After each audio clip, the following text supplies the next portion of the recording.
Councilmember Firestone and her request for that. With that, we can now move on to public forum, and I believe we have a few public forum commenters, and the first will be Preston Holmes. And now that we can hear you and you can hear us, importantly, welcome. Good morning, Mr. Holmes, and thanks for your patience. Excellent, thank you.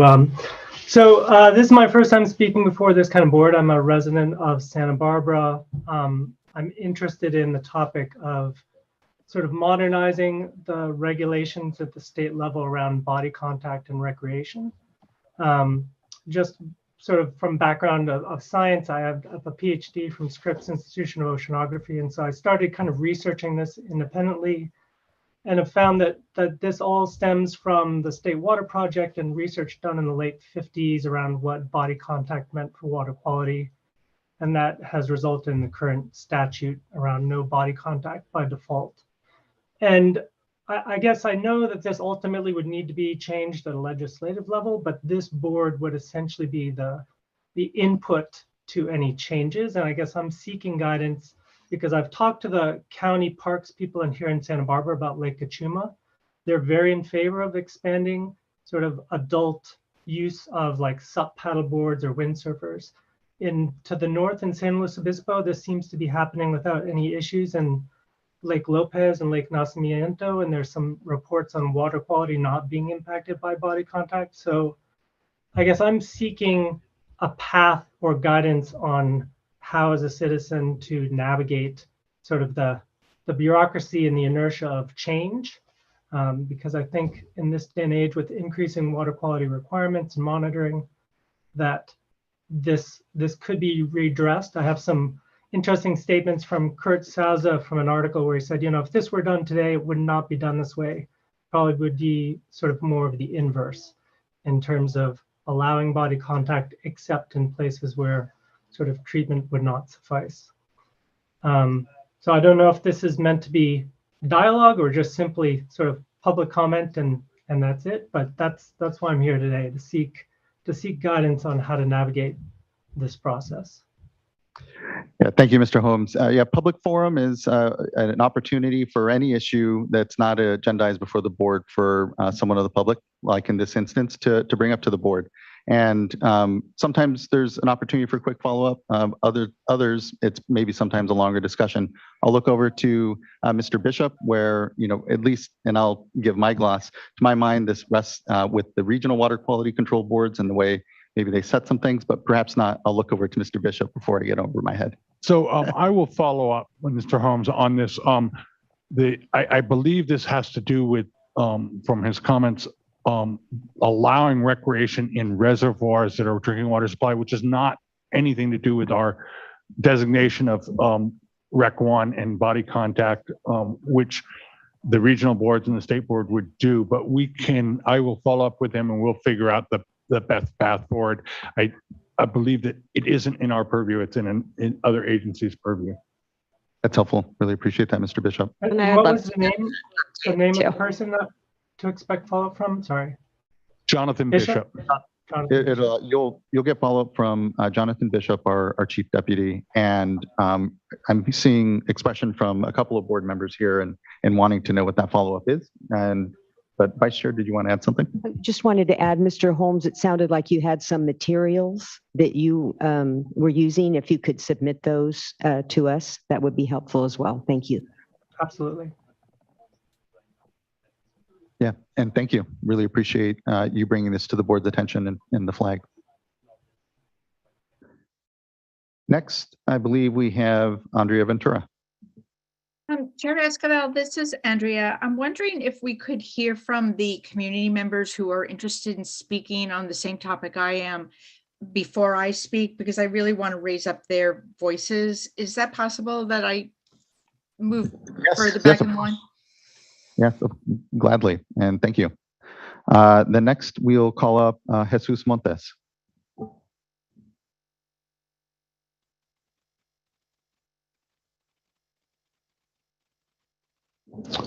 Okay. Okay. Mr. Montes isn't on the platform yet. And Mr. Montes, if you're viewing and you're on one of the live streams, do make your way to the link that you should have been provided, and or you can email the clerk of the board. And so next, we'll call up Sandra Chavez.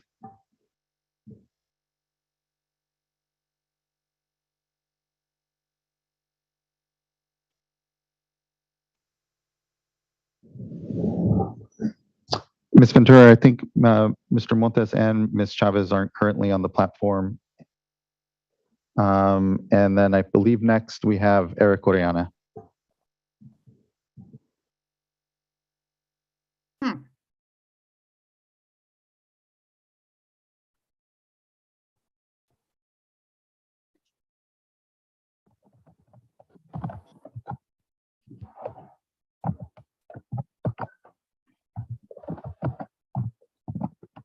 Good morning, Chairman and board members.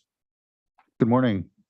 This is Eric Oriana. I'm trying to get some of my community partners to get on this call as well, but they're having a little bit of a challenge. So maybe if we can't get them on now, maybe we can get them on for a later item, if that makes sense. But I can go ahead and kick us off if that's okay.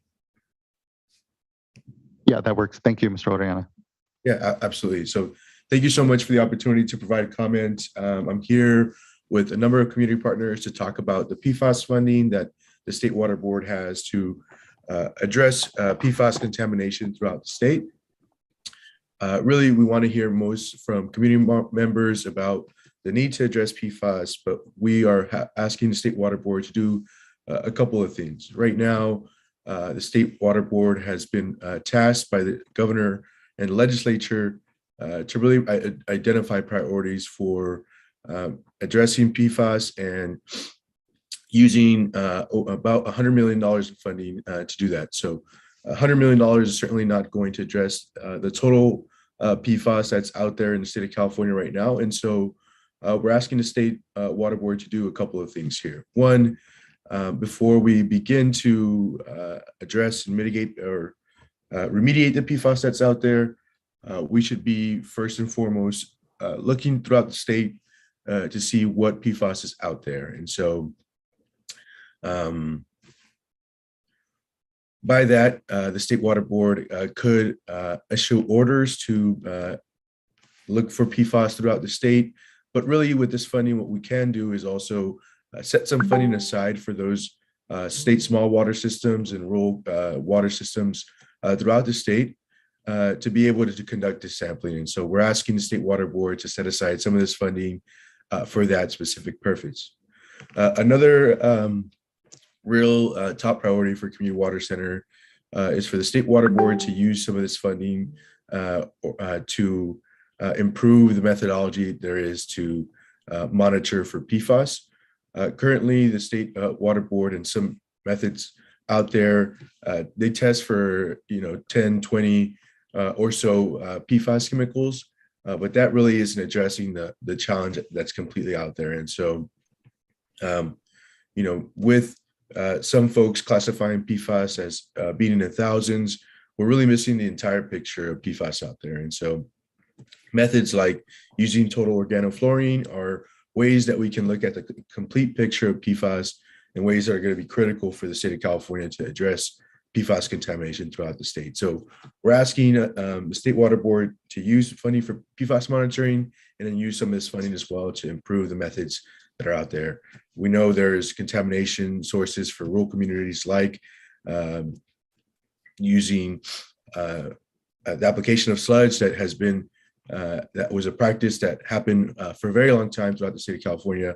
And also there's a lot of use of irrigated waste, oil recycled water for irrigation. That is very concerning, given that a lot of chemicals used for fracking are very similar to those used for oil recovery, as well as and also some of those contaminants have been found to contain PFAS. And so these are very concerning, and we are using them on irrigated fields nearby to communities. And so it's important that we begin to look at the bigger picture here. So we're urging the State Water Board to take those two actions and appreciate you all's time today. Thank you, Mr. Oriana. Ms. Ventura. Hi, thanks for letting me push back a little bit in my comments. I just really want to support everything that Eric just said on behalf of Clean Water Action and our members around the state. You know, it's a very disturbing thing, and I can say this from personal experience, to find out that you've been drinking these toxic chemicals for a long time because we didn't know they were there. Water systems didn't put it there, but it's very disturbing to find that out. But what is comforting, if you will, is to find out that now we know, and then we can move on to address that problem. That's not happening everywhere in the state, though. It did happen in my community, but many parts of this state, we haven't tested yet. We haven't looked at those water systems, and thus we cannot think about how to move forward. And so we do support the expanded testing throughout the state of all our public water systems, and to develop strategies to look at domestic wells. We do support using some of that money to really get a real accurate snapshot of what's really out there by using the total organic fluorine as just a way to scope this problem in the state, because the reality is PFAS don't go away, and us not looking for them doesn't mean that we don't have a problem. And we want to make sure that all people in the state, not just people that live in privileged areas like I do, where we have larger water systems, are able to at least identify if there's a problem so that the rest of us can all work on those solutions.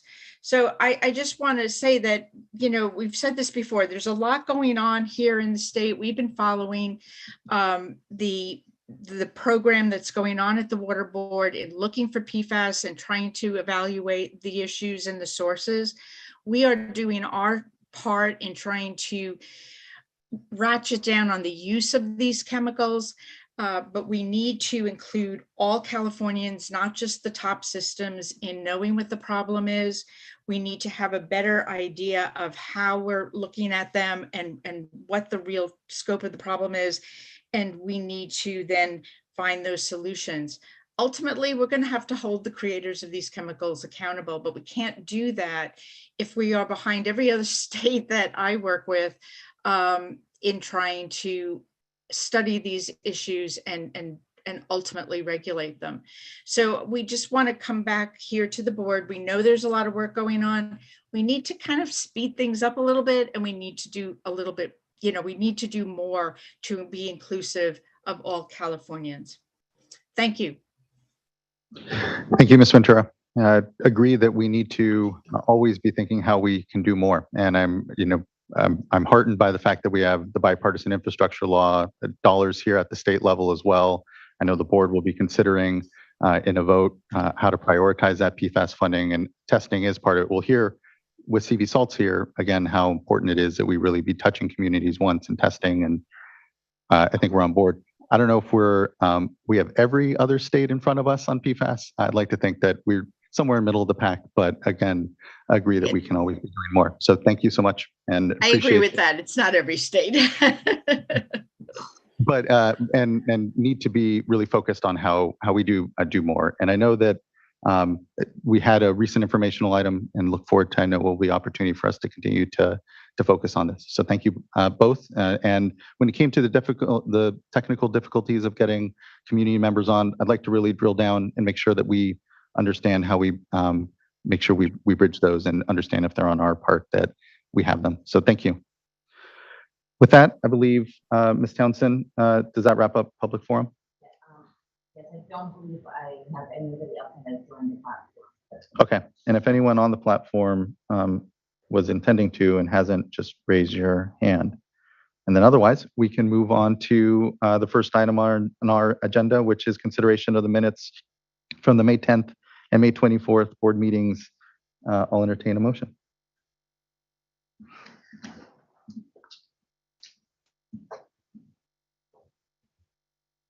I'll move to adopt both minutes, or do I need to do them separately? Do we have anyone needing to abstain from either one of them? Oh, yeah.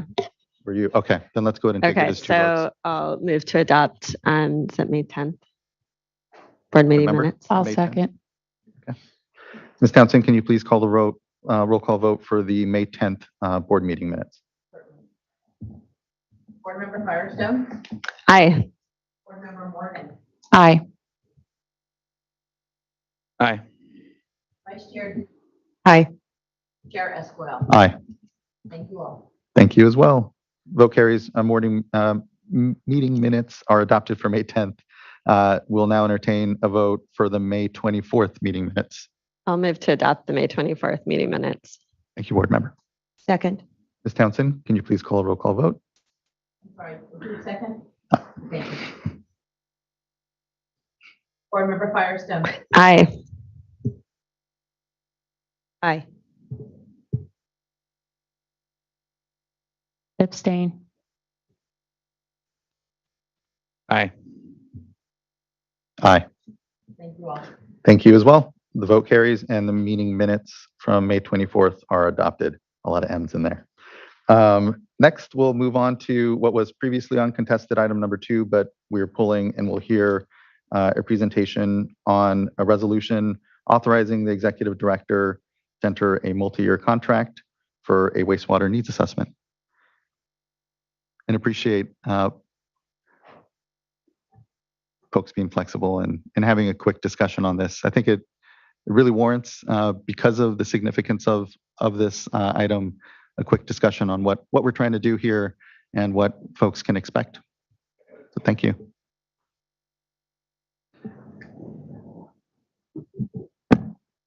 All right.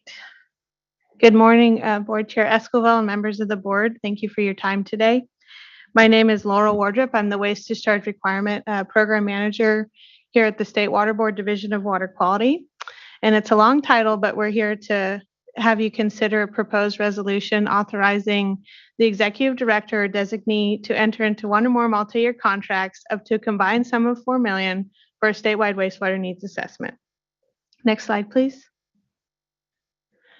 Today, I'll go over the purpose and framework of the statewide wastewater needs assessment contract and staff's recommendation to adopt the resolution. Next slide. Currently, there are many overlapping efforts supporting the human right to sanitation, including the identification and analysis of challenges communities and wastewater sanitation systems face, such as climate change, watershed protections, the balance between water reuse, conservation, and the flows necessary for processed water or wastewater treatment, safe drinking water supply, and infrastructure upgrades and funding. This contract builds on these efforts and will evaluate existing information and also fill in the wastewater sanitation data gaps that have been growing over the past decades. This is to create a consistent statewide assessment of California wastewater sanitation needs. Developing this assessment is essential to effectively utilize infrastructure investments, take advantage of funding opportunities, and support access to safe drinking water and the Water Board's racial equity goals. Next slide, please. In particular, this contract builds on the Division of Drinking Water Needs Assessment model for assessing California wastewater sanitation systems and includes information gathered from technical research partners and wastewater program staff. For the purposes of this contract, a system can include the wastewater treatment, collection, disposal, discharge, and reuse components, where generally an inadequate system is one that, as designed, is not protecting beneficial uses. A failing system is one that has deteriorating infrastructure or is not operating as designed. Inadequate or failing systems can impact drinking water or other beneficial uses, where impacts are likely to be disproportionate for disadvantaged communities and communities experiencing current and historical socioeconomic disadvantages, such as redlining. Next slide, please. There are an estimated 3,000 sanitation systems with Water Board waste discharge permits and 1.2 to 2.5 million on-site septic systems covered by the on-site wastewater treatment system policy conditional waiver, which authorizes local oversight and permitting for these systems. All these systems are aging and fall within a range of their ability to provide safe and effective sanitation to the communities. The water boards do not have a comprehensive set of data for California's wastewater sanitation systems, such as wastewater treatment plant service area boundaries, communities that are actually served by on-site wastewater treatment systems, or areas without sanitation systems at all. The contract includes collecting this data to develop criteria and a statewide risk framework to prioritize funding for California's wastewater sanitation systems and sanitation access. Some California communities lack indoor plumbing to ensure the provision of reliable drinking water and sanitation access. The figure on the right was adapted from Poverty and Plumbing's research paper by Dr. Miram et al., which shows estimates in bright yellow that some Los Angeles or San Francisco areas have communities in over 19,000 households without even indoor plumbing. Next slide. Next slide, please.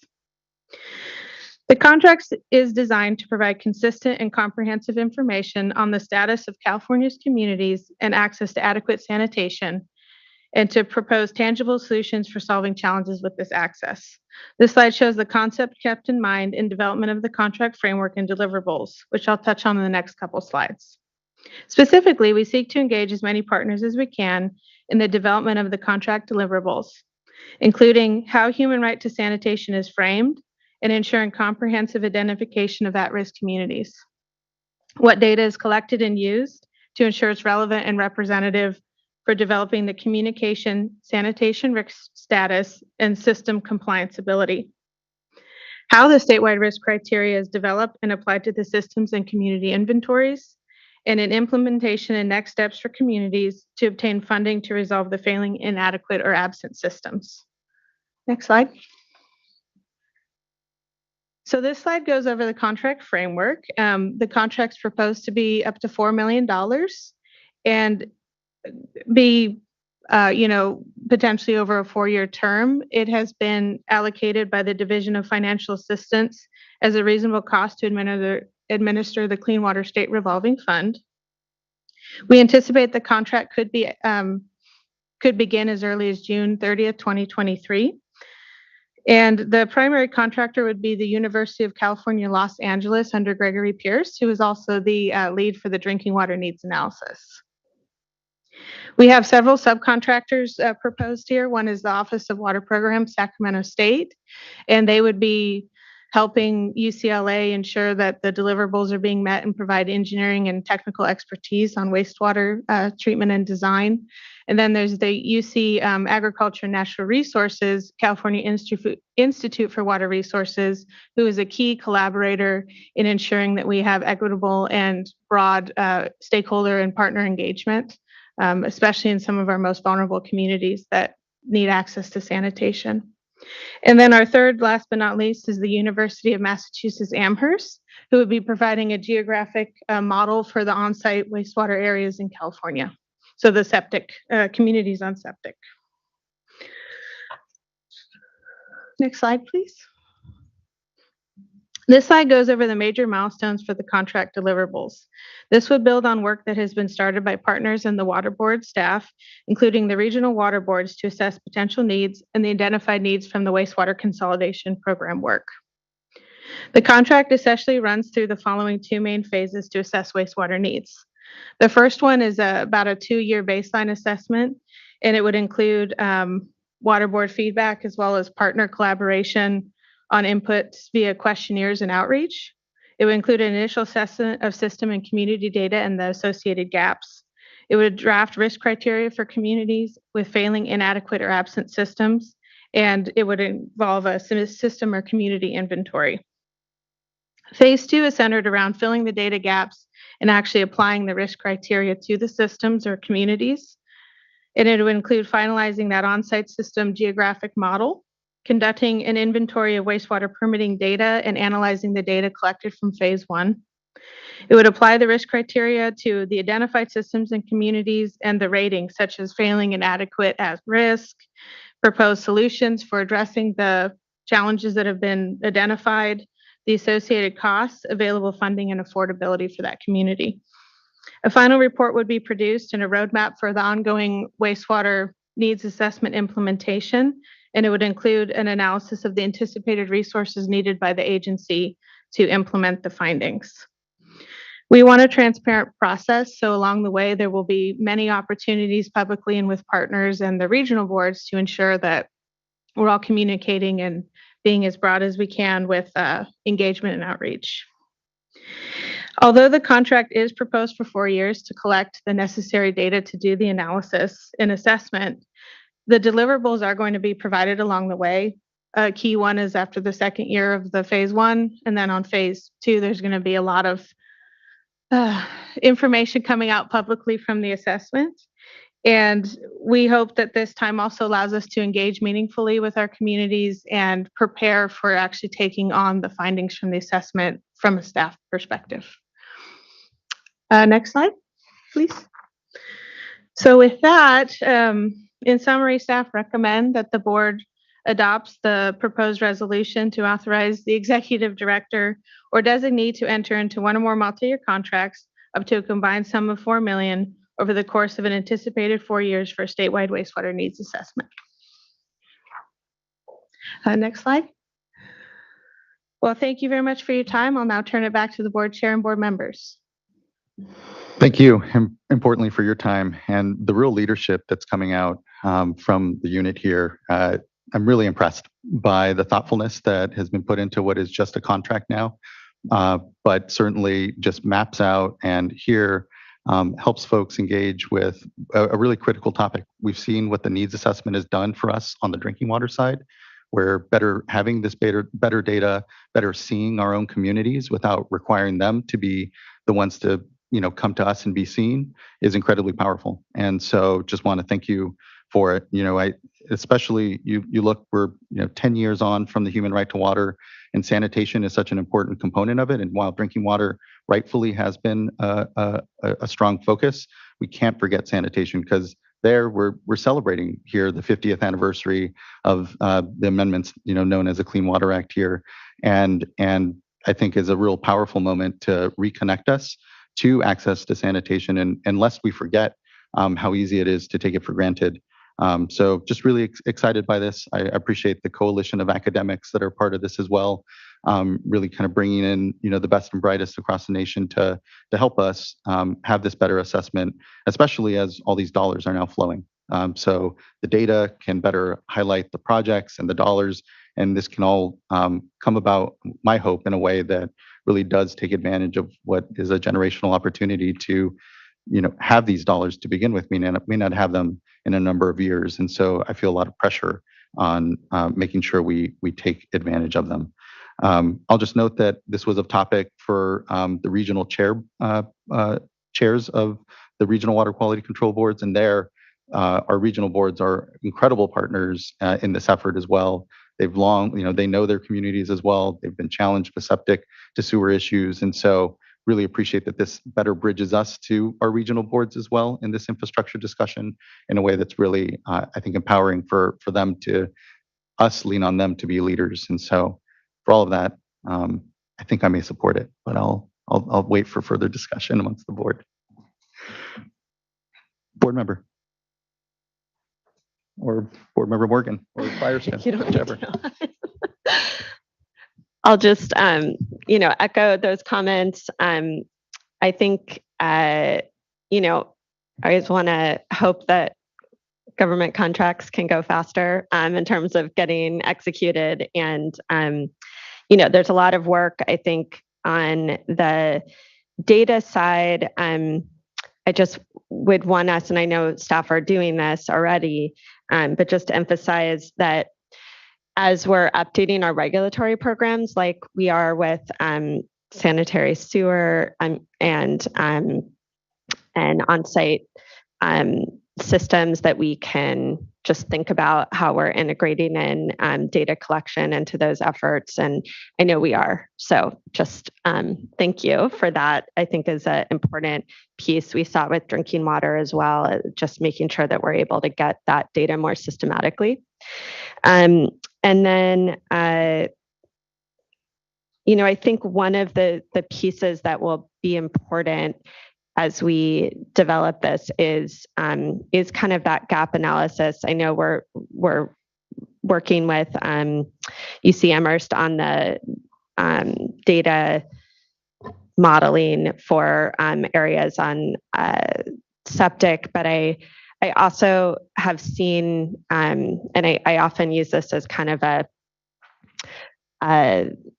guiding model in my or example in my mind is these systems like East Orosi, where they're kind of combined septic and they send some to treated wastewater treatment facilities, and they really end up falling through regulatory cracks where everyone feels like it's somebody else's in somebody else's court or just out of it at all. So I think just making sure as we go through this, we're really trying to delve into those areas like that where they're they may not fall into the easy classifications of our regulatory program, but they're often our most vulnerable and I would say failing systems.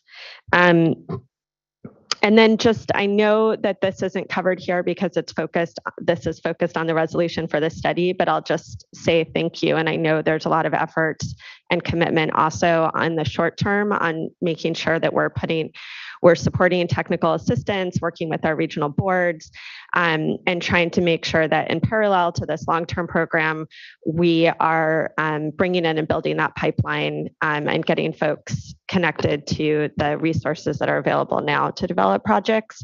I know that we have this unprecedented opportunity, and I just was reminded, board member Morgan helped remind me that, this is the 50-year anniversary of the Clean Water Act.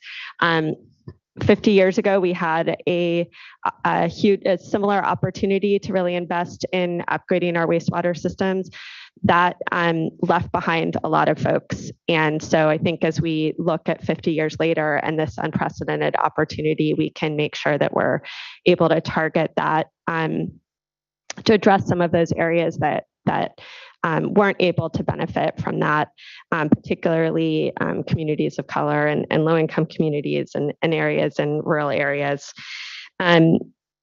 So yeah, I just appreciate, I know there's also a lot of efforts right now that the regional boards are doing, and our Division of Financial Assistance is supporting to find areas that there can be extension of service through, I think it's 1215. I'm going to get the numbers wrong. So just want to thank those efforts and recognize it and the sort of current parallel efforts to this long-term program. And I'd be happy to make a motion unless other board members want to speak. Board member Morgan, please. So thank you. I echo the comments that have been made. And, this here just really means a lot to me that we are at this moment in time and that we are able to learn from the drinking water assessment and that we are able to, move forward here on the wastewater side.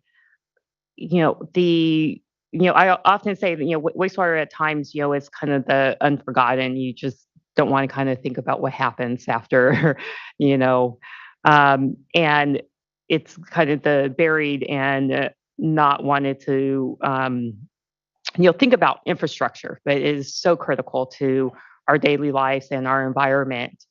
And so just as we go along with this effort, there's a couple of things I just want to make sure that we don't forget as we move forward. And we collect some data already for the facilities that we do regulate. There's so much that we don't know. Yes, we want to learn from about what we don't know, and the information that we do collect as we're going to learn and to look at our data collection systems and how we can make improvements to those systems so that we can better collect that data so that it can readily be used to inform our decisions so that we can make equitable decisions and that we can pull from those data systems and that we can bring that data into our decision making. I think there's so much data that is out there that we have, and it'd be so cool if we could just readily assess that data and bring it in, and we can have some of those, the great dashboards we're starting to have on the drinking water side. If we can have that eventually, I know it's not going to happen tomorrow, but eventually on the wastewater side, that would just be really cool. And I just, and I echo, that this year is going to mark the 50th year of the Clean Water Act, which is just, it's remarkable. We've come such a long way, and we have this point in time where we have historic investments being made where we can really make a difference, and we can look back and see, where are the areas that we perhaps didn't, do as well as we should have, and we can now use this assessment and learn and move forward and make those investments where we need to make a difference in the future for so many communities that did get left behind over the past 50 years. So I'm really looking forward to this assessment and how we can make a difference in the next 50 years. So Board Member Firestone, if you want to make the motion. I'll make a motion to adopt the There's resolution. other board members. Hold on. Sorry, one moment. Vice Chair and then Board Member McGuire. Thank you. First of all, I'm glad that this was pulled off of uncontested because of the importance, and the presentation was really helpful. And for me, Board Member Firestone, I appreciate you just raising the need to align as other regulations get updated. And just want to flag, I've learned a lot in the discussions that we've had in our briefings on water use efficiency, in particular from Board Member Morgan, who knows these issues so well. And so just flagging, not just looking at aging systems, but systems that may be challenged as we move forward with our efficiency standards. Hopefully we'll be able to mitigate those impacts as we develop the regulations, but I think it's important for you all to be coordinating with staff that's going to be working on those regulations on efficiency. Thank you. Thank you, Vice Chair. Board Member McGuire. Yeah, this is such an exciting endeavor, and I can't wait to dig in and start to learn more about what the analysis is showing. As a civil engineer and actually the sanitary engineer on the board, and one who's worked for so many small wastewater systems over the years, I don't envy the work that lies ahead here, and I can understand why it is going to take a few years to really wrap our arms around what the need is out there. And so, I'm looking at the timeline here, and gosh, I want all of this information, tomorrow, yesterday, actually, because of the amount of, incredible amount of funding that we have available right now. Through the state, the $1.3 billion in water and wastewater infrastructure funding, the federal investments through the Clean Water SRF program. There's just such a unique moment, and to not have this information is frustrating in some respects, but I'm glad we're moving forward with this. One item I wanted to call out on here is actually the affordability piece. I noticed that just looking at the slide with the timeline, it's the last item on there, and it's actually not until it looks like 2027 when there will be some reporting. So I don't know if you can clarify that or help maybe identify some interim checkpoints along the way that we can work to better understand wastewater affordability impacts. I'm thinking to our COVID arrearages program that we've actually had this year going on and has been very successful in assisting customers who were impacted by the pandemic and their inability to pay for their wastewater fees during that time. And I just don't have a good sense, honestly, for how extensive that challenge is on the wastewater side. We know quite a bit more on drinking water. We're still doing a lot of work there, but I would really just ask you to consider ways we can accelerate perhaps some of that information just to bring it up to the front to get a little bit of a baseline understanding, knowing that the needs component, identifying what those are and the costs, that all is going to take some time to really better understand. But if that makes sense, I appreciate some insight on that sooner rather than later. Yeah, I think, and that's a great point. I think that through the questionnaire, it's going to be this pretty serious questionnaire. I know it's kind of a simple term, but we're going to be engaging nonprofits, partners, small communities, large communities, industry associations to ask them about what the needs are for wastewater. And that's going to include things like affordability. Some of the challenges are technical assistance for communities having the technical ability and financial capability to actually plan, construct, and maintain a wastewater infrastructure project. It's huge. It's huge for wastewater. And then that operation and maintenance piece, funding is a huge challenge across lots of different communities. So I think that from phase one, in that baseline assessment, we'll probably have a lot of information in that report of what people told us about affordability and kind of some of the information we have from, the data we have and so forth. So good, very valid point. We'll make sure to have that not at the end of the 4 years. Thank Some you. I appreciate preliminary that. information.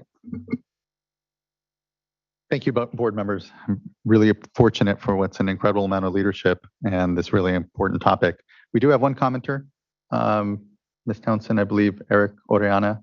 We have Two as well, and then one in the room here. And I apologize, I should have forgot to mention at the top, for those of you in the room, to sign up to speak on any of the items, there's a laptop over here where you can quickly fill out your name in a form.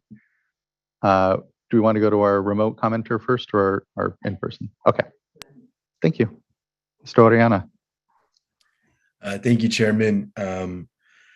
I really appreciate the work that's been going on to get to this point for this wastewater resolution. And it seems, I think just by everyone, board members moving to adopt this quickly, this is really a great resolution and really great work to achieve the human right to water and to address the gaps that we see throughout the sanitation space. And so one thing that I really wanted to note and to emphasize is my appreciation for staff's work to identify the challenges that we've seen right now are because of specific and intentional practices to starve out communities from receiving resources. And largely those communities have been low-income communities of color. And so for the State Water Board to continue its practice of emphasizing racial equity and prioritizing that in all its work, this is really up in line with that. And so I appreciate that. I wanted to really call attention to the scope of what this needs assessment will be working on. I wanted to emphasize comments from Board Member Firestone about the need to really look at where the gaps are for the communities that are out there. And just to share a little bit, Community Water Center works with a few communities, and we've seen community members have, unfortunately, sanitation water coming back out from their sinks and from their toilets. And so these, situations are happening in a state where our economy is one of the fifth largest in the country. And so we need to address these challenges because we can't leave behind some communities, especially knowing that those communities were specifically targeted to hold resources from them. And so this resolution to move forward this needs assessment is going to be critical to addressing those inequities. And so really appreciate the work that's going on here, really encouraging staff in their work on this and wanting to ensure that Community Water Center is open to connecting or working with staff to maybe identify some communities that might not be there, what sort of challenges are out there. And so looking forward to following this work. And so thanks so much for all the work that you all are doing on this. And then I'll end there just to say that we've got Mr. Montes on the call as well. And so after we wrap up this item, if it's not too much to ask, if we could make an opportunity for that. So thanks so much. Thank you, Mr. Oriana. And we have one in-room commenter.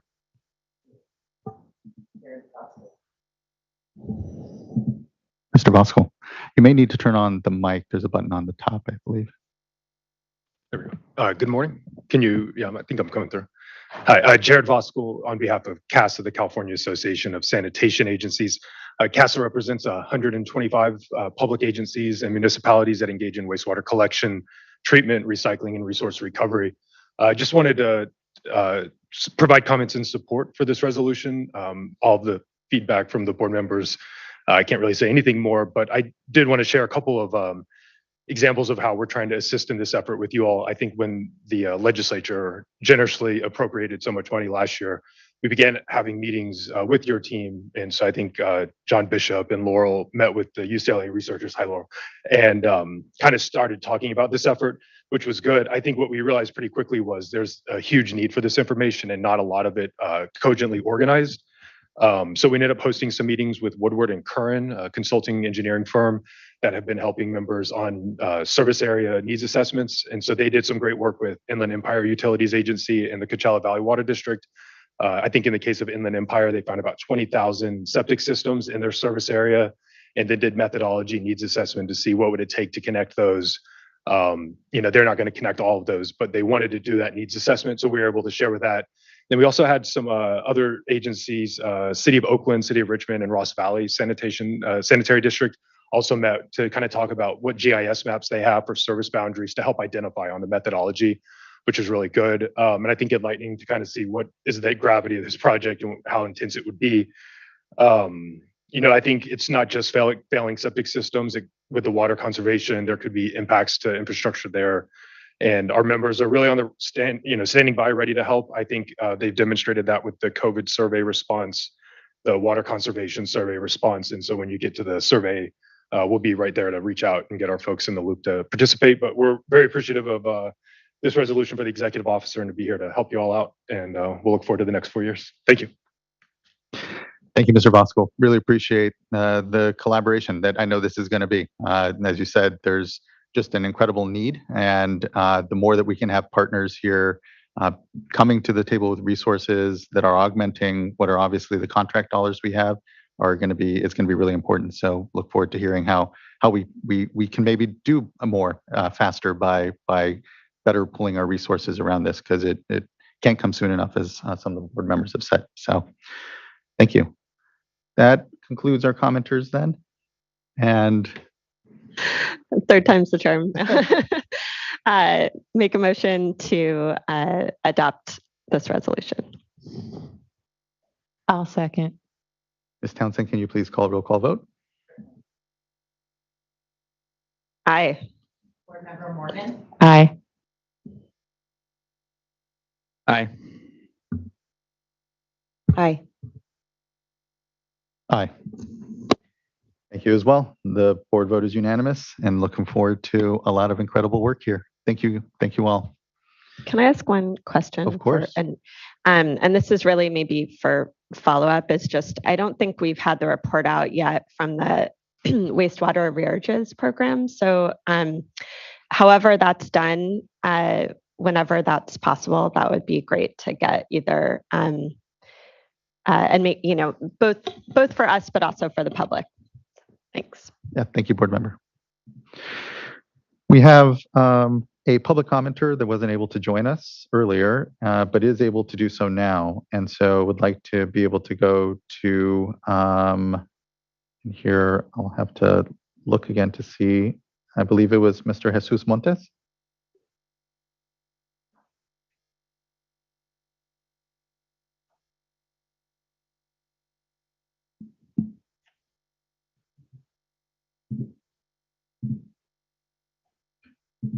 Mr. Montez, if you could press pound 6. I believe he may. Hello, good morning. Yes, thank you. I'm Tatui, and I've been listening in, and I want to start with saying that have we come a long way? I remember as a kid having to dig a hole and put the little outhouse to use our. That's what we used, and I wasn't alone. I'm from Visalia, the Larry County area, and when I think back from then to now, there's a little community up the street from me, and they're still on septic tanks. And they've been there over 50 years. They're still on septic tanks. My point is understanding that with water, sewage, and the topic that we're talking about been discussed, is that the work hasn't been, I'm going to say, as fast as needed. And the other point is understanding what and how this wastewater is used in rural communities, and the contaminants that go along with that affect our health. And so I just wanted to say that much about that, then considering, that I recently understood that even here in Visalia, where I live, and it's a water system, that provides our water, they have found, that it's contaminated with, things that are stuff that comes from the sewage system, because they're inadequate. So already hearing that the money is there, it's available. So I would just push and encourage that we continue this fight. And one other point, coming from a farm labor background, it was pretty inadequate, let's say, facilities back then, and it took a lot of people fighting for them to provide porta potties, and now we're at this stage now where, because of communities growing and we have all this new technology and all this other stuff, why are we waiting? And I know it's going to take more time, right? But from where the background I come from in a certain way, and now, yes, I can, go and flush my toilet, right? But then what happens afterwards? And there's a lot of community people, common people, just living their lives, not understanding, how this affects their health. So I just want to say that much, and thank you for the opportunity to allow me to say something in regards to this topic. Thank you. Thank you, Mr. Montes. Really appreciate you raising your voice and joining us today and being part of our discussion.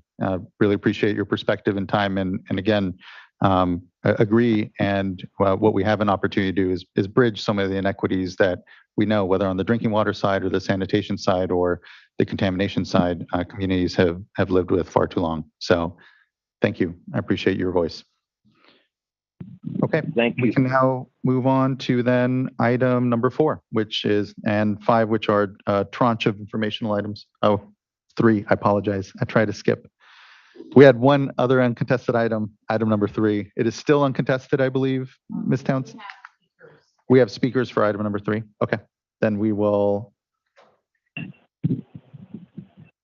Here, 1 second. So, Chair, I would check to see if they appear to mostly be, needed. Yeah. if necessary. I'm not sure if anyone, I think they're all in support, but yeah, I think you should check. I believe we have a Keith Merkel and Christopher Potter here. I believe you're both on the platform.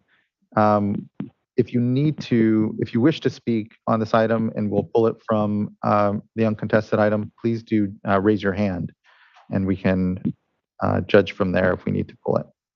We have 4 that have. Okay. And they're all on a. Okay.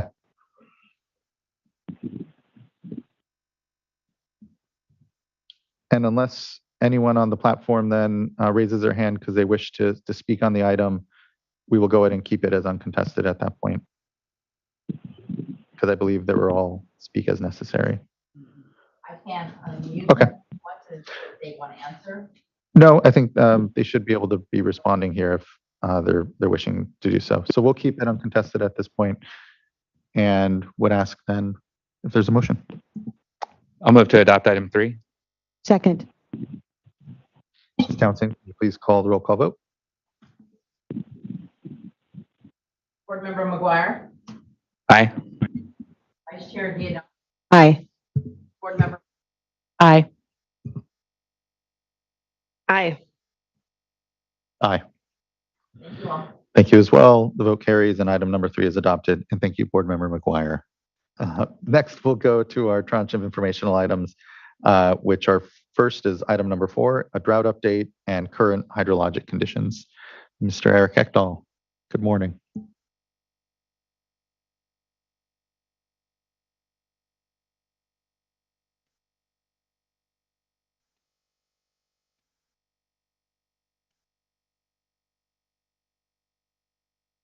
Good morning, Chair Esquivel, members of the board. I'm Eric Ekdahl, Deputy Director for Division of Water Rights.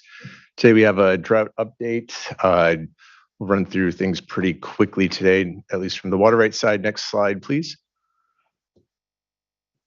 We have our quick update on watershed-specific hydrologic conditions, and then we'll run through the updates for the 4 watersheds where there are active emergency regulations and curtailments. Next slide, please. We've been showing this kind of cumulative precipitation slide for the last couple of months, and now that we've entered into the summer where we're unlikely to see any change, we are likely to be pulling these back, at least for the next couple of months. And if we go to the next slide, maybe summarizing them into something a little bit more simple. So this is the same as those, kind of just condensed and compiled. So we have the Northern Sierra precipitation index at about 78% of long-term average, the Central Sierra at about 63% of long-term average, Southern Sierra at about 58% of long-term average. Again, those are unlikely to substantially change over the next 5 months or so. Next slide, please. We've also been showing the cumulative snow water content for the last couple of months as well. This is the last time we'll show this for the next couple of months. As this point, they're at 3, 1, and 0% respectively. It's effectively done. Next slide, please. And so with that, you can see where our major reservoir supplies are. Again, these are unlikely to increase at any point over the next 5 months or so, and we'll see how things change as this water is allocated out and used for any number of beneficial purposes. But this is kind of the snapshot. We're not going to get a significant pulse of new snow melt at this point. There is no more snow to melt. Next slide, please. Other reservoirs to briefly highlight, Cachuma, Diamond Valley, and San Luis. Again, these are about where they're going to be at their high points and are unlikely to increase the rest of the year. They'll be slowly releasing water over the next couple of months. We'll continue to put these up on the drought updates for reference, but won't go into specific detail unless there's questions on them going forward, at least until the start of the next water year. Next slide, please.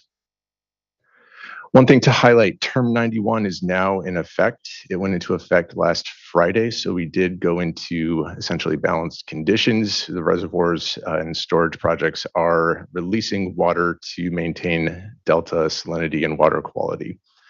About 125 or so curtailments associated, or Term 91 triggers a condition or term in an existing water right, so it's not specifically a curtailment order so much as it is an implementation of a term that's in an existing water right, but it has the effect of a curtailment and curtails water for about 125 diverters in the Sacramento-San Joaquin watershed.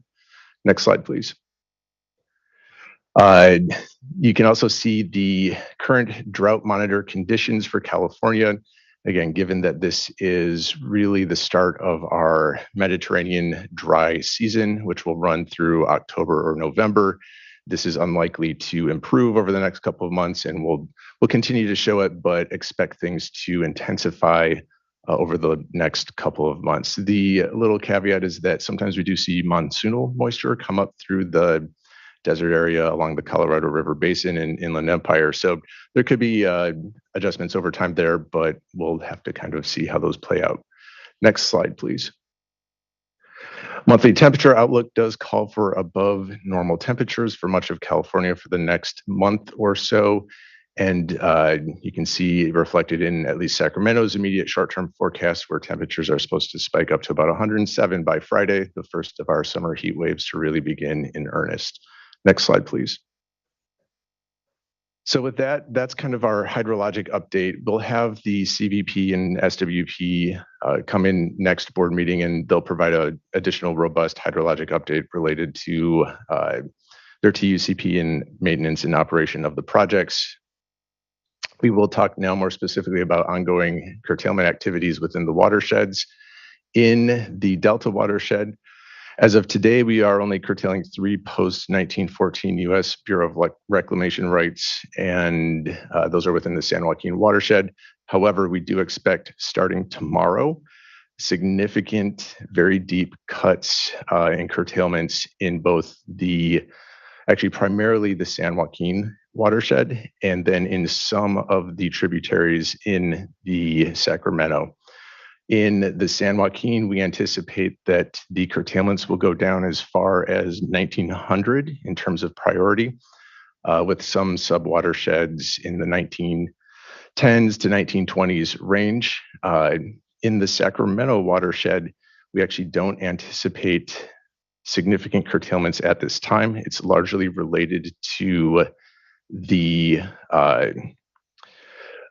reduction in water use by the Sacramento River and Feather River settlement contractors. And as such, we don't anticipate any curtailments in the Sacramento, with the exception of some smaller subwatersheds, Cache, Puda, and Bear, which might go down into I think Bear was 1942.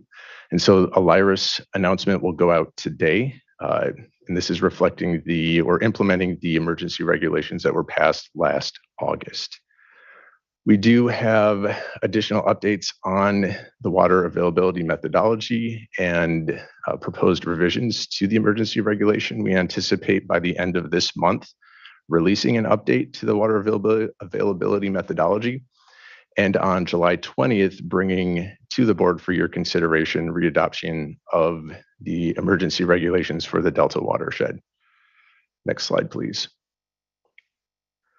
In Mill and Deer Creeks, well, we had been seeing flows above the 50 CFS threshold since October 15th. This last week saw the first time where flows dipped below 50 CFS. The division did issue an email notice advising for the needs for curtailment to raise flows above 50 CFS. And at least as of the 5th, yesterday, things were back above 50 CFS. In addition, on May 11th, the California Department of Fish and Wildlife requested that the State Water Board issue 72-hour pulse flows for both creeks. A pulse flow was issued for Deer Creek from May 26th to 29th. No pulse flow was necessary on Mill, as it was already over 100 CFS at that time. It looks like DFW is requesting an additional pulse flow for both creeks from June 12th through 15th to help with outmigration. State Water Board anticipate acting on this request prior to June 12th. Next slide, please. In the Russian River, I won't spend a lot of time here, as this will be the subject of board item number 6. We do have curtailment suspended through June 15th. We do anticipate that curtailments will resume on or around maybe shortly after June 15th. And in addition, there is a pending Potter Valley Project FERC variance. We've not heard yet when FERC might act on that or consider that variance, but we'll update the curtailments and kind of related processes at that time. The voluntary water sharing agreement is a subject of item number 6 today. And just a quick update that the 2022 emergency regulation update, which the board approved on May 10th, was approved by the Office of Administrative Law on May 31st. Next slide, please. Here's just a quick snapshot of where things are in Lake Mendocino, about 50,000 acre feet in storage, which is considerable improvement relative to last year. Next slide, please. In the Scott and Shasta, we do anticipate bringing to the board for your consideration at the next board meeting, June 21st, readoption of the emergency regulations for the Scott and Shasta watersheds. And just a note that we do have at this point 10 approved local cooperative solutions for the Scott, which in total cover over 10,000 acres enrolled in groundwater kind of local cooperative solutions, where those landowners have proposed a 30% voluntary reduction in water use. And there are additional proposals under review. Those are all available on our website listed below. Next slide, please. And just a quick kind of snapshot of where we are in the SCOT.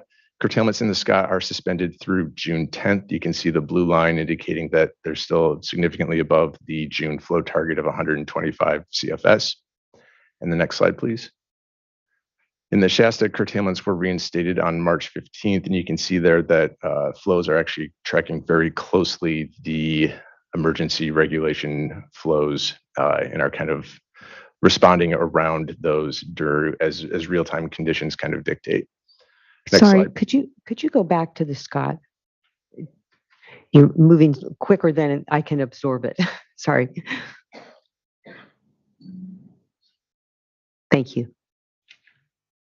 Great. Yeah, no, and I'm going, I think, faster than normal, but please stop at any point and let me know if there's questions.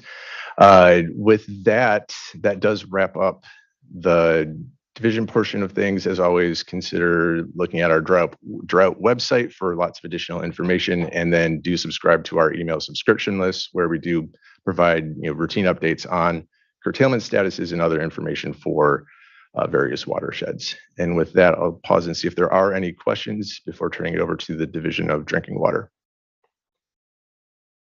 Just thanks.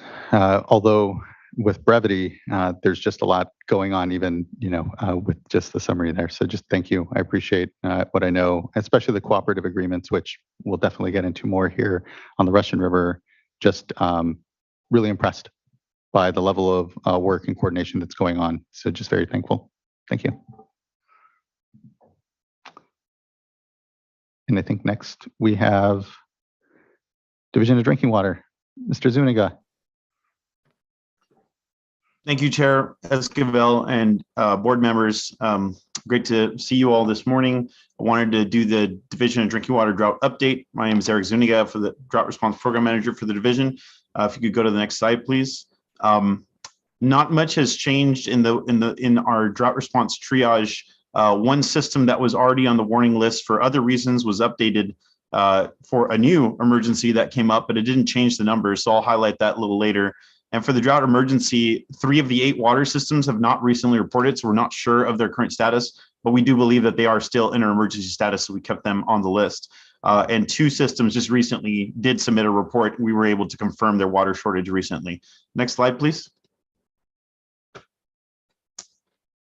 Okay, so the drought data reporting update is that 14 water systems have not reported for March or April, and we have 5 water systems that have not reported for April. So of a total of 19 delinquent reporting systems, we've sent multiple reminders and have a citation template created. It's under review right now by OCC to make sure that it has all the elements that we need so that we can start sending those out. Of the reporting that we received, 1 additional water system reported a severe water shortage. Again, 3 have not yet reported. This water system we were already aware of, Los Angeles residential community in the Santa Clarita area. The severe water shortage was entered of a date of January 1st, 2022. The wells were shut down with arsenic, and plans are in the works to hook up with Santa Clarita city water. Again, it's a small community system, 22 service connections, 184 population. And that was the only additional system that reported a severe water shortage in the last 2 weeks. Next slide, please. For the dry well updates, just get an idea of where we're at. The top 5 counties that have experienced the highest number of dry wells include Fresno, Tehama, Merced, and San Luis Obispo. So those are the top sort of 4. Didn't include the other one, but Fresno's kind of highly in the lead. The other ones had 5 or less dry wells reported. Fresno had the majority of dry wells reported.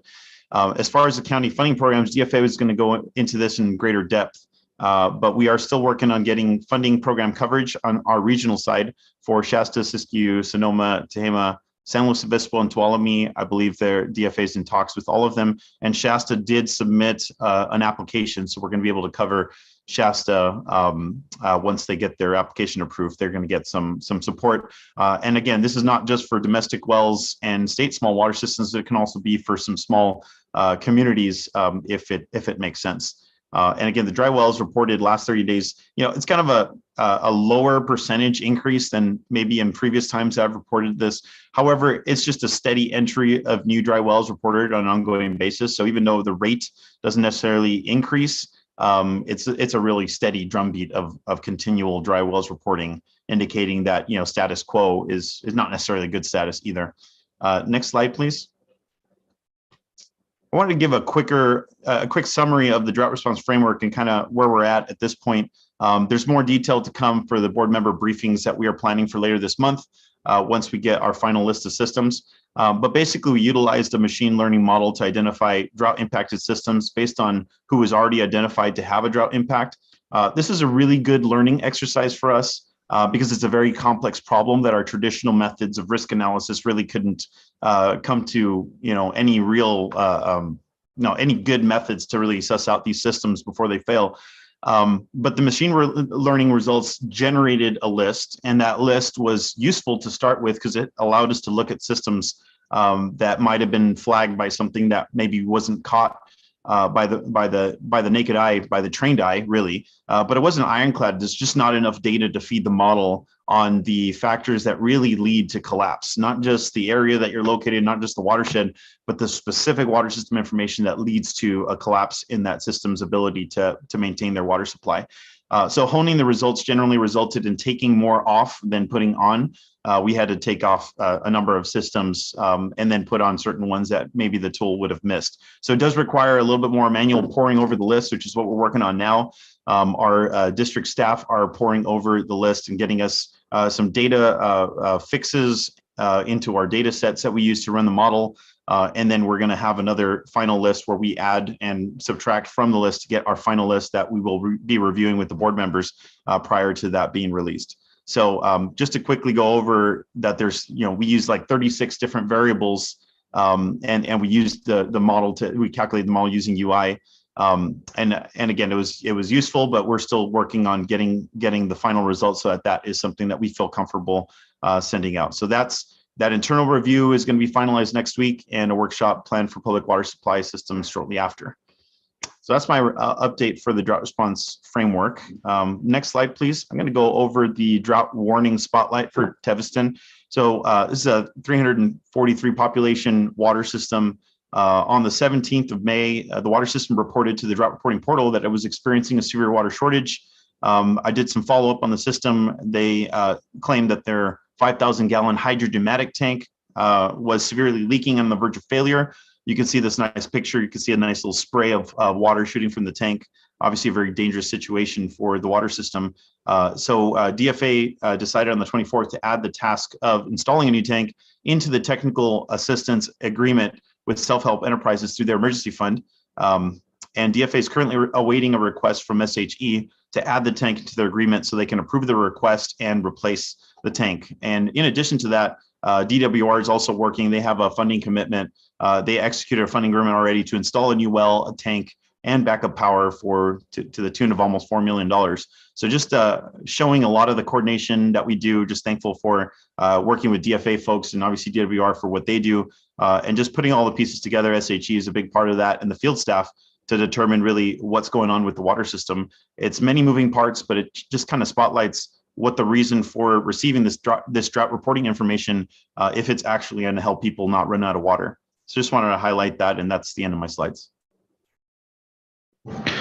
Thanks. I really appreciate that, and demonstrating how the decision making is unfolding, especially as we start to enter the summer when regrettably we likely have additional moments where we're having to respond to systems of size, let alone the domestic wells or state smalls out there as well that are vulnerable. And so appreciate the update. I guess if I could ask, when it comes to the workshop date for this diagnostic tool that Division of Drinking Water and folks have pulled together, do you have a kind of a rough sense on what would, so that we can provide folks a date to plan to what that might be, or which week perhaps? I don't have a tentative date simply because I wanted to wait till the list was finalized and we started briefing the board members. At that point, I will have a date. So I would expect a date probably by next week. I would have a date. My goal is to have it done by the end of the month. That's helpful. Thank you. Thanks. Any questions from fellow board members? Okay. Thank you, Mr. Zuniga. Thank you. Mr. Pavlicek. One more slide. There we go. So good morning, Chair Esquivel and fellow members of the board. My name is Matt Pavlicek with the Division of Financial Assistance, and I'll be providing a brief update on drought-related funding today. Next slide, please. So very familiar with this map. This map shows our existing State Water Board funded regional and statewide programs that could help with drought response. And there's just over $55 million remaining in these programs. And more information regarding the various services offered under these is also available on our webpage. Next slide, please. So this slide shows the current number of households enrolled under our regional programs. The number of households shown only represents a snapshot of current enrollees, and the total number of households that have received these services is higher throughout the life of the programs. I wanted to note that for Self-Help Enterprises Bottled Water Program, just over 1,200 of the households are directly tied to either drought or a loss of water supply. Next slide, please. So in coordination with the Department of Water Resources and the Governor's Office of Emergency Services, State Water Board staff held an informational drought meeting for counties on May 26th. The presentation covered projected drought impacts, funding opportunities that are available, relevant provisions from the executive order signed by Governor Newsom on March 28th of this year, and new drought planning requirements for counties that are tied to Senate Bill 552, which was enacted in 2021. There were over 89 attendees representing 39 counties statewide at the presentation, and the State Water Board's countywide and regional funding program, which opened earlier this year, continues to accept applications for addressing drought-related impacts for homes served by state small water systems and domestic wells. And more information on that funding solicitation is available on our website as well. Next slide, please. So this is a new slide for this update. This is a list that state agencies are using to track counties that appear most likely to experience significant drought impacts this summer. Several of these are already covered by existing funding programs through either the State Water Board or the Department of Water Resources, as noted on the slide. And then we are also in discussions regarding an application from 6 counties. Those include Lake, Siskiyou, Sonoma, Tehama, San Luis Obispo, and Tuolumne. And then, as Eric mentioned earlier, one of those unfunded counties, the County of Shasta, has submitted an application for drought-related funding, and that application is under review right now. And then I wanted to also note that many of these counties were flagged based on the projected number of domestic wells at risk of going dry within various groundwater basins, but that analysis does not include forecasting for about half of the state's domestic wells that are drilled in hard rock areas. And then I also wanted to emphasize that drought impacts are still likely in many other counties, and that funding proposals are being accepted from all counties throughout the state, not just limited to this list of priority counties. Next slide, please.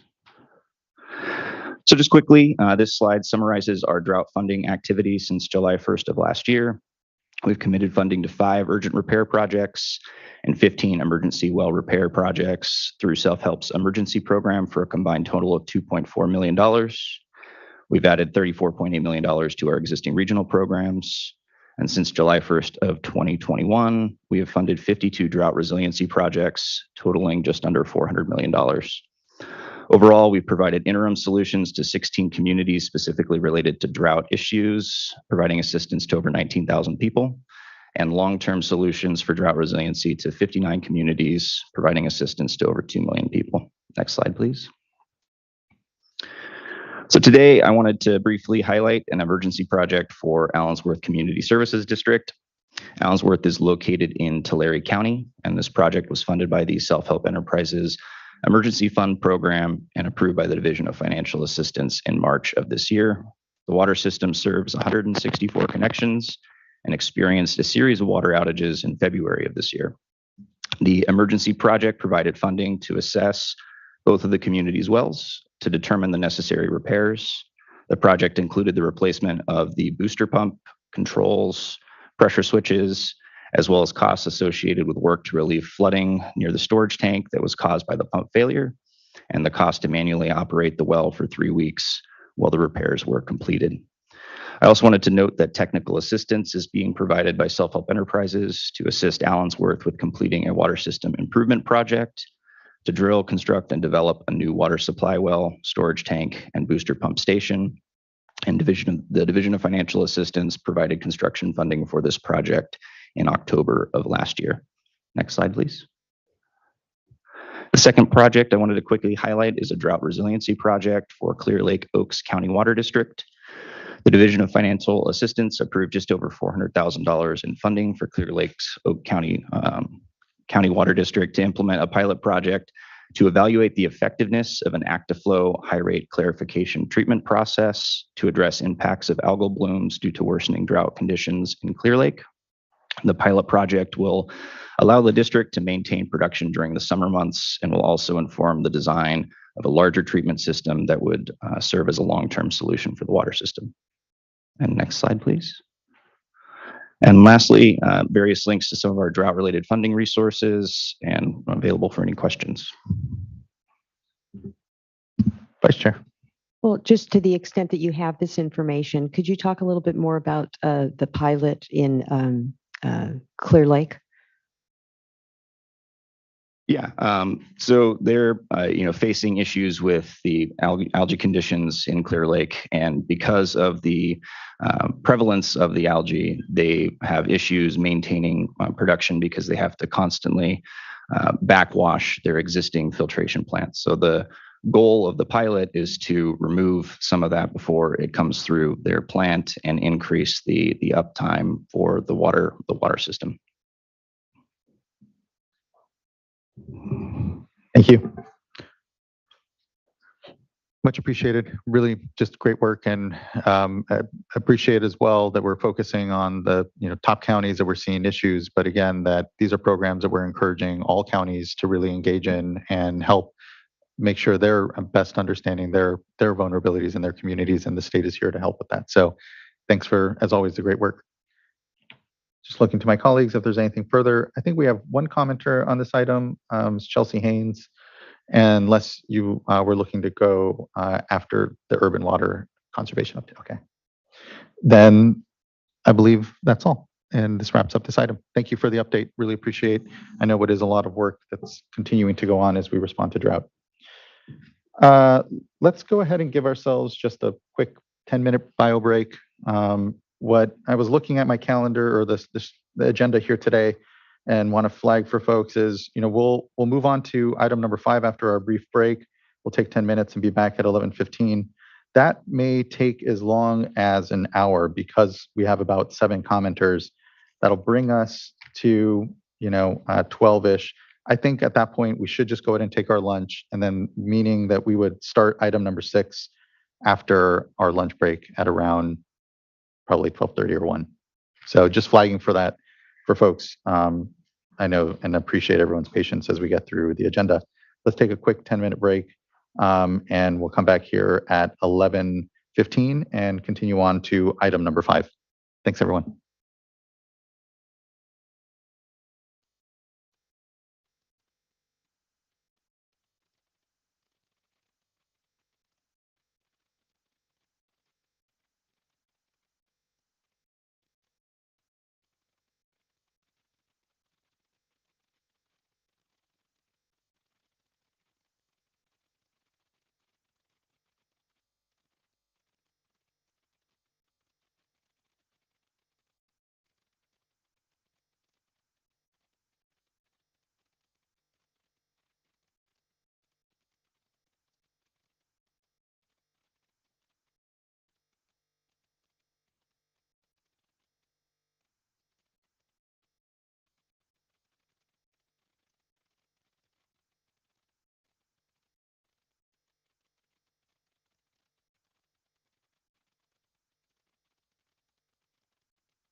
Caption test 1, 2.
Okay, it's 11:15. I think we can begin to return back. Thank you, everyone, for the time for a quick break. What we can do now is move into item number 5, and we'll assess where we are after item number 5, whether we'll take a lunch then or proceed to 6 and take a late lunch. But we're trying to get through the calendar as quick as, or the agenda as quick as we can, as appropriate. Okay, item number 5. Ms. Seeley, good morning. Good morning, Chair Esquivel and members of the board. Marielle Rodero and I will be providing the urban water conservation update.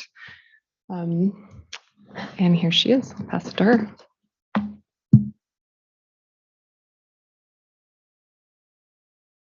All right. Yeah, so did you already say it was for April? It's for April. So I guess, yeah, we can move on to the next slide. So we had, fortunately, a little bit of rain in April, which broke the dry streak that we had in January through March. And this did help to somewhat mediate residential use, particularly when compared to 2021, which was when we saw our first emergency regulation for Sonoma and Mendocino counties, if you might recall. April 2022 residential use averaged 83 gallons per capita daily statewide. Next slide, please.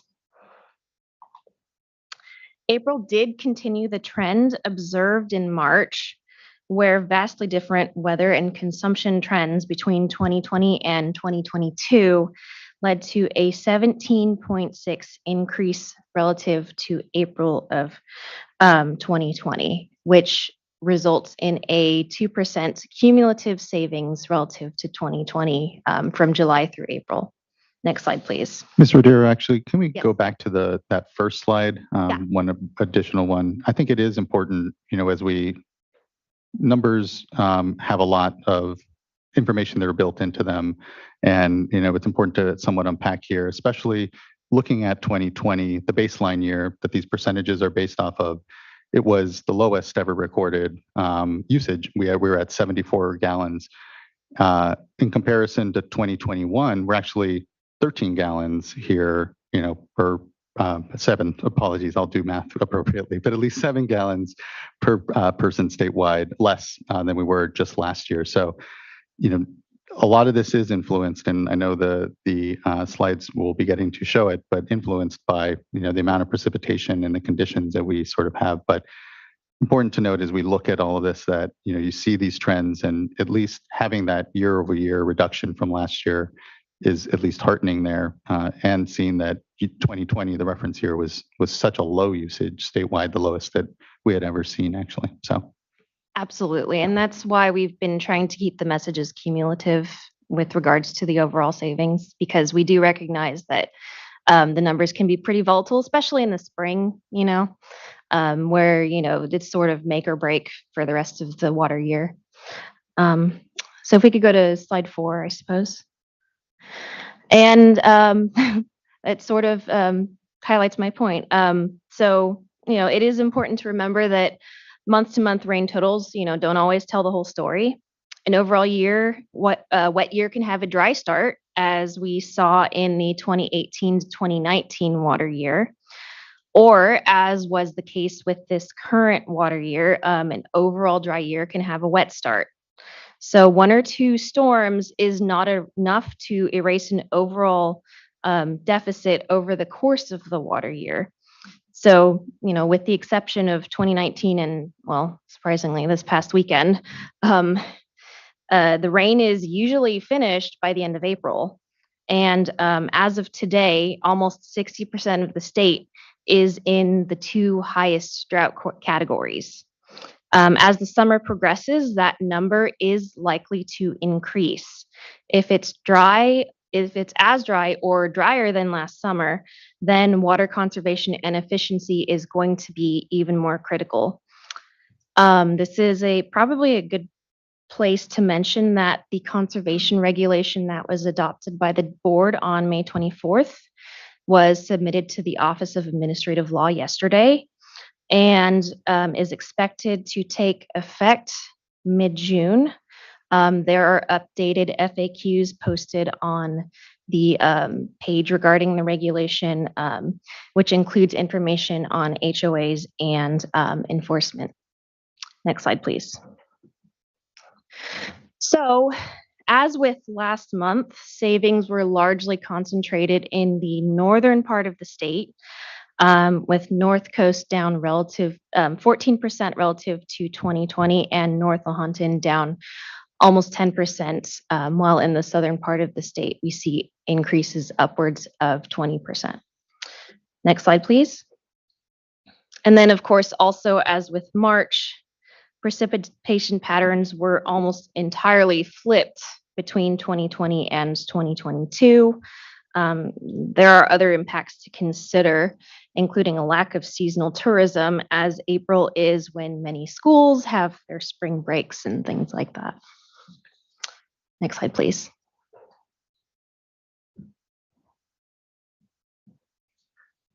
Okay, good morning again, and sorry, I neglected to introduce myself. Charlotte Ely, I'm the Conservation Supervisor for the State Water Board, and I'll be providing the conservation tip today. So summer is here. Temperatures are rising. I think here in the Sacramento Valley, it's supposed to be 107 degrees on Friday. And as the weather warms, mosquitoes become active. And when it's hot, mosquitoes are active and disease risk is highest. So for most Californians, West Nile virus poses the greatest threat, but a changing climate is creating conditions that are accommodating mosquitoes from the tropics that carry Zika, dengue fever, and yellow fever viruses. Some of these mosquitoes have already been found in several counties in California. So health professionals are worried that these and other invasive vector species may become more widespread as the climate continues to change. So mosquitoes love to use stagnant pools of water. That's where they lay their eggs. And the fewer sources of standing water you have, the fewer mosquito habitats you'll have. As Christian, our climate change specialist, mentioned to me, when you have water, you have mosquitoes. So what can we do? Don't give mosquitoes a biting chance and stop overwatering. Despite being a third year of drought in California, people continue to waste water by overwatering their landscapes, sending runoff down streets and letting water pool. Californians can report water waste, the sort of link that we're showing there on the bottom left-hand side of the slide on the Save Water website. Between April and May, the number of reports more than doubled, with most of the reports relating to the overwatering of landscapes.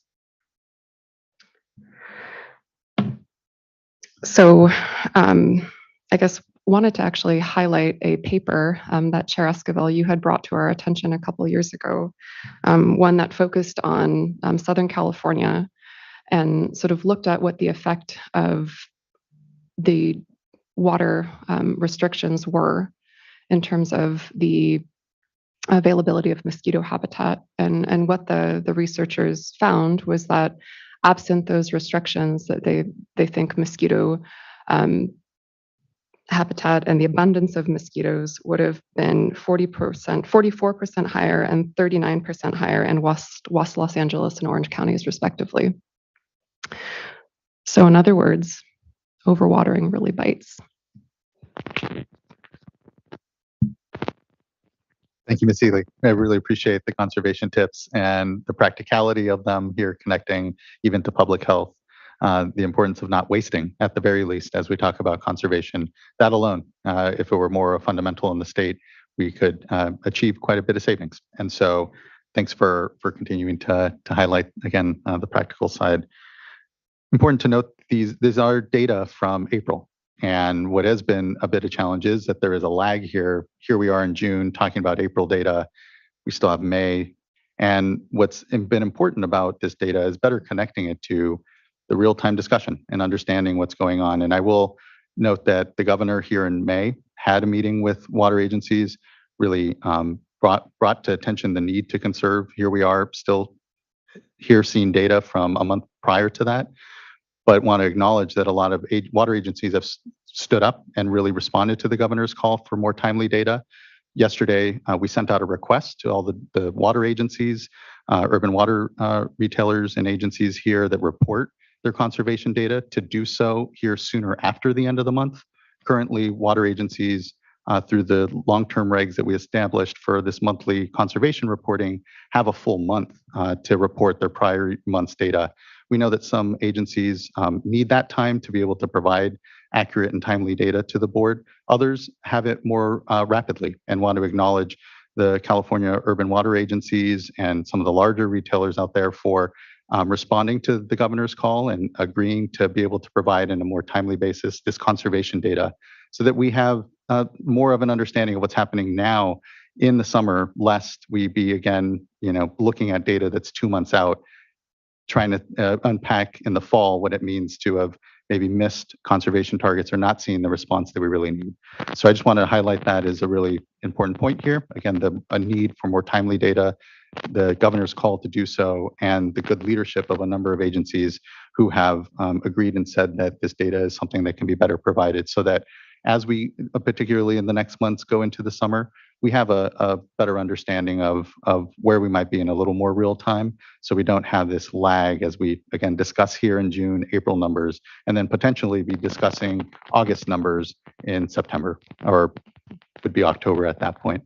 So just I want to thank the leadership of a number of agencies for that, and note that about this data as we continue to again, really call Californians to conserve in the face of what we know now is going to be our dry season, as we noted earlier. Any comments from or questions from my fellow colleagues? Board Member Morgan, please. And so I was just wondering, so on our, on our Drought webpage, we have a lot of great information just about the water use. I was wondering if there's a way that we could also provide information just for, about conservation, about just as we're looking at these numbers, we're acknowledging that because of the, the increase in just basically temperatures, there's an increase in outdoor water use. And so part of that is, the need to water basically non-California native plants outdoors. And about a month ago, we heard about the website that lists out all the California native plants, the varieties that are available. And so to have where we can have like those resources available to Californians, where so when we have that great information, there's then a place where Californians can then go to and see that that information, and so we can then ease that information transfer so that we can help Californians to be able to plant more California-friendly plants and to help us all to conserve more water. So if we are able to plant the plants that don't need as much, and then there's not that need to then water and then overwater, and kind of continue this trend, and kind of looking further out, as we continue with just climate change and increase droughts and dry years, just helping to really make conservation a way of life and making that change in our habits to ease that information transfer. That would be great. Yeah, thank you, board member. I completely agree. And Ms. Ely, please. The Save Our Water website is a statewide resource that provides a lot of that information, and we can do a better job in highlighting that particular resource on our conservation web pages. So we can look to doing that, absolutely. And I think perhaps more closely coordinate with the Save Our Water team to make sure some of those great resources that were highlighted last month are also showcased on the Save Our Water website. So thank you for those very good ideas. Thank you, board member. Okay, we have a few commenters and we can begin to go to them. I believe our first will be Chelsea Haynes. And then I don't know if we have any other commenters in the room, but I think we can begin to go to remote folks. And the first will be Bobby Alvarez. Ms. Haynes, good morning. Or This on? yes, today? morning. There's a button on top, I think. If you It's okay, on. Can you hear then me it's okay? on. Okay. Yeah, we can hear you. Good to see you. All right, my own technical challenges. Thank you to the board for your presentation today and your comments to staff for, I think, how you're characterizing some of the challenges around conservation right now. Aqua, my name is Chelsea Haynes. I'm Aqua's Regulatory Relations Manager for the Association of California Water Agencies. And Aqua and our 460 public water agency members take drought very seriously, and the challenges associated with drought. You know, like the state, local water suppliers have an enormous responsibility right now to minimize the near-term impacts of drought, as well as plan for long-term drought resilience. So we're in this together. I just wanted to highlight some of the work that the Association of California Water Agencies has been doing over the past year and a half now, specifically related to drought. Aqua's co-sponsoring legislation. It's AB 2142, and it would exempt turf rebates from California's taxable income from 2022 to 2026 as an effort to help promote turf replacement. Aqua's been engaging with our members through our board of directors meetings, committee meetings, conference programs. We've held meetings with the secretaries in order to help educate and promote conservation within our association. Aqua's also been developing significant member resources. We have a drought page as well on Aqua's website, and we've been aggregating local water supplier drought response actions in order to help promote and facilitate innovation across membership, as well as just create a one-stop shop to help, highlight the things that are happening at the local level. We've been creating member toolkits in response to the emergency regulations that highlight the steps that are needed to be taken in order to be in compliance with executive orders and state water boards drought response, and hosting technical webinars in coordination with Department of Water Resources on the annual water supply and demand assessment, preliminary water supply and assessment. We've been conducting polling on the communications aspects as to what's going to be most effective for promoting urban and water conservation. And then finally, we've been coordinating very closely with Save Our Water. We've been having ongoing meetings with Save Our Water representatives. We've been including them in our own communications committee meetings and creating space at our conference programs for them to highlight some of the local efforts underway. So we're really trying to think comprehensively about how to continue to promote this. And I just wanted to make sure that this is highlighted. We recognize, we're all aware of the pressure right now to go further and to do more. And we understand the pressure that the governor is under, as well as the state water board and local water agencies. I think right now is a really important moment for how we move forward with drought. And I think we are going to be successful in managing the impacts of drought. But I think, being able to look back at managing those impacts and having a really solid relationship between the state and local water managers is going to be a really important metric of our success as well also. So with all of that said, I just want to continue to encourage the board to work collaboratively with local water suppliers as we look through our solutions and next steps here. Continue to build on the lessons learned from the last drought. Go back and read that PPIC report. I think it's an excellent document of what we learned and what we've improved on. Access and assess the new data that's being submitted right now through the preliminary and annual water supply and demand assessment. And let's think through how we can really utilize the final water supply and demand assessment that's going to be submitted next month. I think there's really important data in there to better understand where shortages are and where we should be putting our resources.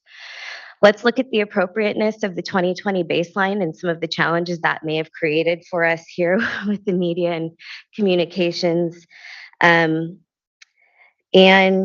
let's assure that as we're looking at what the local challenges are with drought and what the statewide challenges are with drought, they may be different, there may be overlap, but let's make sure to not create unintended impacts at the local level while we're looking to address the challenges at the statewide level. So with all of that said, appreciate that this is complicated.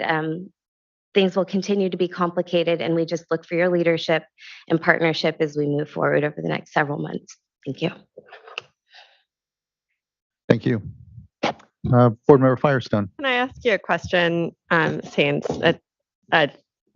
So I really appreciate the leadership that Aqua and other associations and local agencies are doing in this drought and just to help us make conservation a way of life.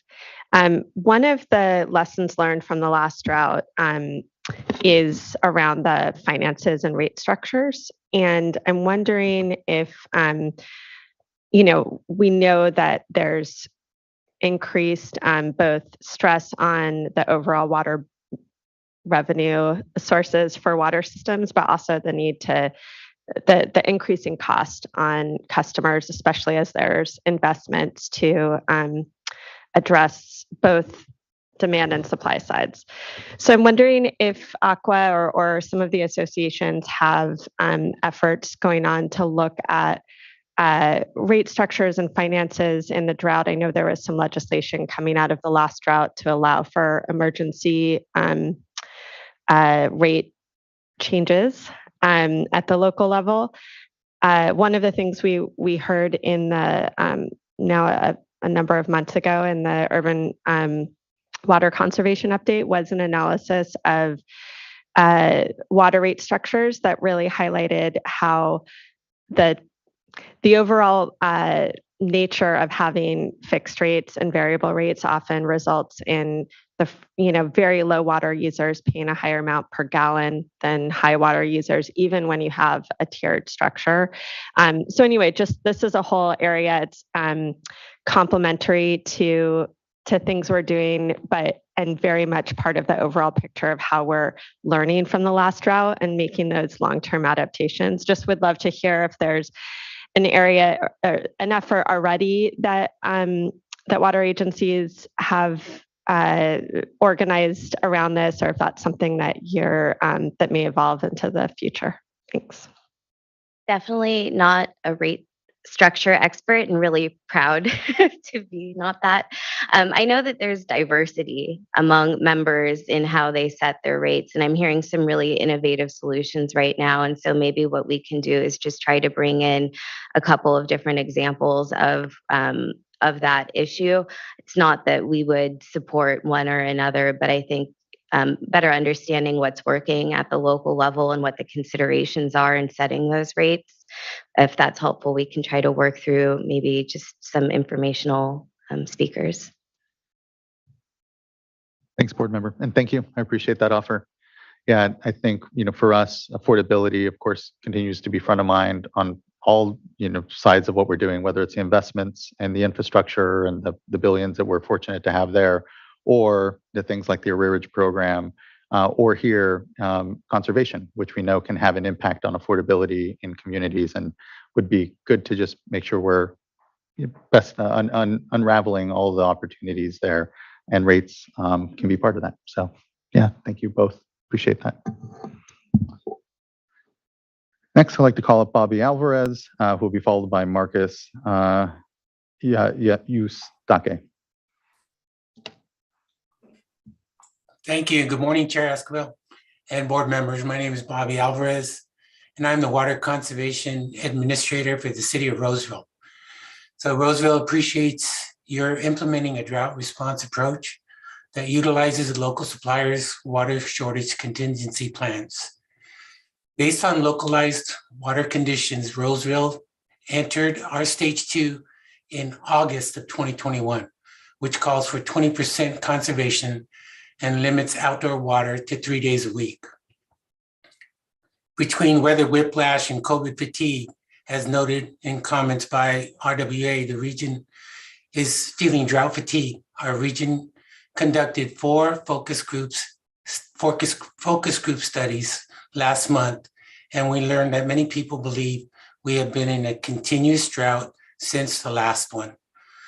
With the constant conservation messages in the media they have received for years, they have become apathetic to the messaging. Historically, the conservation mantra has been reserved to signify when extraordinary measures are needed by individuals, complemented with a longer-term water efficiency message during normal conditions. With that, using the base year of 2013, our May water savings is 23.72%, and using the base year of 2020, our savings is 7.49%. Roseville has launched an extensive conservation campaign with e-blasts, social media, mailers, and we even have a booth at the weekly farmers market. We have increased our water waste patrols in the first quarter of 2022. We have seen an increase of 34% in residential violation notices and a 75% increase in the commercial sector.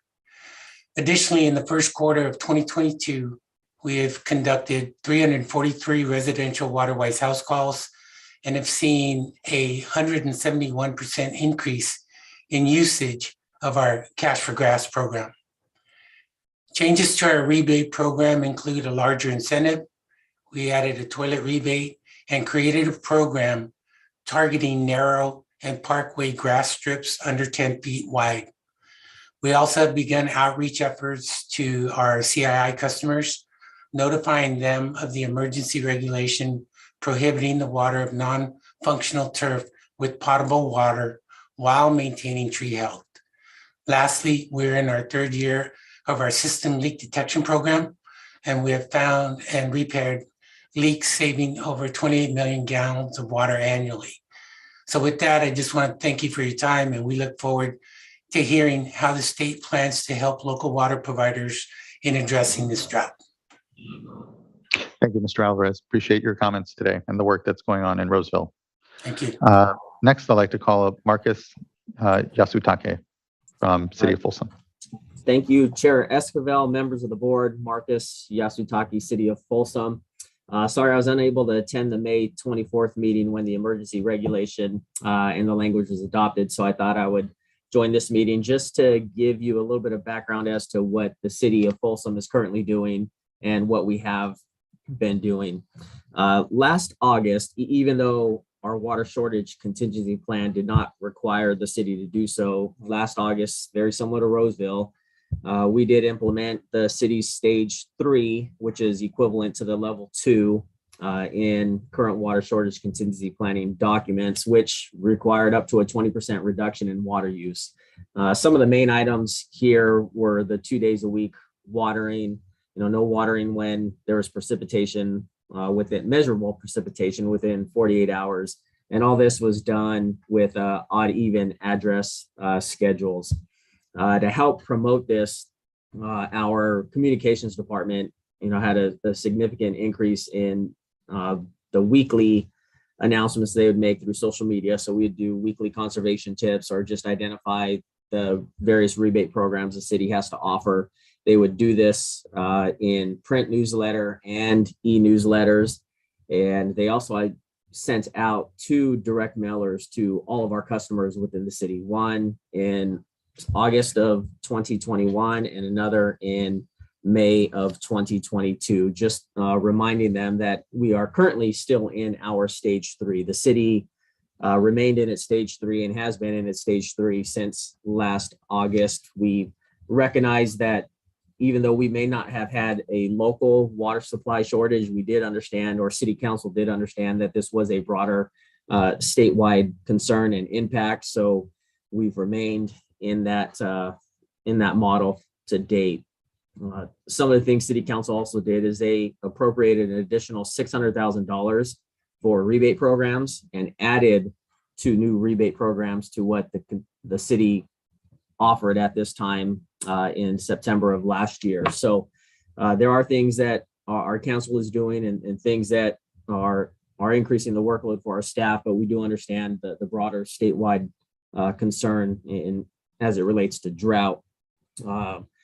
We are also, as the city of Roseville, doing additional leak and loss detection. We have 2 rounds scheduled for this year. We're about 2/3 of the way done with 1 round, and we'll continue another round later in the fall or early in the winter. which will help us then update our water loss control program, which was last updated, I think, in 2013. In terms of water use, I know we can probably all maybe argue on what a baseline is, but what I like to do is look back to when we made our announcement for our reduction requirements. So we looked at water use from September of 2020 through May of 2021 and have compared that to September 2021 through May of 2022. And we've been able to achieve just in potable water reductions, a 12% reduction in water use. So, much kudos to our customers for responding to the call. And we hope to continue that trend in 2022. Just in terms of maybe a larger baseline to look back to, we've looked back to the Senate Bill X7-7, the 2009 Water Conservation Act, and we're at 20% just in potable water use reduction and closer to 30% if we account for non-potable water. So I think, again, it shows that our customers are responding. And I'll just end with, I know we here at the city aren't likely to solve the state's drought problem, but we just wanted to point out that we are trying to do our part to help. Thank you very much.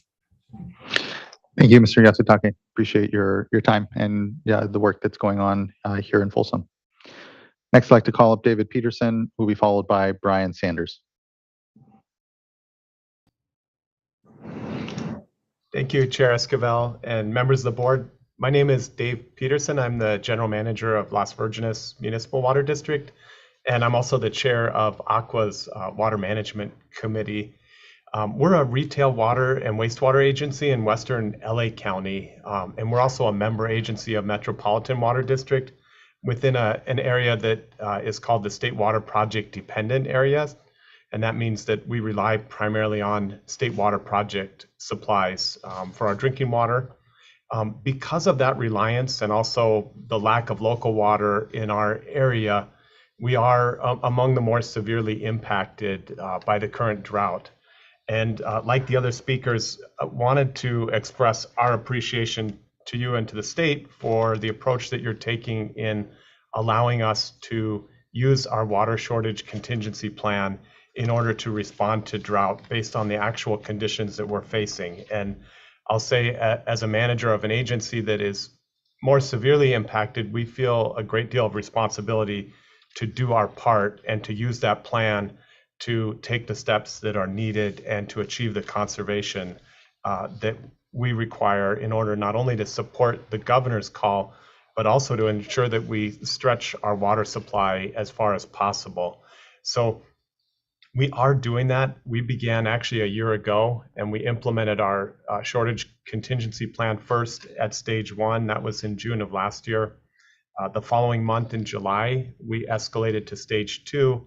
And then in November of last year, we elevated that to stage 3, which is where we are currently. And that is a water shortage emergency condition. We also opted to declare a local emergency because of water shortage, and that allows myself and others at the water district to implement programs and actions that we would not normally have the authority to implement.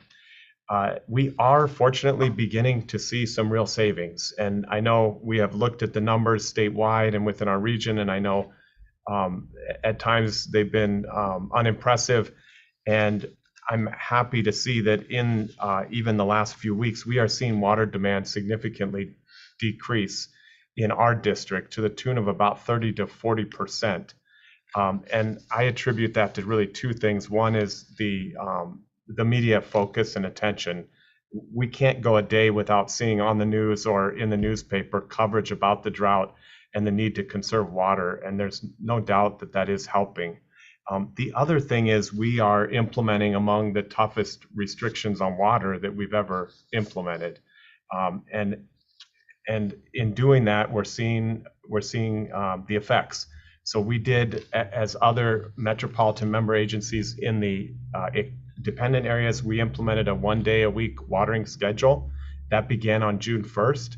And that allows watering only on 1 day for 8 minutes maximum per station, 15 minutes if you have high efficiency nozzles. and we're enforcing it. We're serious about it. So we actually have our own staff, and we've hired contract staff to actually patrol all of our communities, every street on a systematic basis, and we are issuing warnings and citations for anyone who waters on the wrong day or at the wrong time. We're also enforcing excessive runoff. So wasteful water use, where there's runoff from the property, we are issuing warnings and citations. We have a water budget-based rate system, and we have also reduced our water budgets for the outdoor component by 50%. And so those water budgets have now shrunk to reflect the conditions that we're facing. And then as a stopgap measure, we have implemented a wasteful water use program where customers who are using 150% or more of their water budget are considered to be wasteful. And those at the top of that list are actually, we're restricting the flow to those customers if they don't get back into check after 4 months of being notified that they're being wasteful with their water use. So I just wanted to share that we are using every tool available to us to control water use, and we're doing our part to try to stretch the supplies as far as possible. And we're looking forward to the data coming out in the coming months and hopeful that it will begin to reflect the kinds of numbers that the Water Board and that the governor are calling for. Thank you.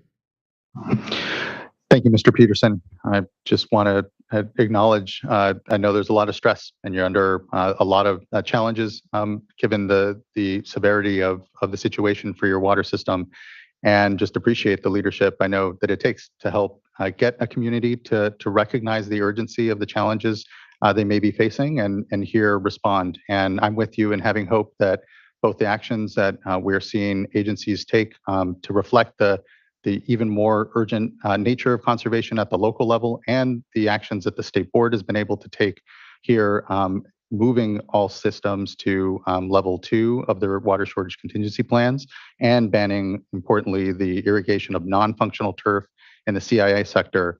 I'm with you in hoping that we see that response and looking to these next months be a real critical test if we can see activated, even with perhaps some fatigue here, which I can certainly understand. This drought, if it feels very different, it is because of just how different between COVID challenges and other issues facing our communities that seem compounded here with drought can feel. But we have conserved to levels that we need to in the last drought. We can continue to do so in this one.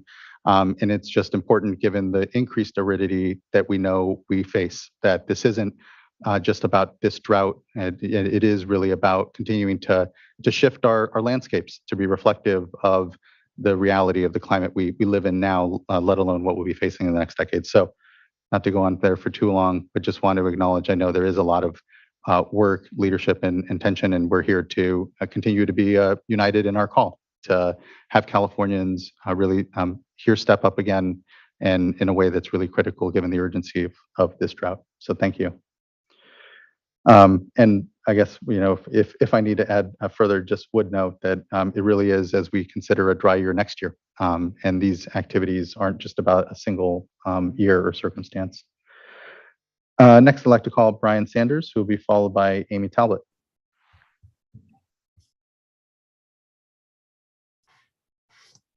All right. Good morning.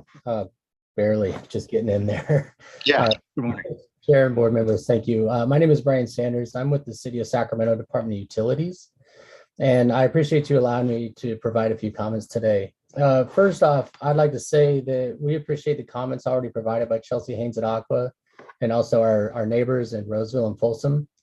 But with that, I'd like to highlight a few of the efforts that we have undertaken to be a little more resilient to drought and encourage conservation within the city. Recognizing the conditions last summer and what was likely to be coming in the future, like our friends up in Roseville, Sacramento also adopted stage 2 of our water shortage contingency plan in August of 21. Additionally, we temporarily doubled many of our rebates from July to December of 21 and saw a dramatic increase in our turf rebate activity as compared to past years. Through the end of April, over 1.1 million square feet of turf grass has been transformed to water-wise landscapes through our turf rebate program, with 321,000 square feet just this fiscal year. We also continue to proactively encourage our customers to fix and repair their apparent leaks. To date in this fiscal year, we've sent out over 17,000 leak letters. In addition to our standard leak inspections and our Leak-Free Sacramento program, which is a program specifically for our disadvantaged communities, we have recently been reaching out to our residents with both the longest and largest leaks by phone and in person when we've realized that the letters just kind of aren't landing. With this additional outreach, we've applied some behavior change on the drought patrolling. And so basically what we do is we're not just telling them there's a problem, but we're being more specific, just no more generic reminders to these customers. And so we've been able to customize language to inform what the violation is. For example, if they're watering on the wrong day of the week, or they have a leaking fixture. Residents are given warnings and notices before they face fines, and we have seen the majority comply after receiving this more personalized outreach. To further encourage leaks to be repaired, we also have a grant program that provides reimbursement to those residents who get a licensed plumber to repair those leaks. Lastly, we adopted a 2-day per week watering schedule in 2017, and we never did away with it. We've actually at times reduced it down to 1. And with that, the city hopes that the board takes our actions into consideration when planning for the future. And I thank you for your time and allowing me to provide some information on our efforts. Thanks. Thank you, Mr. Sanders. Appreciate the work that's ongoing, and particularly translating violations into actionable things that homes can undertake and understand is important. So thank you. Next, we'll have Amy Talbot, followed by Eric Oriana, and our last speaker is Elizabeth Lovestead.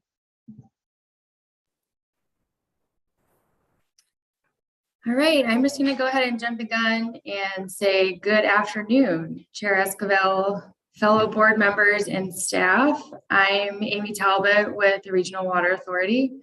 We represent 20+ public and investor-owned water suppliers and associates in the Sacramento 6-county region.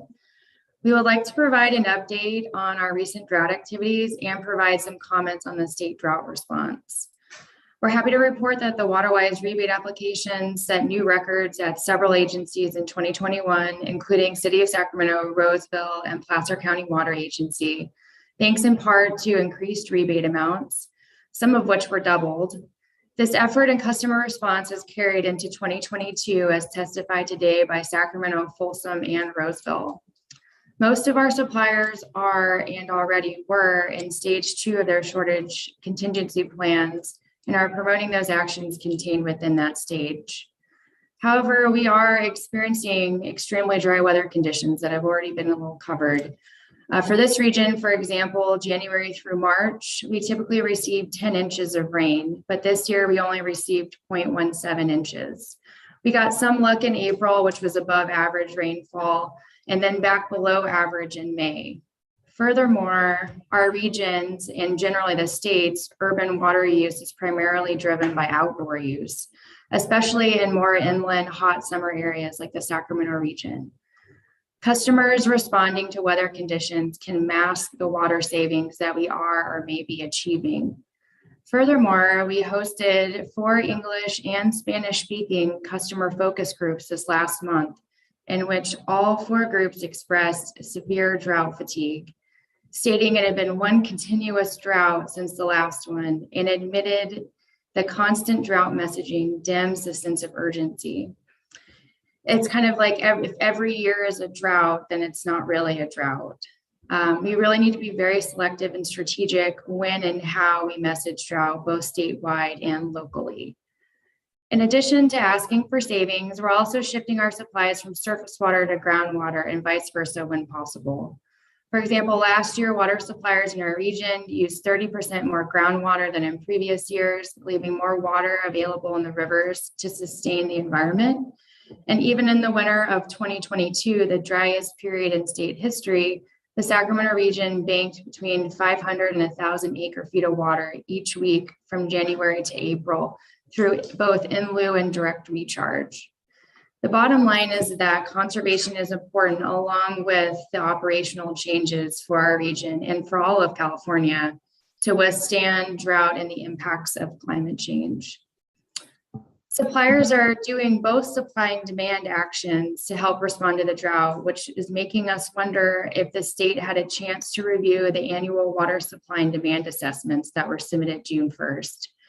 We would be interested in a presentation or summary of the results at the next board meeting if possible. I think those results are important and will provide a deeper dive into the pervasiveness of water shortages throughout the state. And I believe the data will assist the state in right-sizing its statewide drought response, keeping in mind the requirements of the current executive order. I like to think of it as kind of the Goldilocks and the three bears approach. Not too much, not too little. What we want is a drought response that is just right to avoid unintended consequences like stranded infrastructure and management assets that have already been paid for by the state and customers, or even worse, to disincentivize more of those investments in the future. We need all of this while still identifying those service areas that are in a severe shortage.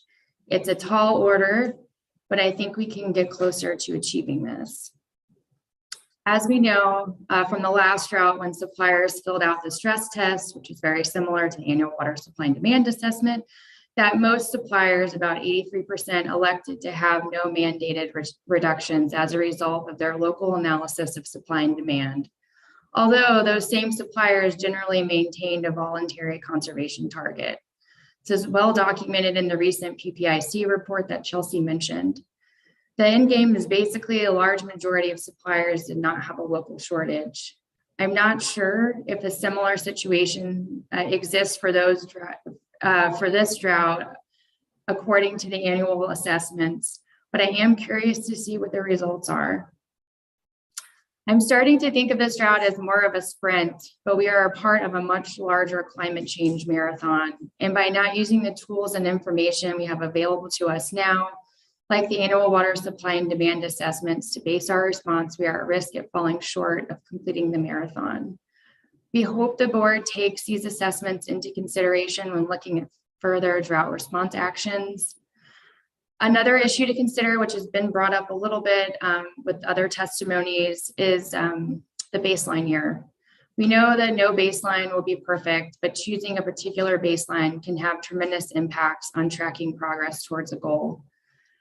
For example, for our region, the April 2022 and 2020 comparison shows an increase in regional use of 2.8%. However, if we use a 2013 baseline like the previous drought, that comparison shows a 21% savings.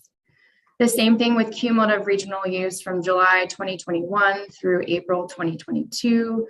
It's a 5% reduction with a 2020 baseline, 16% reduction with 2013 baseline. I just think about how different our drought response progress, public perception, and coverage would look like with just a simple baseline change. I bring this up not to discount the water conservation tracking that we do. It is important. I think we should keep doing it, but rather to show the fickle nature of these calculations. This is another reason not to hyper-focus on conservation savings, those month-to-month numbers. It's more important to identify and assist those suppliers that are expecting a shortage. And finally, we look forward to the state continuing to communicate how state agencies and leadership are helping respond to the drought right alongside us water suppliers' efforts. Thank you for your time and attention today. And on a side note, I do like the mosquito conservation tip. I have not seen that approach before, but enjoyed it. Thank you. Thank you, Ms. Talbot, and appreciate the work that is ongoing to continue to understand how communities are reacting and assessing their own feelings around drought and conservation messaging. Just to quickly ask, did you have an opportunity to work with the state board or the Save Our Water campaign as you guys developed the questionnaires or work?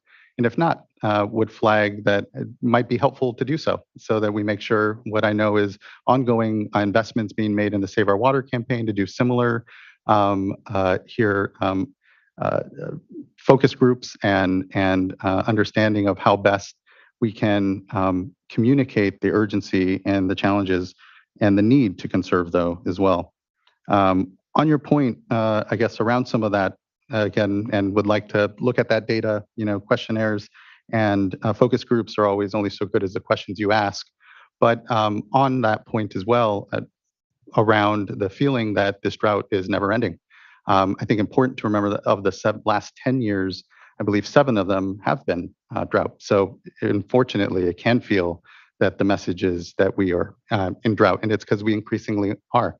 And I think that it's important then to understand then how we do communicate the long-term aridity that's happening, and that these actions that are happening, not just as they did in the last drought in 2015 when we all reduced our usage and is helping buoy supplies in this moment, how similarly these moments where we're focused on our water use, we're making investments importantly in these outcomes, can be an opportunity to really charge at what are a lot of efforts we're needing to see, given our vulnerability, not just with the Bay Delta, but the Colorado River system in California's writ large need to continue to conserve. I guess it's really how you define shortage. You can have a year by year calculation and show that maybe there's enough water there. I believe last year Met did that, said there was a 5 to 6 year supply with no need for concern, and yet here we are a year later. So appreciate the good points and what will be continued engagement around all this. And as you do further investments around polling and such things, do look at the state as a partner in that. So thank you. Next, I'd like to call up Eric Oriana, who will be followed by Elizabeth Lovestead.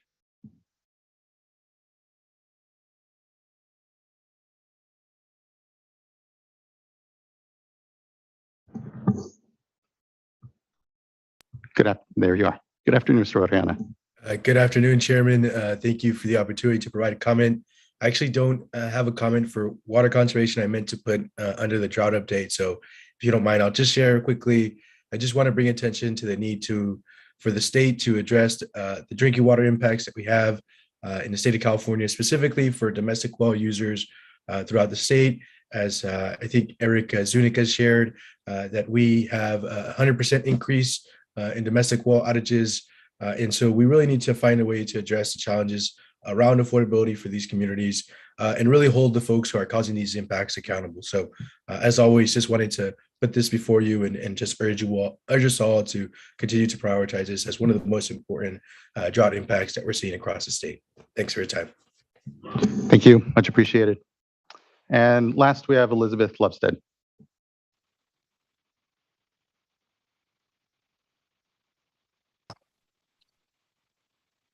Thank you very much. And can you hear me? Yes, we can. Good afternoon. Good afternoon. I just want to thank you for the opportunity to make comments. I'm Elizabeth Lovestead, Water Resources Manager with the San Diego County Water Authority. I oversee the conservation and the regulatory policy area of the Water Authority. And I just want to emphasize that, first of all, I support the comments made by Aqua and other agencies really detailing what they're doing to respond to the current drought. And I just want to say in our region, we are also taking it seriously and encouraging conservation through messaging, incentives, and education that continues to go on. Our public affairs group is working with Save Our Water to increase the messaging in San Diego, also with Metropolitan Water District, again, to bring a consistent message throughout our service area of the importance of reducing water use during the droughts. I agree that the April 22 water use numbers more reflect the weather conditions compared to 2022. It also reflects that in April of 2022, it was really a unique year. Office buildings were shut down, schools were empty, colleges were empty, tourist destinations were empty, and all of those were due to COVID. And so Really look forward to working with you as we move forward through this drought to address the water use efficiency and conservation needs. We will continue to enact what is in our water use efficiency plan as required by the emergency regulation, water shortage contingency plans as required by the legislation, and just continue to look forward to working with you in drought response that addresses both the regional and the statewide needs. Thank you, Ms. Lupstead. And to an earlier point Ms. Talbot made about the data that's coming in on the shortage and production data. Let's go and it would be good to have a moment to understand what data is coming in, what vulnerability those here yearly assessments, demand supply assessments, as they are now here submitted and have an opportunity to touch on that data. On the just the baseline discussion, 2020 was selected because it was a moment after the last drought here, trying to reflect where we were in so far as a call for conservation in this period. But we know, comes with challenges because of it was a COVID year, and again, especially in the winter, subject to differences in hydrology, and that really drives a lot of the opportunity for conservation. It's why we've also included though the regional or the residential gallons per capita per day numbers as well, that better can even out or reflect what is the longer trends here, even as we have a baseline number that tries to reflect what this call for conservation is doing. So just wanted to reflect on those comments here as well, and just thank everyone for their participation in this informational update. Board members, other thoughts or questions? I'll just add that there's a lot of context here, and as one of the speakers said, and I think we've all been saying, is this really is both an immediate sprint, but really a marathon to get to the long-term efficiency and conservation as a way of life. As we look at what information we might be able to provide in the future to provide context around this, in addition to whatever we're able to get from our sister agency on what was submitted with the water supply assessments. I'm interested in getting an update on both what kind of review or analysis of water shortage contingency plans are conducted, and then also, including the water supply assessment, just given what we've saw that Chair Esquivel, you mentioned in the last year, it's certainly everyone's doing their best on those and investing a lot of money in them. But we also want to make sure that we continue to support ensuring that they're effective in accomplishing their goal.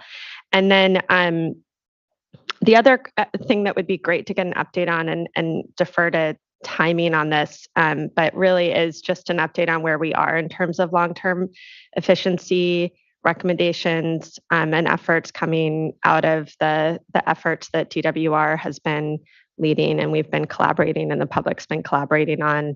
And I know we're also moving forward with the water loss standards over at our end. So it'd be great to get that context in as well, and defer to staff on timing of how we can do that.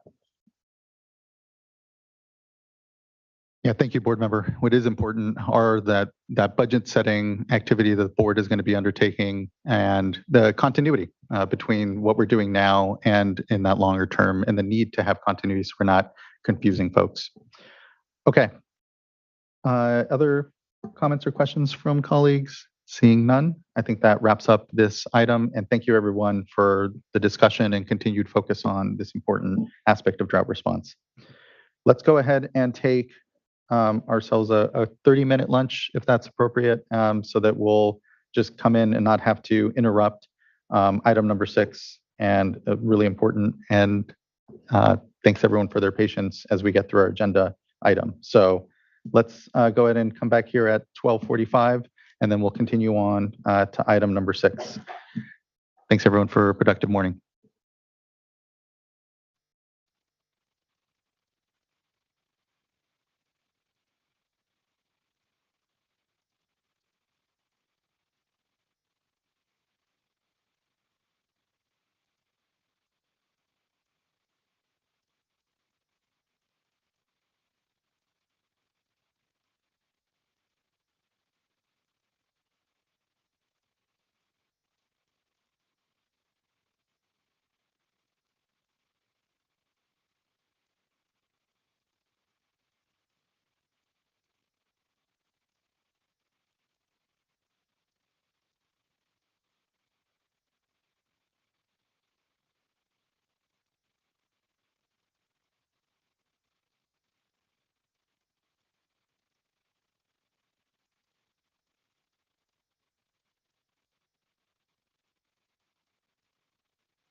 Andrew.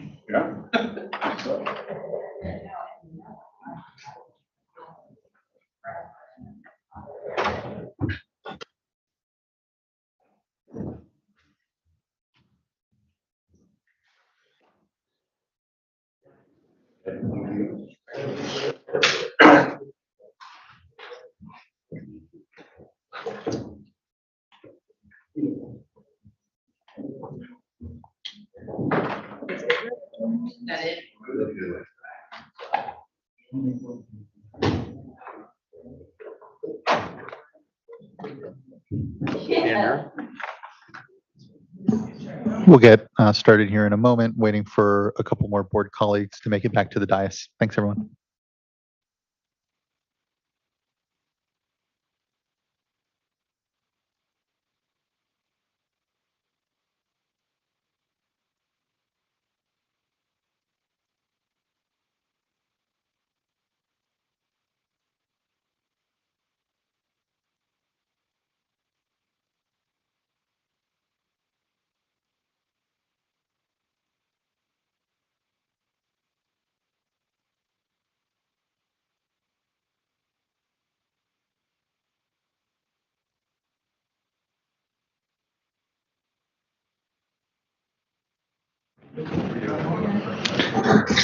Okay, everyone, we can get started. I think we can just go ahead and hand things over to Mr. Bullen Bryan or Mr. Echtel. Good afternoon, Chair Esquivel and members of the board. My name is Eric Echtel, Deputy Director for the Division of Water Rights. It is my sincere pleasure this afternoon to bring to you for your consideration a voluntary drought water sharing agreement for the Russian River watershed. This is a culmination of years of work, including dozens, if not hundreds, of meetings with staff, stakeholders, diverters, other interested parties in the watershed. And the proposed agreement is a significant step forward for the board and division in looking at how we can approach diversions and drought during times of water shortage. It presents a template in part for how California can approach ongoing aridification, which we've heard a fair amount about this morning. Today, the item will be co-presented by staff from the division as well as representatives from the watershed. We are joined today on the panel by Devin Bower, Executive Director of the Mendocino County Farm Bureau, Phil Williams, Counsel for the City of Ukiah, and John Nagel, Board Chair for the Sonoma Resource Conservation District. And so with that, I'll turn it over to Sam Bullen Bryan. And just want to start and just thank everyone. This is a really exciting item. This work has been exciting to see accelerated, regrettably through necessity, but the way that everyone has really contributed to this moment to be able to better plan what we know will be future moments of aridity. I just want to express my incredible thanks for your leadership.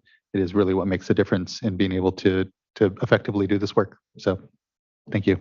And Sam, thanks. Thank you, and good afternoon, board members. My name is Sam Bullen Bryan. I'm a program manager in the Division of Water Rights. I'm joined today from the Office of Chief Counsel, Andrew Dieringer, for this item, and the other panelists Eric introduced. I'm going to give some opening remarks and then hand it over really to my peers here to present the agreement. And then I will close with kind of some remarks on the State Water Board's role in implementation should the agreement be approved. If we could go to the next slide, please. So this kind of just covers that agenda. And next slide, please. And as a reminder for context, we're here today to consider an agreement pursuant to the emergency regulation that was adopted by the State Water Board on May 10th and approved by the Office of Administrative Law on May 31st of this year. So just a week or a little more than a week ago. That regulation contains a section 877.4 that allowed the State Water Board to approve a voluntary agreement. And that agreement could function as an exception to curtailments in the watershed. And so there are a couple of findings that the State Water Board needs to make as required by that regulation. And then the other key piece of that regulation section is that it provides, if there is an agreement approved, it provides the Deputy Director for Water Rights the authority to cancel the exception to curtailment if there's kind of information demonstrating that the agreement could have an adverse effect on non-signatories. So it's really emphasizing that it is a voluntary program and that it won't impact other water users who don't want to volunteer for it. Next slide, please. And so that regulation section was really the culmination of a lot of time and work spent in discussions and efforts in the community, in the watershed. I thought I'd place those efforts in the context of hydrologic conditions in the watershed. As shown here is Lake Mendocino storage. The graph we've shown a lot.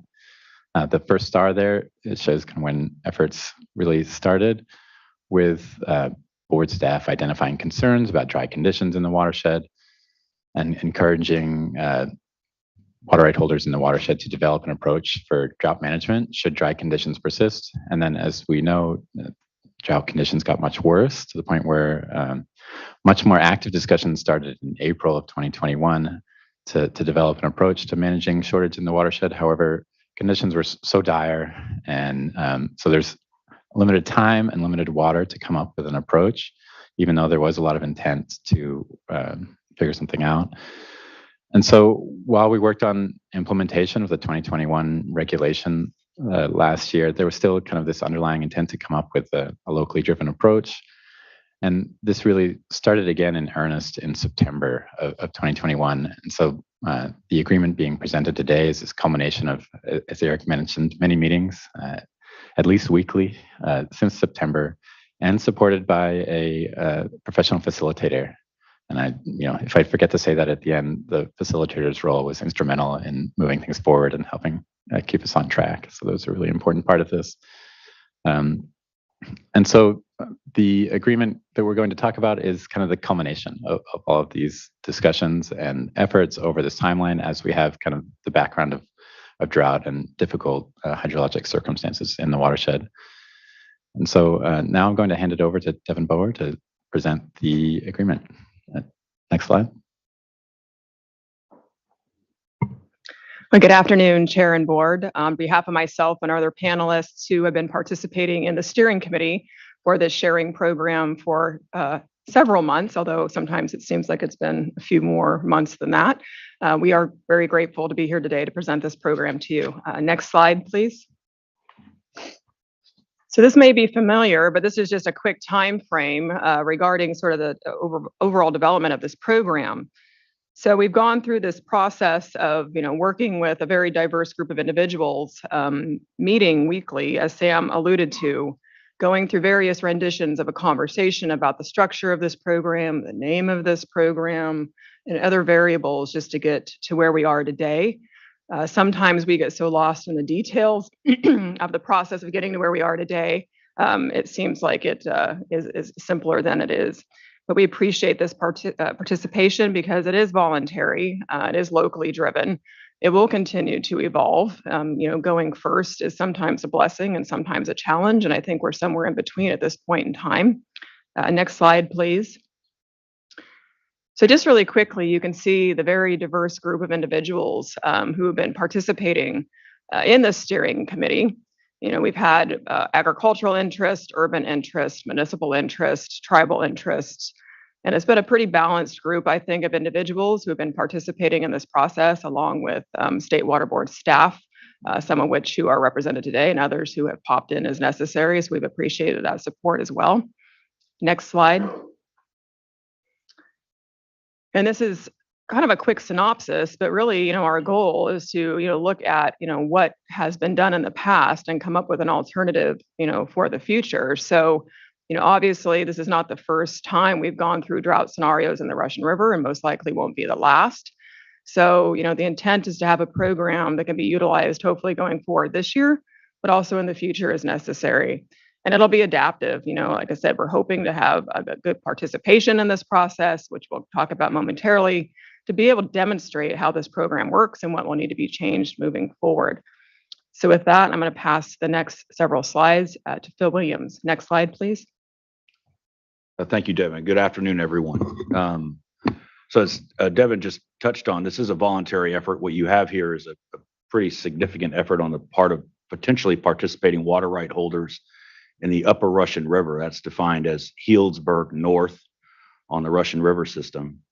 All water right holders on the upper Russian River are eligible to participate, given that they have submitted statements for years 2017 to 2019. The basis for that was that we had to have some sort of a denominator or a baseline off which you would conserve or forbear to contribute to the program.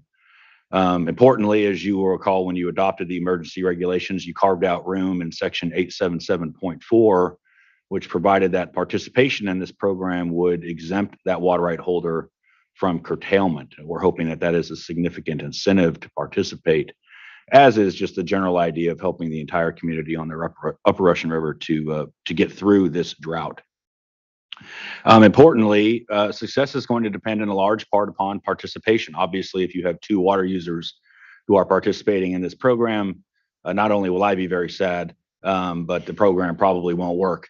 So we're hoping and have been doing a significant amount of outreach to potential constituents, communicating to them the merits of the program and the objective components of the program, hoping that we will get a very high level of participation for the math to work. The amount of water conserved or forbear. So what we're talking about doing is we're creating a system where certain water right holders would agree to forbear the diversion of a certain amount of water, thus creating a block of water for this program that participants would be eligible to divert from. So you're potentially creating 2 kind of universes. You've got program water in the system that participants can divert up to a certain percentage, and then you have potentially other water that's available for non-participants, should they choose not to participate. Transfers and exchanges among water users are encouraged and allowed under this program.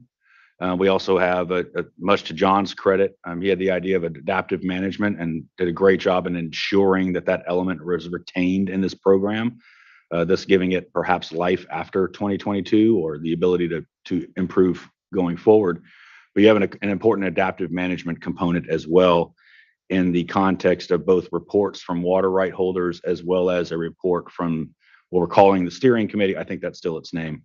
To the State Water Board about, we call it an implementation report, so that we can report to the State Water Board on the impacts. We wanted to be able to have a look back to understand what the effect of the program was. So next slide, please. And so then why sign up?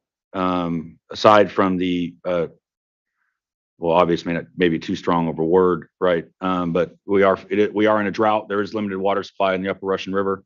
This is the genesis of this was an effort to avoid curtailment. So the preliminary consideration I would suggest to people would be, by participating in this program, you may not be curtailed and thus subject to minimum human health and safety amounts of water. There are other considerations as well for junior water right holders. By participating, in theory and under certain assumptions of water availability, there may be more water available to you than would otherwise be available under a curtailment situation. So that's that bullet that says allocation. Some water is better than no water.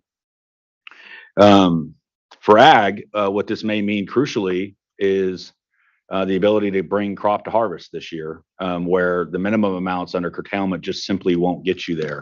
There are scenarios where you may be able to bring crop to harvest, given participation in this program. For our communities, it may mean things as simple as the ability to water parks, and maybe vegetable gardens, right? But those things that make a community, it may provide enough water to allow for that sense of community, even in the context of this drought. And I'm obliged to comment for the kids in Ukiah. It may even mean a few more pumpkins in Pete's pirate pumpkin patch, a promise I made to my daughter back in October. So we'll see if we can accomplish that. Now, significant question about why a senior water right holder would participate in this program. Senior water right holder may be facing a scenario where they wouldn't be curtailed regardless, and therefore this incentive of, well, you may be curtailed, so you should participate, may not simply apply. In my opinion, there are reasons still for those seniors to seriously consider diverting. First of all, we worked very hard to make sure it's clear in this program that participating in this program does not result in abandonment of your water right, My thought is it may even help further secure it because you've got precedent that a program relied upon your forbearance of a water right, which must be in existence to participate in the program. So there's a certain amount of reliability and durability going forward there for seniors. Importantly, also, the program is designed to improve learning on demand and supply in the Upper Russian River. Lots of conversations and whispers about illegal diversions. We certainly experienced last summer this very strange event of unexplained reach losses in certain parts of the Russian River. I would suggest to senior diverters that we have a shared interest in understanding what those reach losses are. This program is one vehicle to improve information to ensure that we can better understand what those reach losses are. And if they are illegal diversions, it is in everybody's, but it is certainly in senior water right holders' interests to bring everyone within the ambit of the law to, because it only preserves your own water right and your ability to divert going forward. And then so in closing, I would suggest, at least as to seniors, I would suggest seniors take the long view of participating in this program, the way it may enable future success. And then finally, accounting, as we have experienced, and Sam probably has experienced, and Mr. Cole probably painfully, a lot of work and research has gone into various permutations of water availability.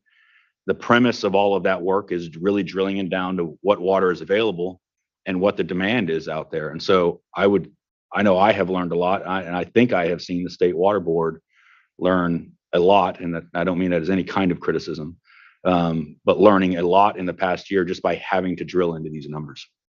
So I think that's in everybody's benefit as well. And then there's also there's also the more qualitative interest of just, water is a shared resource, but folks on the Upper Russian River, it is one community. And the reality is that the same people your kids go to school with or you work with are also the farmers on the other side of the street. So it is one community, and you are helping your community through. Next slide, please. The next step. So we are here today, finally bringing you an agreement. I think we're all very happy that we got here, bringing you this agreement for your consideration. We appreciate the ability to do that. We've established a deadline for enrollment of January 20th.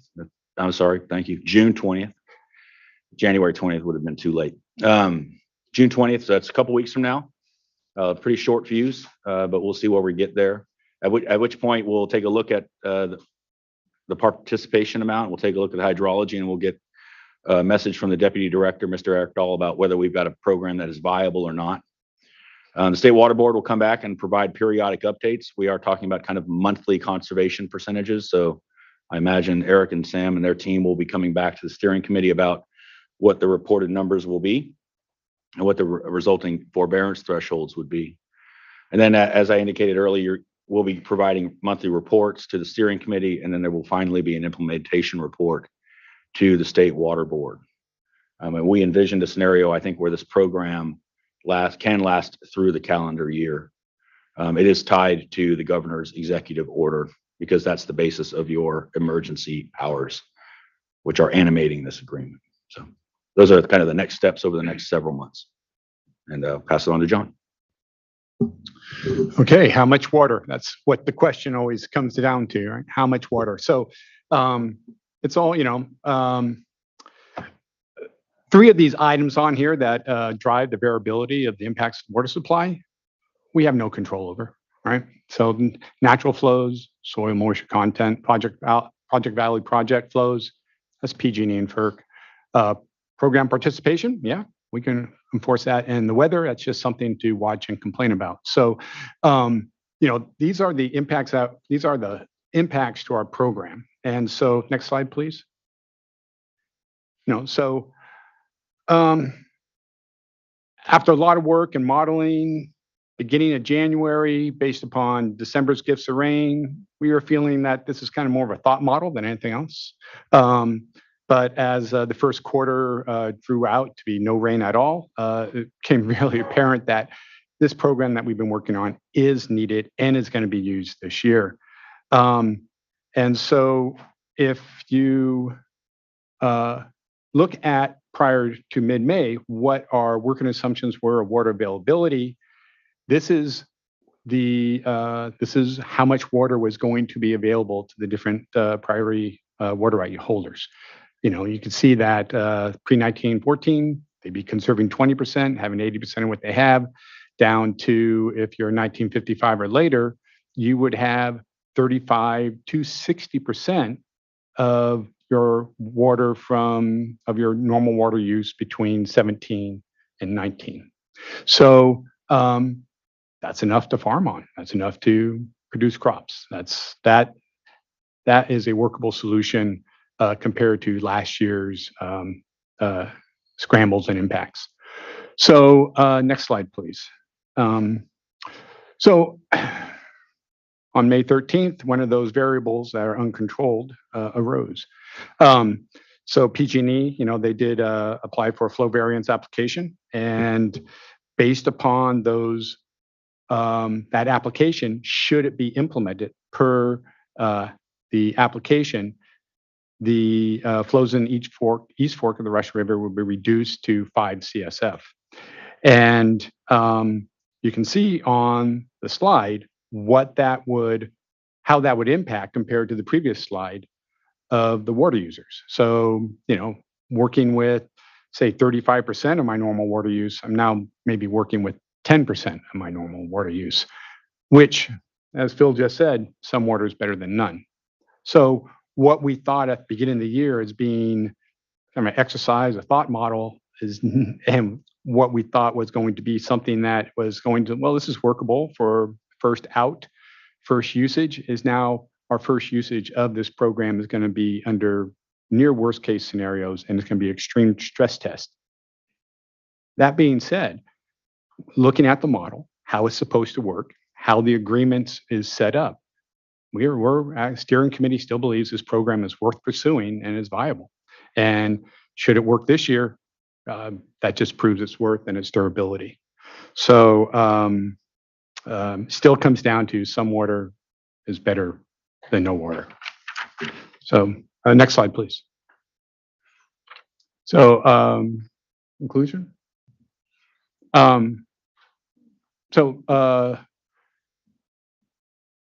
So thank you. I mean, Sam, got to know you very well. Eric, you guys. So thank you very much. It's been a big group effort. It's been a lot of work, a lot of number crunching, a lot of talking with the community consistently, time and time again, after talking with farmers, they're saying, yes, we want this. So it's a dramatic welcome if it works from last year's curtailments and literally cut off of water. And so by improving this information and intelligence about the Russian River hydrology, we'll be able to do it this year and build upon that on this year. We'll adapt to what's happened and move on next year. Because, as you keep on saying that this year's drought, well, this is a persistent drought. This is a 20-year dry hydrologic cycle that's going to continue on for some time. Thank you very much. Any comments? We can go to the next slide. I'm going to just give some kind of closing remarks on the State Water Board's role and the staff's role in implementation, should the board approve the agreement. My peers here sort of covered some of this information already, but I'm just going to add a little more detail to it. If we could go to the next slide, please. I think the key role moving forward would be providing administrative and technical support to the implementation of the agreement. There was reference to kind of the math and making sure that adds up. And so staff are in the position this year to provide the calculations around what's referred to as Exhibit B. Exhibit B is the calculations related to defining the forbearance thresholds. So how much water is available, how much enrollment was there, and then based on those factors, how much water is being made available to program participants and everyone's forbearance thresholds or water diversion reductions. The other key piece is that because we are already administering the kind of online forms related to the curtailment processes, that and we have a website for the curtailment processes, that it was relatively straightforward to add a couple more forms that have kind of been designed by the steering committee with input from us as well. And so that's something that we're in a good position to administer this year. And then after kind of that, this initial enrollment period, kind of continuing calculations, if conditions change, I think that variance that John mentioned is an important point. So when that takes effect or when that changes, that will change water availability in the watershed. And so, our role would be to kind of update the numbers accordingly. The next slide, please. In addition to kind of the technical and administrative support, the staff would be in the position of kind of continued oversight of the program to make sure that kind of the findings required by the regulation remain to be true, and that importantly, that the agreement is not impacting non-signatories. I think that's a key kind of theme here. And so part of that is, as the regulation states, that the deputy director has the authority to say, whether the exception to curtailment still applies. And so a really important piece there is, as Phil mentioned, enrollment. We really do need to see what enrollment looks like. I think it will be more than 2 people, but whether we get to 100% or not, and we'll probably be somewhere in the middle. And so it's taking a look at what that looks like, making sure that there aren't any unforeseen circumstances where someone is being affected. And then the other part is that State Water Board staff will still be implementing the emergency regulation that was approved on May 10th and conducting the curtailment analysis and announcing which water right holders are curtailed in the watershed. And so as part of that process, we'll have the results from that water availability methodology, and we'll be able to compare that against what Exhibit B says to make sure that there aren't any inconsistencies in the results and there is no kind of adverse impact occurring. Kind of taking our curtailment analysis and the allocation tool that was described on May 10th is like the best available information, and that noting that a lot of the same information is being used in Exhibit B. That we'll be kind of comparing the two to make sure that there aren't any adverse effects occurring. And so this, in addition, just to say that again, in addition to our kind of technical support, there's still this kind of oversight role during the implementation that is kind of envisioned both, in the language of the agreement and then also in the resolution before you today. And then next slide, please. Kind of related to those concepts is just the findings that the board needs to make. Staff prepared a memo dated June 2nd, kind of detailing the analysis of why we believe the agreement will not adversely affect the water supply of non-signatories, kind of outlining that there's a certain conservative assumptions within the agreement in terms of how it says water is available. And then also detailing kind of this continued oversight role that really we have to look at what enrollment looks like and make sure there aren't any quirks, say on like an individual specific tributary or something like that warrants a closer look. And so that will be kind of, we believe the information is there to support the findings today. The other one being that there is support from prospective enrollees from both Sonoma and Mendocino counties. This is, for the whole Upper Russian River, and we do have that on record as well.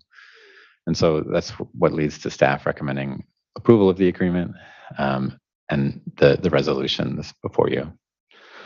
And next slide, please. Here's some kind of just informational resources about the program for those listening in. There's a web page related to the agreement. As always, same as with the curtailment implementation, please sign up for our email distribution list. And then this is that last bullet there is a link directly to the form to enroll. So water right holders can go there and enter their water right number and log in and fill out the forms to sign up for the agreement. We opened the enrollment process on May 27th to just provide a larger window. So it's early enrollment. It was made clear that the agreement is not yet approved, but people can still start signing up. And that deadline again is June 20th. So there is kind of a tight window here. And, pending your approval, we'll see what happens with enrollment. Next slide, please. And that brings us to the end. I want to note I borrowed this slide from the colleagues on the panel here. So credit to them for putting it together, but I think it kind of captures the intent here. And we'll open it up for questions or comments from the public. have to just say thank you again, and how incredibly impressed I am by this effort. I know it hasn't been easy. These aren't uncomplicated issues.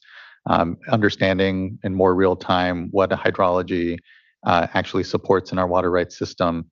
The Russian River watershed here was the first that here we curtailed this last year. And this last year was the first time in history that the state of California and this board has actively curtailed because circumstances have really warranted it. But what I really appreciate about this effort is that there is a continuity to that work that the board has done, both on the data side, but also in the desire to empower water right holders to here engage in the water rights system for the first time in a way that we haven't ever truly done. And I'm just heartened by the fact that this agreement here, this opportunity, I really want to make sure we're contributing to a successful sign up. Because it does allow for more flexibility in a self-organized way that can have more equitable outcomes in communities, can look at the many different impacts and help us do our work of balancing, particularly in these difficult times, these impacts. And the water rights system, the system of prior appropriation is what it is. And it is something of a blunt tool, if you will, where more senior water right holders maybe are foregoing the need for curtailment because we have a system that has first in time, first in right, but that here again, water right holders and communities can self-organize and say there's an ability to share better with one another. But the fact that it is consistent with the data that the board has developed, with the curtailment work writ large, and there is no net harm to that work as well, that continuity of the effort is just really I'm incredibly impressed and thankful for, because it allows us to have the real discussions around the data, around improving it, and using that again as a basis of empowerment for communities to see that with us, and then here all collectively act in this most important way that we can. And so we have a lot of work to do in the water rights space in the state, but it's projects like this and moments like this that really give me hope that we can actually probably do a lot more sooner than we think otherwise. But it really is dependent on the leadership and the right common vision that we can all have in administering water rights and in helping our communities in incredibly unprecedented circumstances and difficulties, which continue to be a topic here at this board, but that water rights, I just feel we have such a strong opportunity to do better by. So thank you. And I guess to maybe just leave with a question, what does viability look like as Eric goes to make his call on this program? Is there a sense of like number or volume of water right represented that we feel is something of a critical mass to help hear all of us know what that collective target might be to see some success here? I think that'll be really dependent on the makeup of the enrollees, more so than the the number or volume. And so it's if we have the right balance of kind of people that are anticipating they will have water available through the summer and the juniors to share with. And so I think that's more the number. I think it could work with as few as 10 people if given the right makeup. But obviously the benefits scale. And so we would like to see 100% enrollment. And then the other kind of note on viability is the Potter Valley project variance. At the lower end of what's proposed, the kind of implementation will almost need to be deferred. But at the higher end, the agreement is, functioning quite well as designed. And so that kind of gets to the modeling and kind of looking forward that John referenced earlier.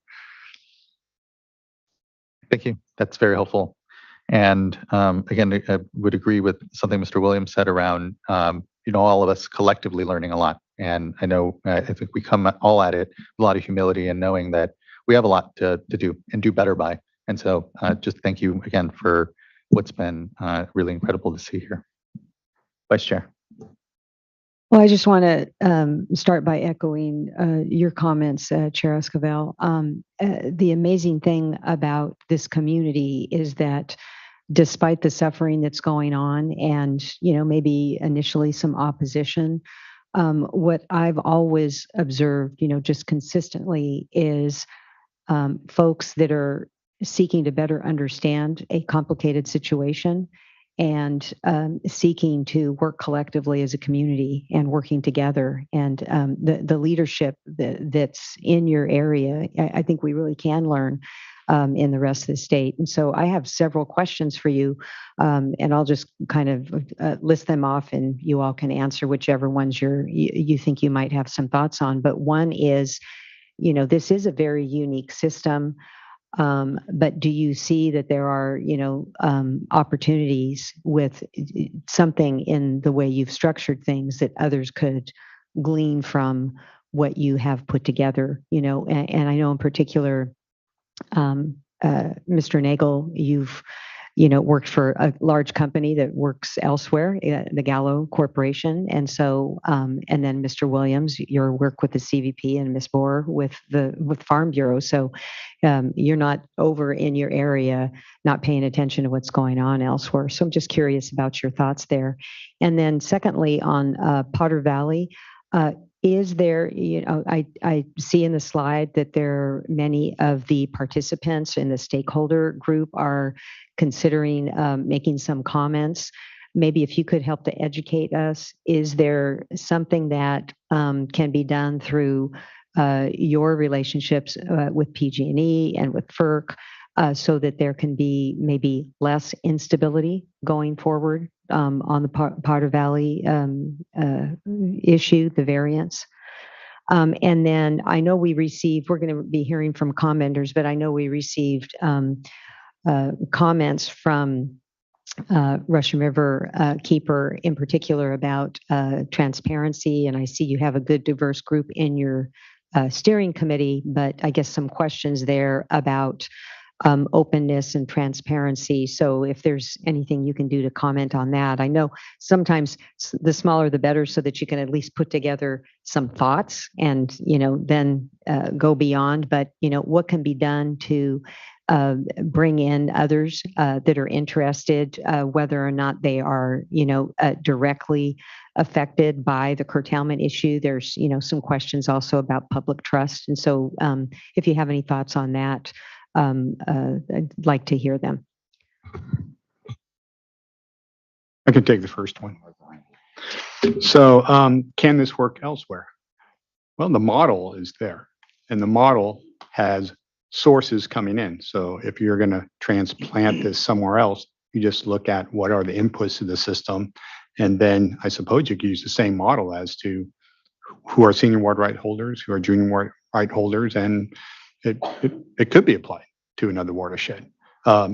Each watershed, of course, is going to be incredibly complex for that area. But basic backbone is there. I believe it could be used elsewhere. Thank you. I agree with John. I think it can be used elsewhere. I think it does present a model. I would suggest though that the concept is the model, right? You start getting into other systems across the state, and the complexities become immediately apparent and far more complicated and difficult, both in terms of, in deciding what that baseline would be. That would be difficult. I would also, frankly, just identifying who the available water right holders are. And I'm thinking specifically the CVP on the SAC system and everything that goes into managing and administering that system. That would be, if this concept could be applied there, I think that would be fantastic. I think it would require a real scrutinization of key differences on that system. Several times we had conversations, and I heard a lot about how complicated the Russian River system was. And on my experience, I just kept thinking, gosh, it doesn't seem that complicated. It seems like you got a river with a few tributaries, and it's generally flowing south. So there would be, I think the concept can definitely be modeled, and I would encourage folks to seriously consider it. And there may be an opportunity. We've carved out part of the Russian River, and we've got an upper Russian River agreement. So there may be ways to kind of isolate certain segments of certain systems. I don't know if you had a comment on that first point. I was going to tackle number 2 for Ms. Diadamo. So first of all, the timing has been a significant challenge. with the notification that came out from PG&E requesting the variance, FERC opened up a comment period that closes on Thursday, the 9th. So, all assumptions, darts at the board, are that we should get a response from FERC by the end of the month in terms of if they approve the request, if they approve some sort of parameter, within that request.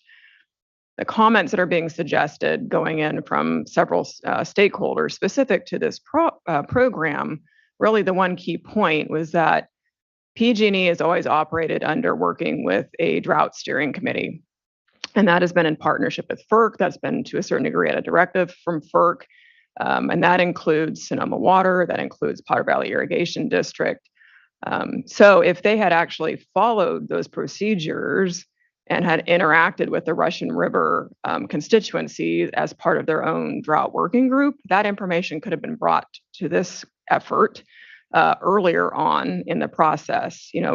All of us sort of saw what was proposed when it was proposed to FERC.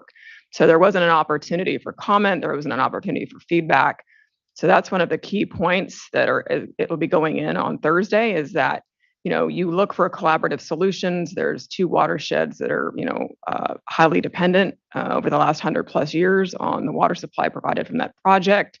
It would have been nice for FERC to really consider that point in this request. And the ask is to say, we don't agree with going directly to a very critical year designation of 5 cubic feet per second.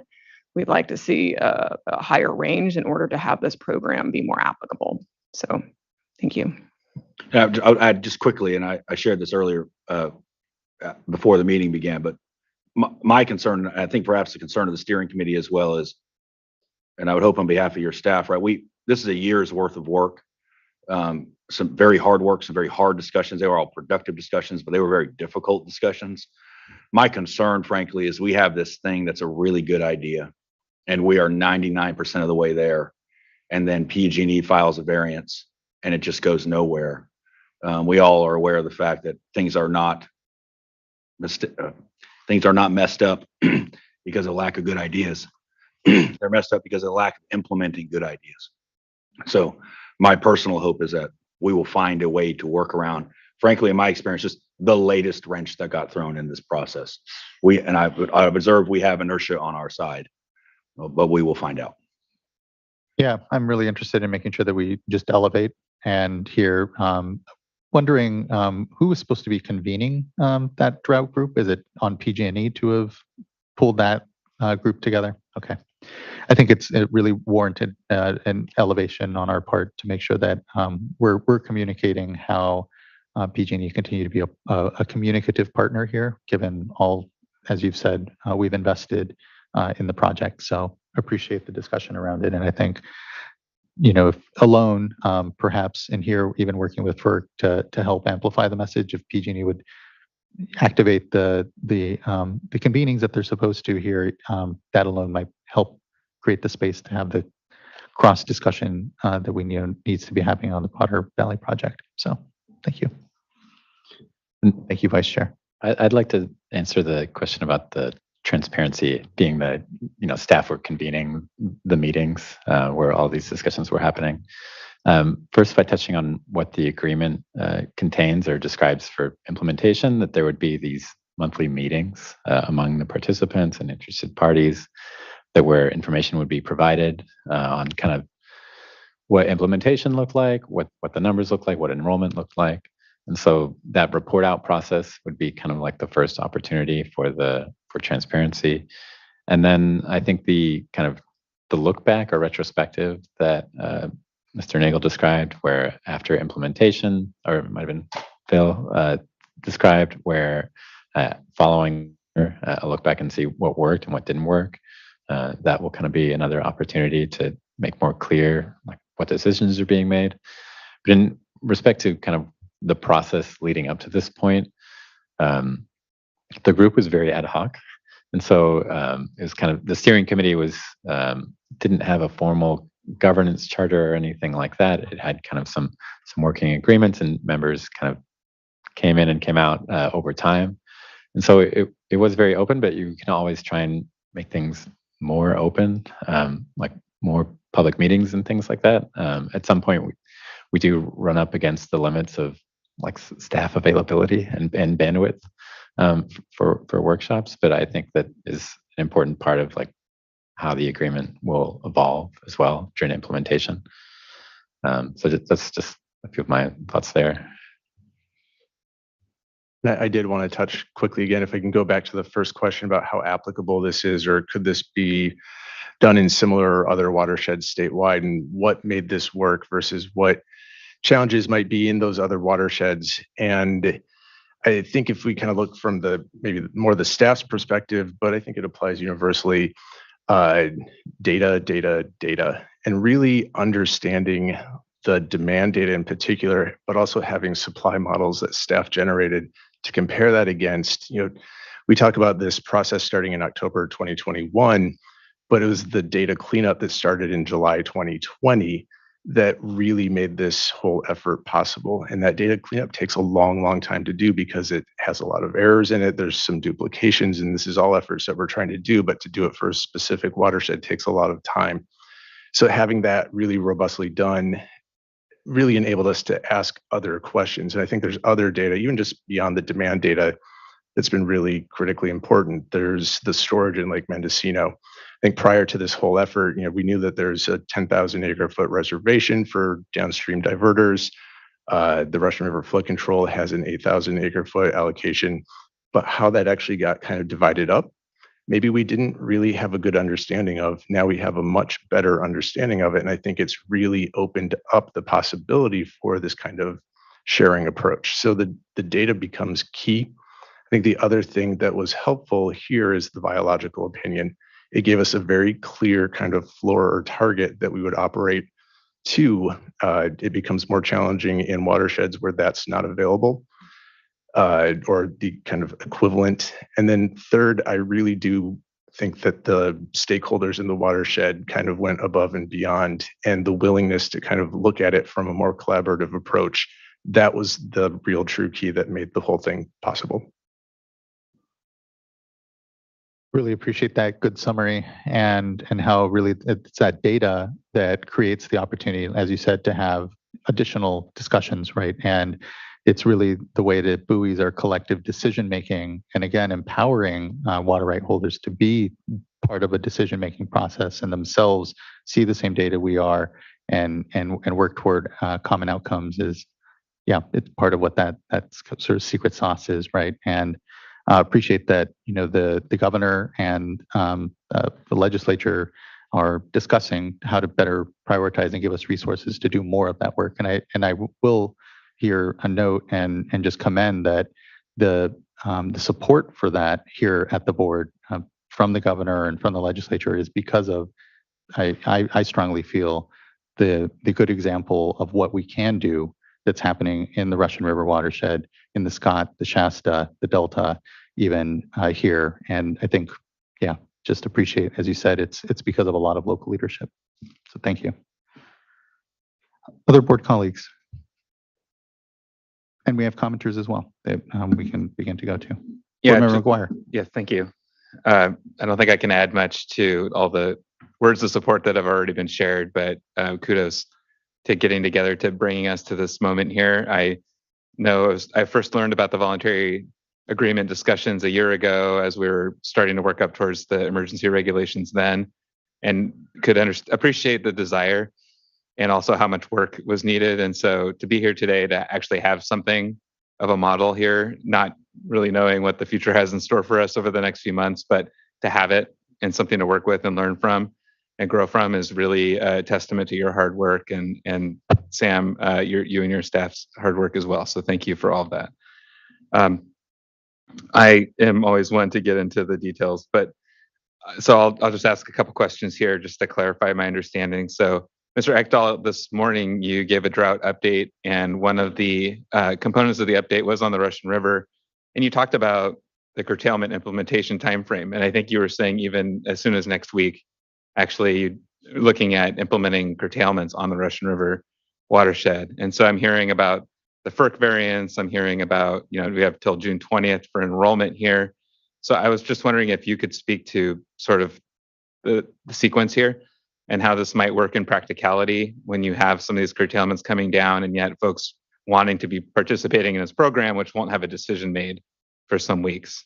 No, that's a great question. And I'll give a run through, but Sam, I'll look at you to correct me if I run off course. So we run for the Russian River watershed the water availability kind of on a monthly time step. And that's based primarily on the reporting structure that we get the demand data in. It usually comes in monthly increments. And we ran that data kind of at the end of May, looking at what we think supply versus demand is going to be. It looked like there was sufficient supply, at least through the first part of the month. We'll rerun those numbers again, kind of maybe late this week, early next week to see where things are. But based on the late May run of the numbers, it looked like around June 15th, we could get into a scenario where demand exceeded supply. And so based on that, we would look at where the curtailments would be appropriate. It could be that in some watersheds, they're very focused on a small number of diverters. It could be that in some sub-watersheds, they're more prevalent than others. The Drought tool does allow us to kind of parse out where we think curtailments would be focused. We would issue curtailments if appropriate at that time. But also note that there is this later in the month, just 5 days later, deadline for the voluntary process itself. At that point, there is a 5-day kind of gap regarding whether the curtailments would apply versus the voluntary agreement would apply. The way I see it right now is that the curtailments would apply for 5 days, but we would have to do the assessment, right on June 20th or shortly thereafter to be ready to go and make the voluntary process implementable, 6 days after curtailments kick in. So there is a little bit of a time gap, but hopefully it's of a small enough duration that we're able to kind of coast through that week where there may be additional curtailments that then may be stepped back if the if the sharing agreement was put into place. And it may be that with additional curtailments that it may incentivize some additional enrollment into the voluntary process. Eric covered that pretty well. Just to note that our original goal, and it was a complicated effort, but our original goal was to kind of have an agreement prepared in April-ish timeframe. And so, the complexities and difficulties of putting it together were a couple of months behind. So in an ideal world, we would be kind of having a program like this before the commencement of the dry season. We're right up against it now. And that the way that the language in the agreement is set up, it describes that everything really takes effect starting in July because of where we are in terms of timing. And so the applicability of the exception to curtailment would kick in then, and our just regular emergency regulation process would be what's in place before that time. So we're really looking at, like Eric said, analysis after June 20th, and then announcements of the forbearance thresholds, hopefully before July 1st. Yeah, well, thank you for that. That's really helpful. And I'll look forward to whatever update you can provide at the next drought update board meeting in 2 weeks, knowing that a lot of this will still likely be in flux, but anything you can share will be helpful. The other quick question I have was just kind of on your note about sub-watersheds and tributaries. I know there's a change sheet here on the resolution, so I was just wondering if you could summarize briefly what the purpose of that is. It's to clarify the deputy director's authority regarding the exception to curtailment and kind of determining that the exception doesn't apply. And so we wanted to make clear that when Eric was making that determination that a non-signatory may be adversely affected, that determination could occur just on a tributary. So it's not like if there was kind of one person somewhere due to the nuances of their geography and where they were located, that they may be affected, that the entire agreement had to be scrapped, that protecting that non-signatory could still occur on a tributary by tributary basis rather than canceling everything outright. And so that's what that additional change sheet clarifies. Thank you, board member. Great. Thanks. Echo what's been said. And, our water rate system is inherently inequitable. And this is an example of how there can be local self-determination, voluntary collaboration to really get to a more optimal allocation of water access. So I think really a model, something we really want to make sure we can facilitate. My real question is understanding better the governance structure here. It looked like a great group of folks that have been engaged, at least to some extent, off and on. I know there's limitations already.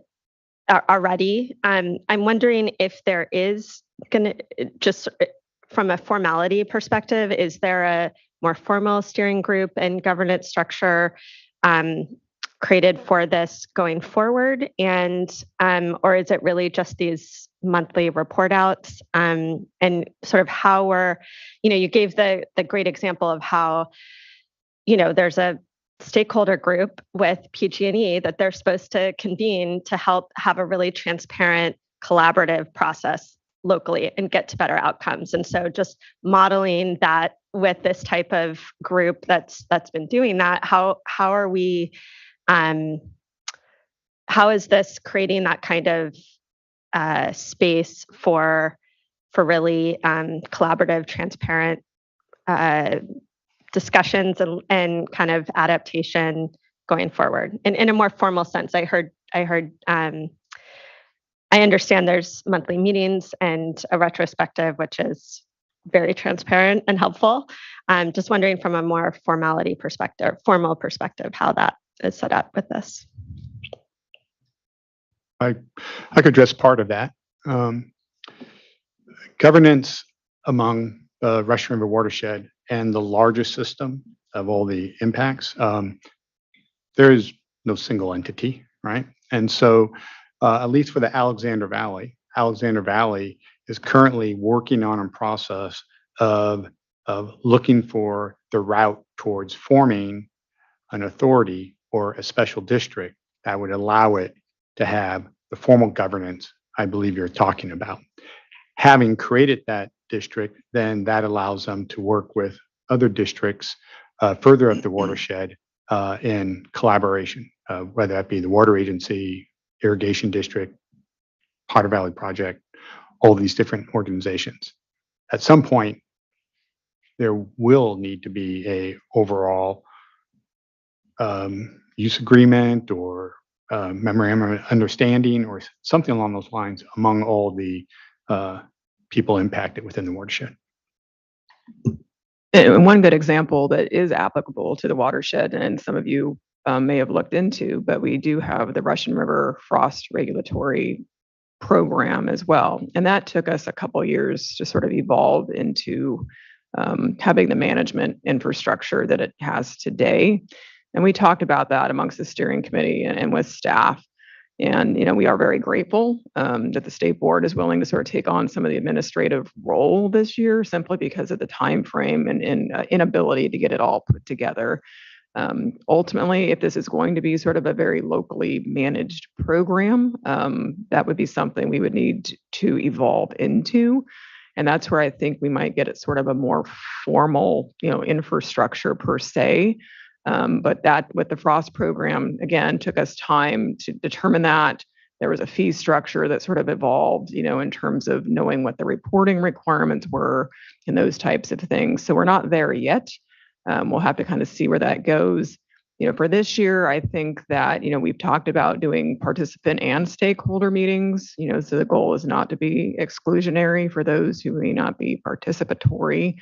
I don't think there's ever really the intent to have any sort of exclusion. I think, like, Sam alluded to, there was lots of evolution in the last several months in terms of who was participatory to this. But, it is important, at least for the administration and the advancement of this program, that the folks that are participating within sort of the water rights base are, being able to have a voice and have those conversations. So hope that helps. The only addition I'll add, ma'am, is I think we said repeatedly, don't let the perfect become the enemy of the good. There were plenty of really smart people on these calls weekly. And I think all of us were having to restrain ourselves in terms of digging into some issue and wanting to just make that perfect. We quickly realized that if we did that, this great idea we had would die. My own feelings are what we have done is we've created an institution that allows the kind of formality that you're talking about to grow organically. That is my thinking. That is also my hope. I think that's the hope of the steering committee as well. I'm a big governance geek, ma'am. So I wanted to dig into this kind of decision-making structure, but forced myself to pull out and exercise some patience, having faith that if we lay this down, that kind of structure will emerge, but it will do it so more organically and then ideally probably more durably. Great, thank you so much. It's really helpful.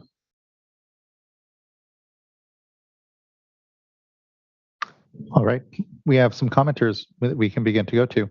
I believe first I'd like to call up Elizabeth Salamone. Hello, Good everyone. afternoon. Good to see you. Hi, good to see everyone. First of all, I'm overjoyed. Sam, you almost brought me to tears at one point when you were speaking. It's so wonderful that we are here today. I am Beth. I'm the general manager of the Mendocino County Russian River Flood Control and Water Conservation Improvement District. I want to say, first of all, thank you to everyone who's there today representing us and saving us all the drive over. So I really appreciate you all. Thank you. The district, in addition to submitting a letter of support for this program, last night at its board meeting, it approved enrollment into the program, and over lunch break, I actually enrolled us into the program, our district. So I'm very excited about that. And anticipation of the approval for today, fingers crossed, we've set up a customer meeting tomorrow first thing to help our customers who have their own water rights also enroll into the program. The district the board approved a motion to intervene on the PG&E variance application, which was also filed today. So it's been 23 months since Eric and some of his staff approached water leaders in the Russian River and brought us this idea. I've personally been invested since that time. Originally, my hope was just to keep any amount of water flowing for every single water user. But later, as things progressed, it was also about navigating various stakeholder interests for the best outcome for all beneficial uses. We've talked a little bit about data today, and I've learned from listening to Eric multiple times talking about the water report that the 2 points that really came out of that were increased communication with stakeholders from the State Water Board and data collection. This program does both of those things. I'll leave it at that. It really does both of those things, and it can improve on that as well.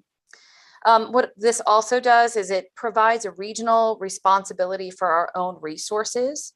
That'll save you folks some money and effort, and people like their independence. They don't want to be interfered with as much. So this has really been a way to engage water users and say, okay, this is what you want, then let's do this. Let's work together and get this done. And it puts us in the best position to adapt rapidly to the changing conditions. There was a question a little bit about governance, and I would like to add to the points already made that the Sonoma Water Agency did receive a grant recently. A part of that grant funding goes towards developing a Russian River Water Users Forum, and that would be for all beneficial users of water that is transferred currently from the Eel River. And there will be communication and outreach and further coordination. I've talked to Sonoma Water about this. I'm also on the steering committee for that effort. And while the funding doesn't cover this program, there's an opportunity there to perhaps bring in some elements of it and use that as a structure, or at least further communication. So I really want to thank everyone for touching on the uncertainty of the Potter Valley project transfers. That was heartbreaking, I will have to say, and it was a shock to everyone in the steering committee and throughout the watershed. The steering committee, however, just did not see this as a sign of defeat. Everybody that spoke out was like, let's keep going. We've been doing this for so long. We're so invested. Let's keep at it. We needed this program now more than ever to be poised for action when the water is available, whether it's FERC modifying the request or it's a little bit later in the year, as Sam said, sort of deferred until we get a little more water in the system through natural, maybe it will just rain.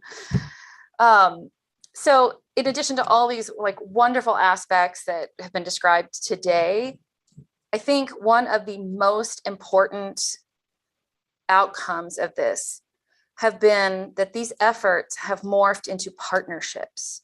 It's a giant team now. You know, we started off kind of coming from different corners in a lot of respects. And now, you know, these are my colleagues, these are my coworkers on this, these are my team. And I think, Devin, you've mentioned before, like, what are we going to do when we don't see each other on Zoom every week? Or we skipped a week and I got a little lonely. It was, I missed you all. The other thing is that this really strengthens the sense of ownership and stewardship and being recognized for the water users here in the Upper Russian River. We're not connected to the larger systems. We often get overlooked generally by the press or, advocacy until things get really bad. So this program offers water users acknowledgement for, like I said earlier, standing up and believing in themselves to manage this. So in conclusion, we need this. Our community needs this. We need faith and support and the opportunity to succeed at something bigger than any one of us could have put together. This is truly something we have built from the ground up. And I'm so hoping today, and it sounds pretty positive so far, that you will approve this and we can put this into place and really make some history. Thank you all so very much. Here. Thank you, Ms. Soleimani, for your continued leadership in this discussion. I'm glad you could be here participating with us as well. It is an incredible moment, and thank you for your passion and continued voice here, and for having that common vision here with us.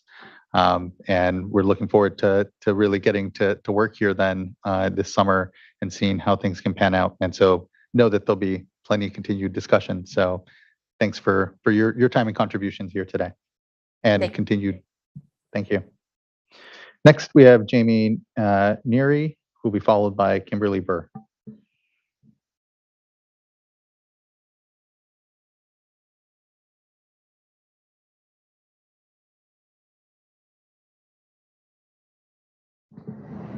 Good afternoon. Oh, I apologize. We can't hear you. On the platform, though, you are unmuted.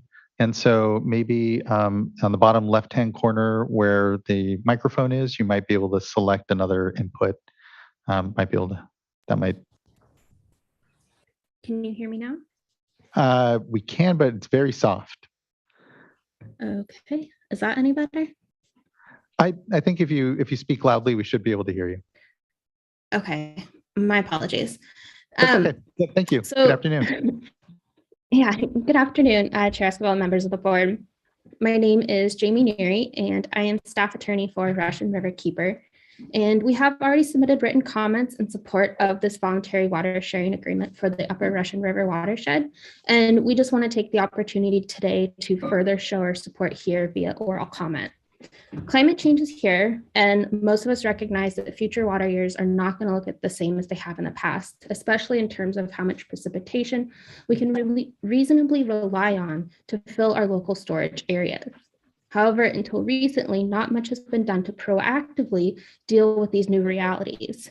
Instead, most measures imposed have been more reactive and have unfortunately suffered from enforcement issues and don't necessarily have the needed scale of impact to protect all of our beneficial uses. This does not help us prepare for a future of more extremes, greater variability, and increased uncertainty. However, This voluntary sharing program that staff and water right holders have put together has a potential to be a significant turning point in the overall proactive management of water within our watershed. And for that reason, we support this program and truly hope it proves successful. Though we noted in our written comments that we believe there are still some areas in need of improvement and hope to see incorporated in subsequent program years, we really look forward to seeing what we learned from this program this year, how we can better adapt it going forward, and how we might even be able to eventually expand it throughout our watershed with increased participation and more enrollees. We want to thank the State Water Board staff and water right holders in the Upper Russian River for all the time and effort that went into creating this program and moving our watershed one step closer to establishing a water management system that works for and benefits all beneficial uses. The willingness to collaborate on this program and see it through to fruition is a feat in of itself, and we thank everyone for their efforts in getting it to this point. We really appreciate your time and effort on this.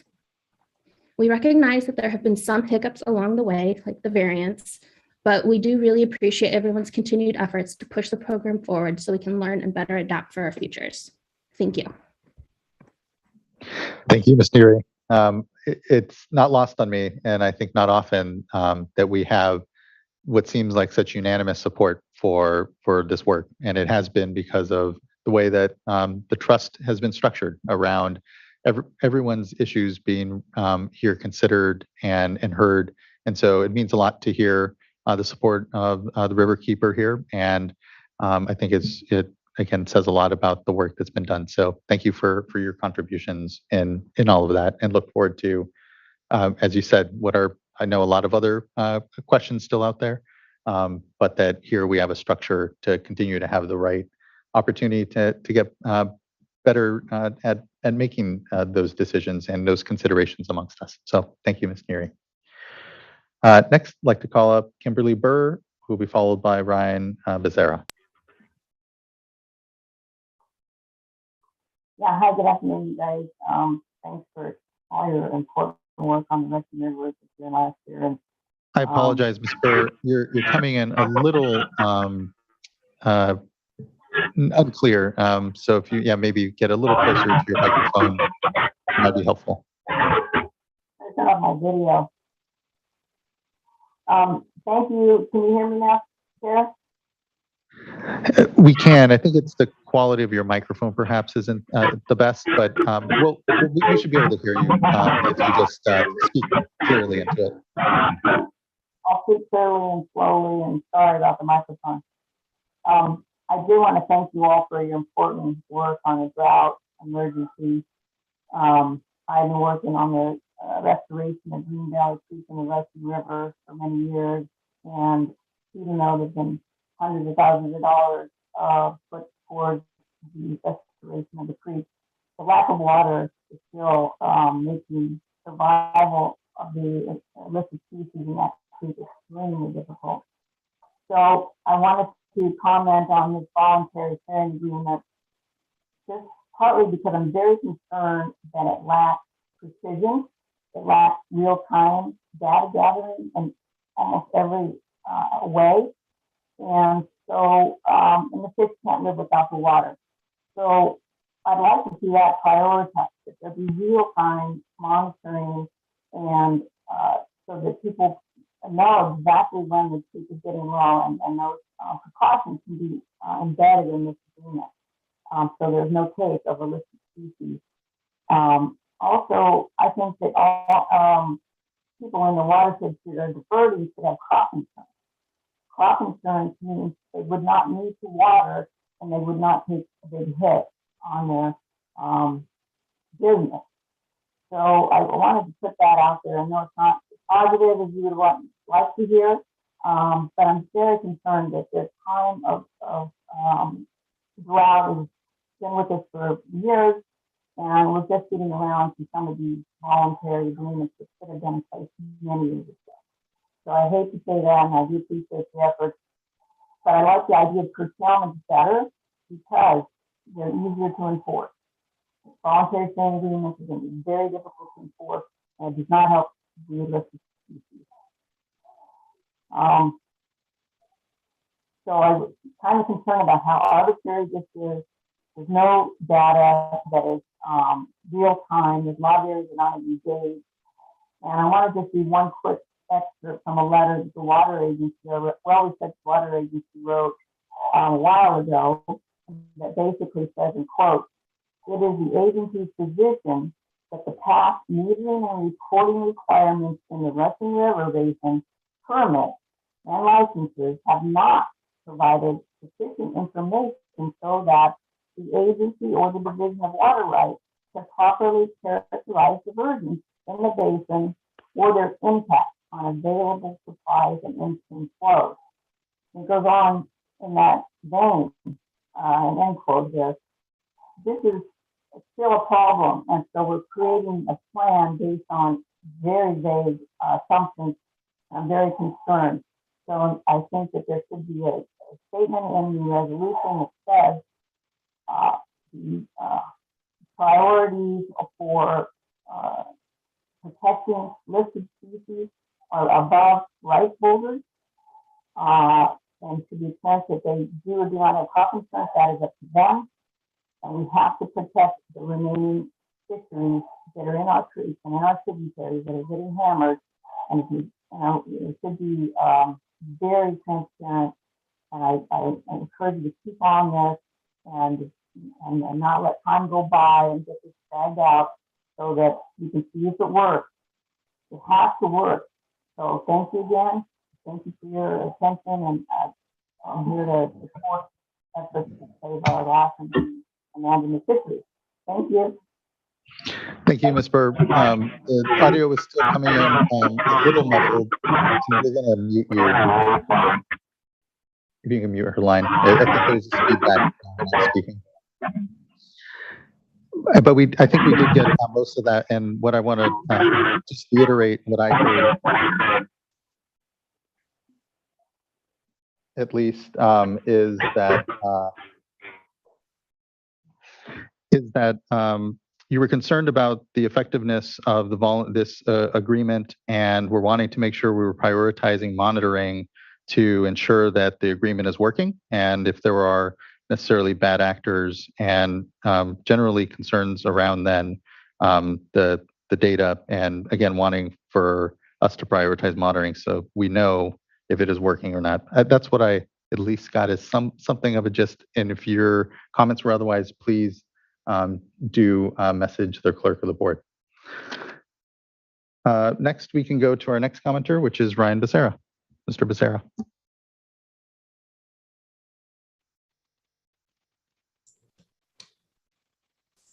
Good afternoon. Can you hear me? We can. Good afternoon. Good afternoon. Let me apologize in advance if I have any technical issues. We have some COVID in our house, and I'm working with a jerry-rigged system here a little bit. So my name is Ryan Becerra. I'm outside water counsel for Sonoma County Water Agency, and Sonoma supports the water sharing agreement, has participated throughout the process of developing it, and commends those who have developed it. And moreover, we really want to state our appreciation for the extraordinary commitment of resources the state board has made to making not only this work, but to making management in the Russian River work during the drought.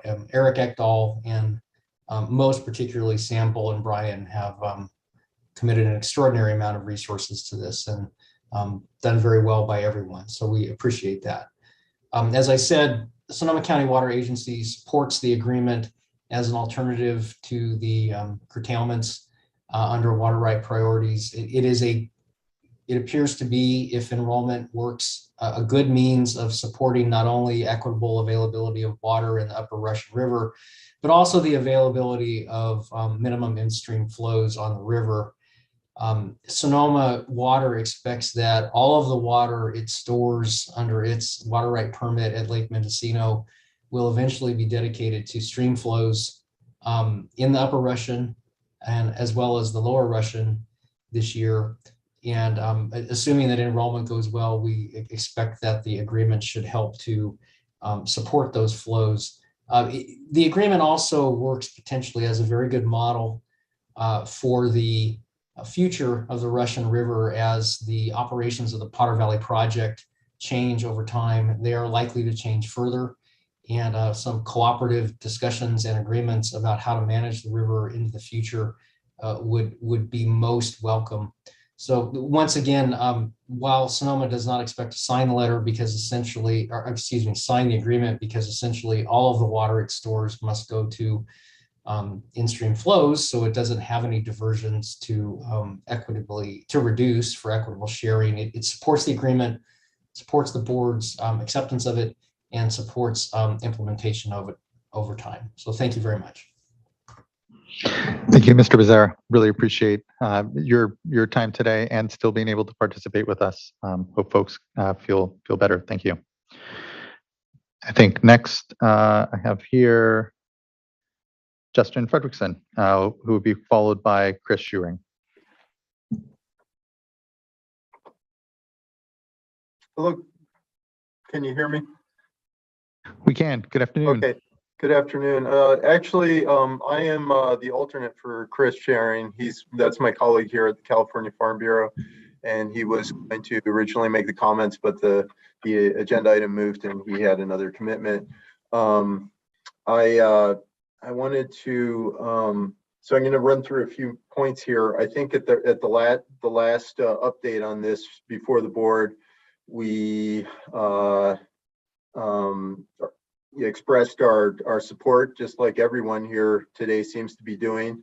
We're fans of this, innovative approach, and it seems to have all the right incentives in all the right places, like encouraging efficiency, helping with drought and climate resilience, respecting established water rights and water rights priorities, lessening economic impacts and disruption and losses, potentially, hopefully, and also supporting locally backed voluntary solution finding.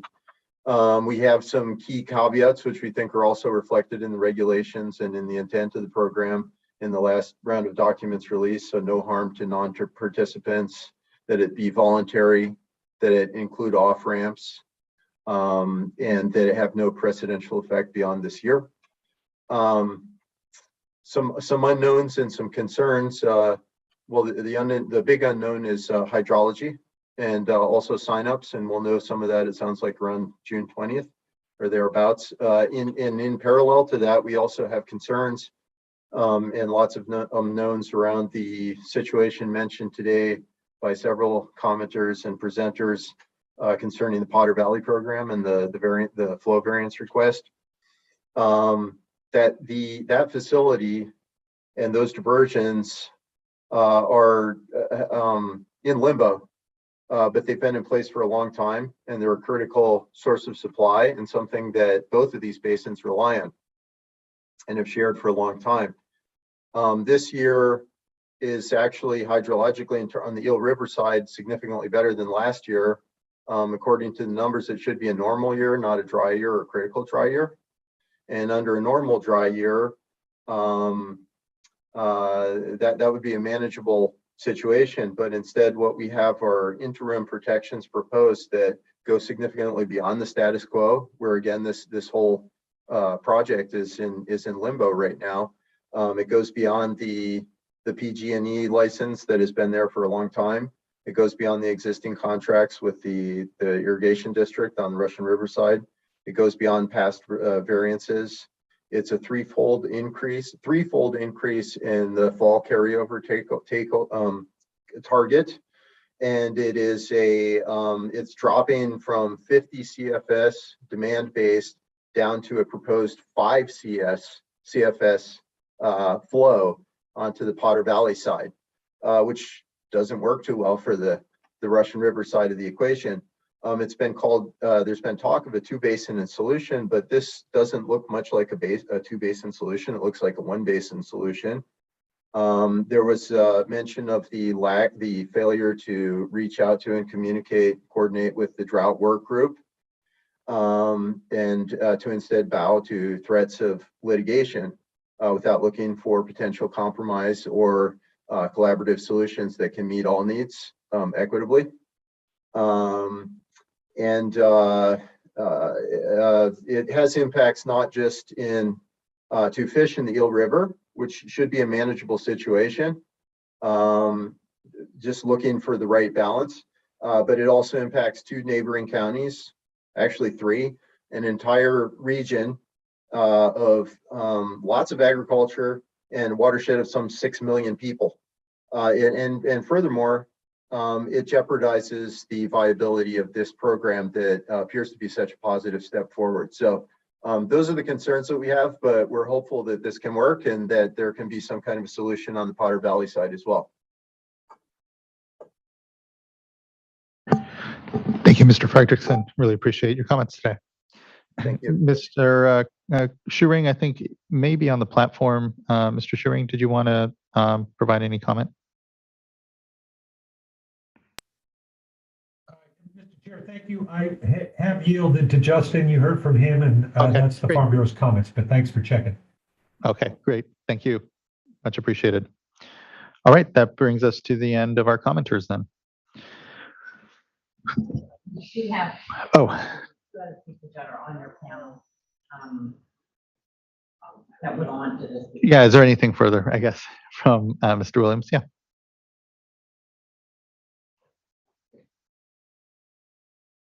I apologize that y'all are for me again today, but much like Mr. Becerra, Ukiah leadership could not be here for the same reasons, and we did want to offer some comments.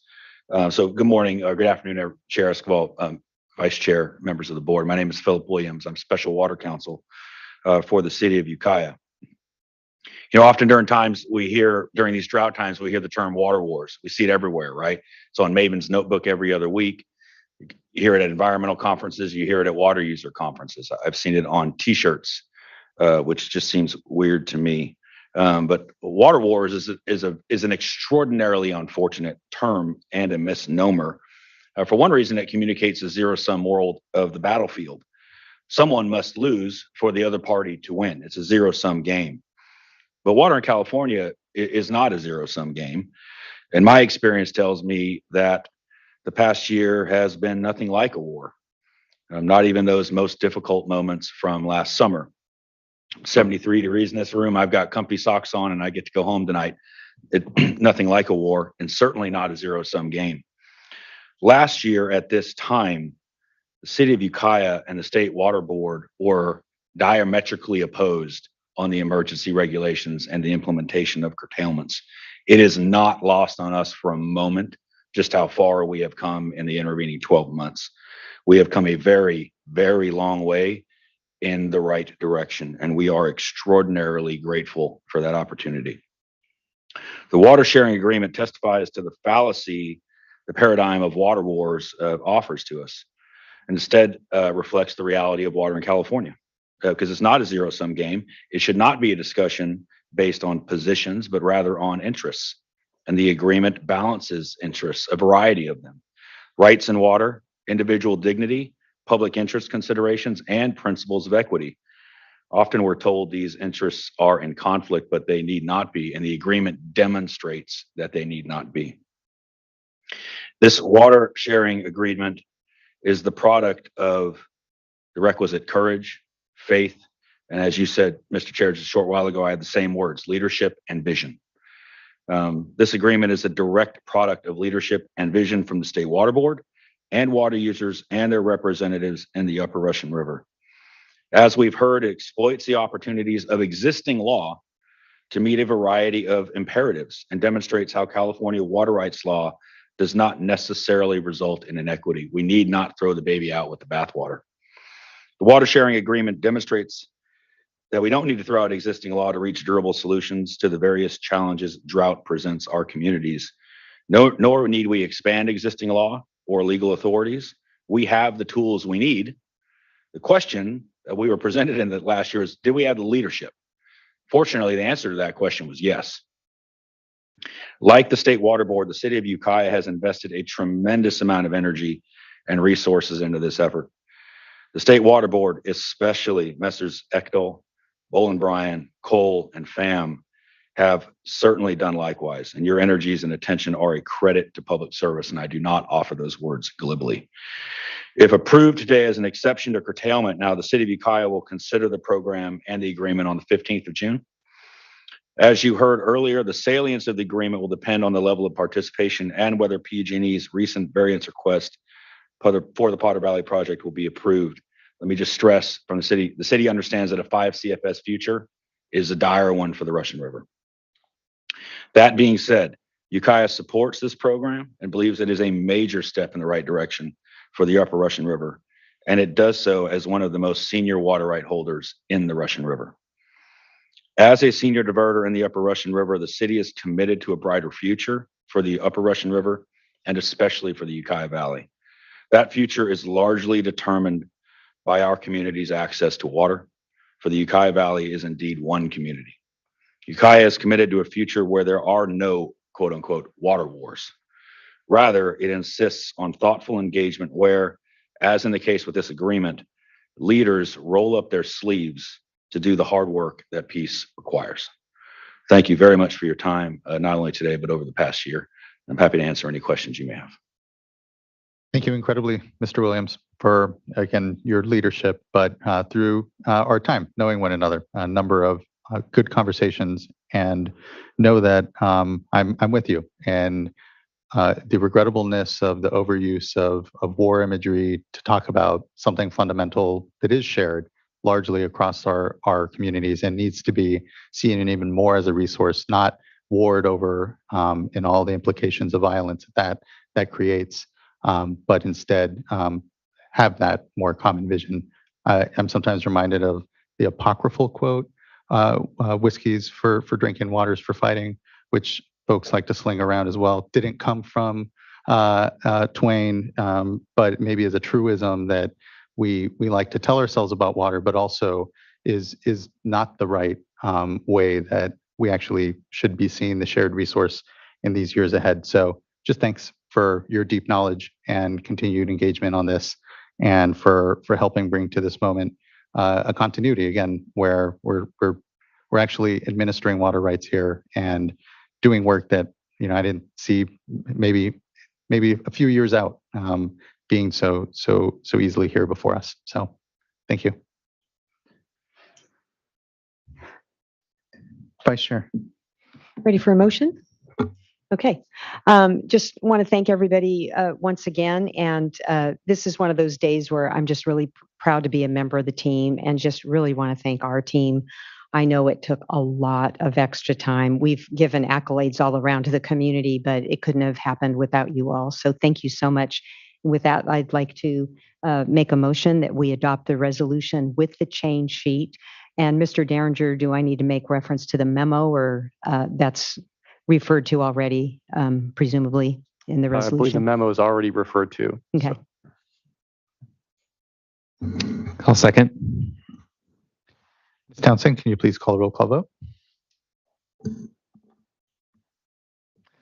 Sean. Aye. Aye. Aye. Aye. Aye. Thank you as well. The vote is unanimous, and the agreement is adopted. Thank you all. I really appreciate the incredible work.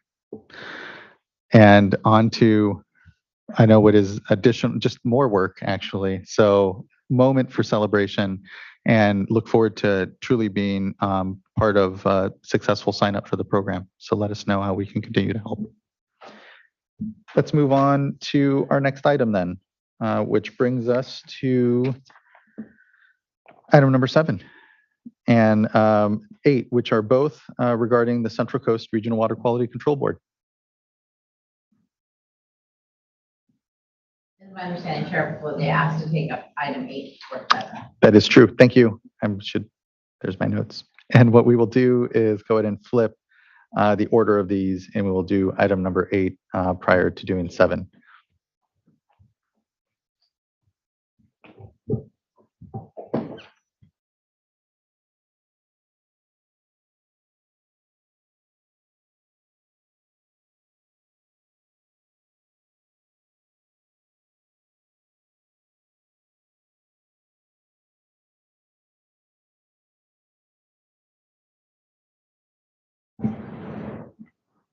Okay. Who would like to lead us off?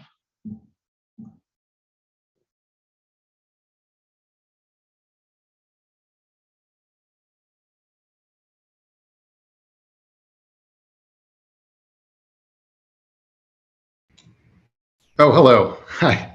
I was having a little trouble with the mute button there. Oh, it's okay. Good afternoon. Good afternoon. Good afternoon, Chairman Escobar and board. My name is Peter Mertens. I'm an environmental scientist with the Central Coast Water Quality Control Board, and I'm calling in remotely from San Luis Obispo at the Central Coast office. And along with me here is Mary Hamilton, the TMDL, the program manager, and also Matthew Keeling, the Central Coast Water Board Executive Officer.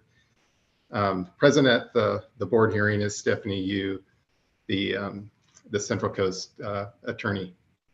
I want to start off by asking, we did not receive comment cards or speaker cards for today's hearing, and I have a 10-minute presentation that I can give on this item, or if you wish, we can move forward to the recommendation.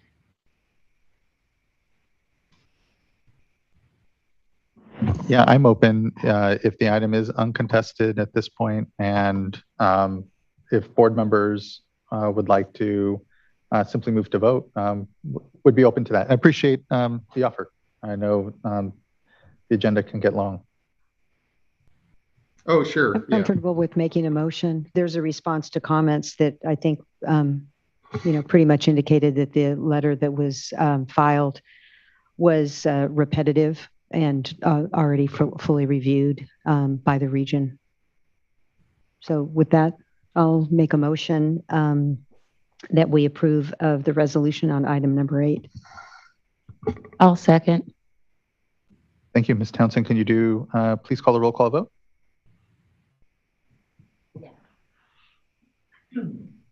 Vice Chair Diadama. Aye. Aye. Aye. Aye. Aye. Thank you. The vote is unanimous, and so item number 8 is adopted. And thank you for offering that, Mr. Martins. Oh, yeah, sure. Thank you. Yeah. So then that brings us to item number 7 then.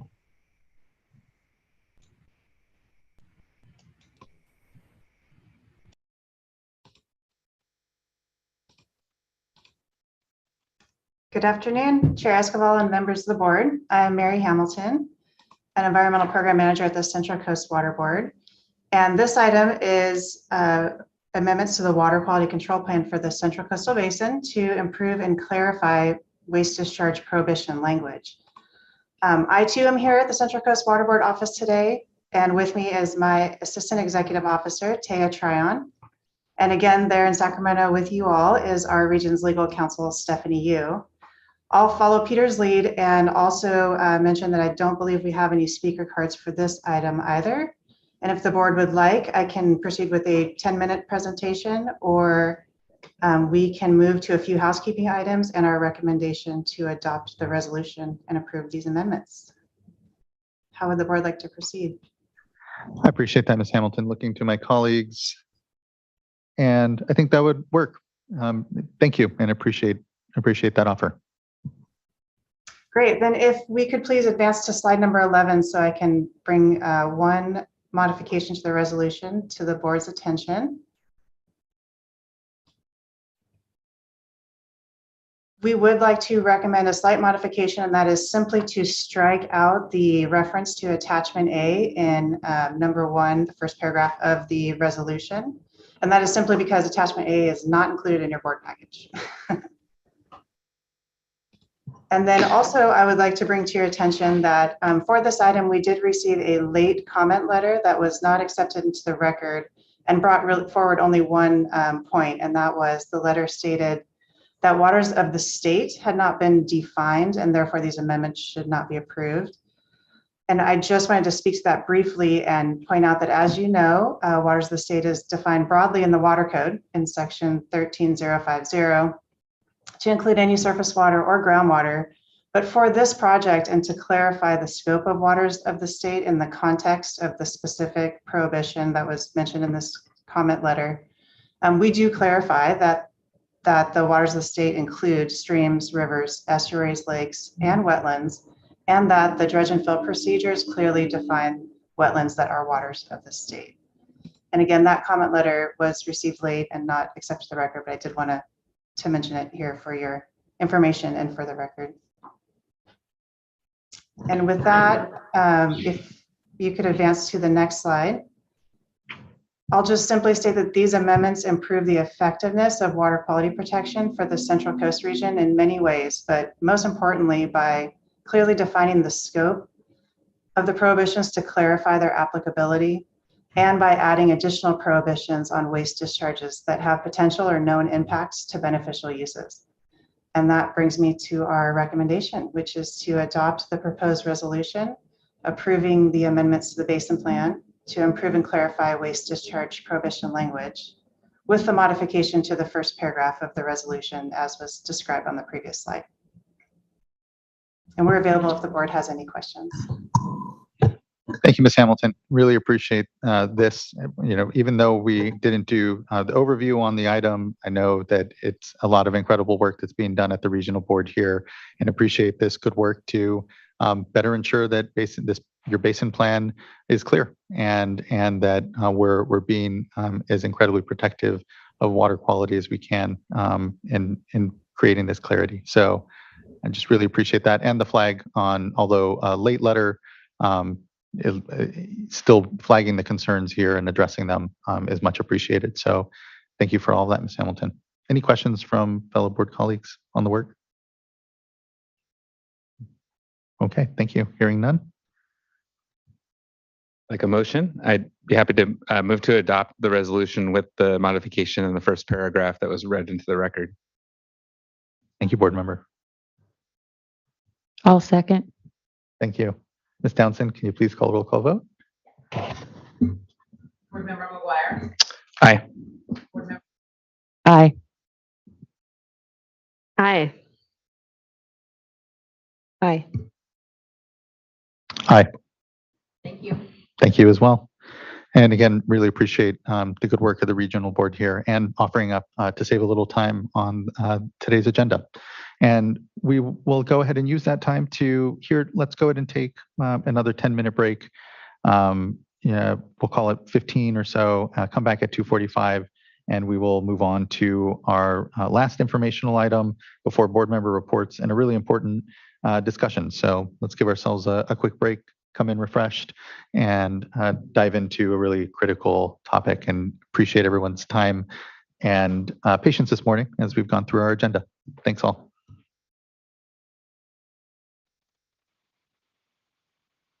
So yeah, 15, so 2:45, we'll go ahead and come out.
Yeah.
Okay, I know we have 4 seconds left on the countdown, but I think we can get started. And just thank everyone for the opportunity for a break and being able to come into this really important discussion fresh. So this is an update on the implementation of the Central Valley Salt and Nitrate Control Programs, and want to really thank our colleagues from the region and all the stakeholders here for gathering for a good discussion. Mr. Lapitz, do you want to kick it off? I know we have Patrick Palupa, the Executive Officer of Region 5, hovering above us, I think just behind here. I believe he is going to kick off for us. So maybe if his mic can be turned on, we'll be good to go. Yes, yeah, hopefully. It already is. Already is, yeah. All right, well, fantastic. And again, my Good to see you. Being there in person. COVID, as we know, is still ravaging the land, and that includes my daughter's daycare, and she's running a temperature. So we're all waiting on PCR tests, and hopefully it's no big deal, but that's why I'm sitting here at home today rather than with you all in person. And trust me, I much would have rather been there in person for these types of meetings, but soon enough. But here today is, as requested by the State Water Board, as we work through this critical water quality program and drinking water program here in the Central Valley, is an update on the implementation of the CV Salts Basin Plan amendments. Next slide. And here's a brief overview of what we'll be talking about today. First, I'll give just a couple-minute overview about what the program is that we're discussing here today. And then we'll touch, and by we, it's myself and Walters, who's our program manager for the CV Salts program. And I believe Tess will be speaking as well on some of the implementation actions taken by a lot of our partners in the regulated community. But, you know, kind of running down the list, we will report back on the CV Salts 1-year basin plan amendment that was successfully completed, an update on the salt control program, and then an update on the nitrate control program, which is really kind of one of the main reasons why we have a lot of folks here today. Lastly, a new initiative, a very vital initiative, an important piece of the puzzle, is the steps we're taking here at the Central Valley Water Board to make sure that those people who are not complying with the salt control program and the nitrate control program receive appropriate enforcement actions to nudge them in the right direction or penalize them if they fail to take appropriate action. And then, of course, questions and comments. Next slide. So first, an overview, and this is kind of a thumbnail sketch of the CV Salts Basin Plan amendments, really delivered pretty quickly. Feel free to stop any of us if you want any further detail in these programs, but I know we've briefed you quite a bit over the years on the CV Salts program, so I'm assuming some baseline knowledge here. Next slide.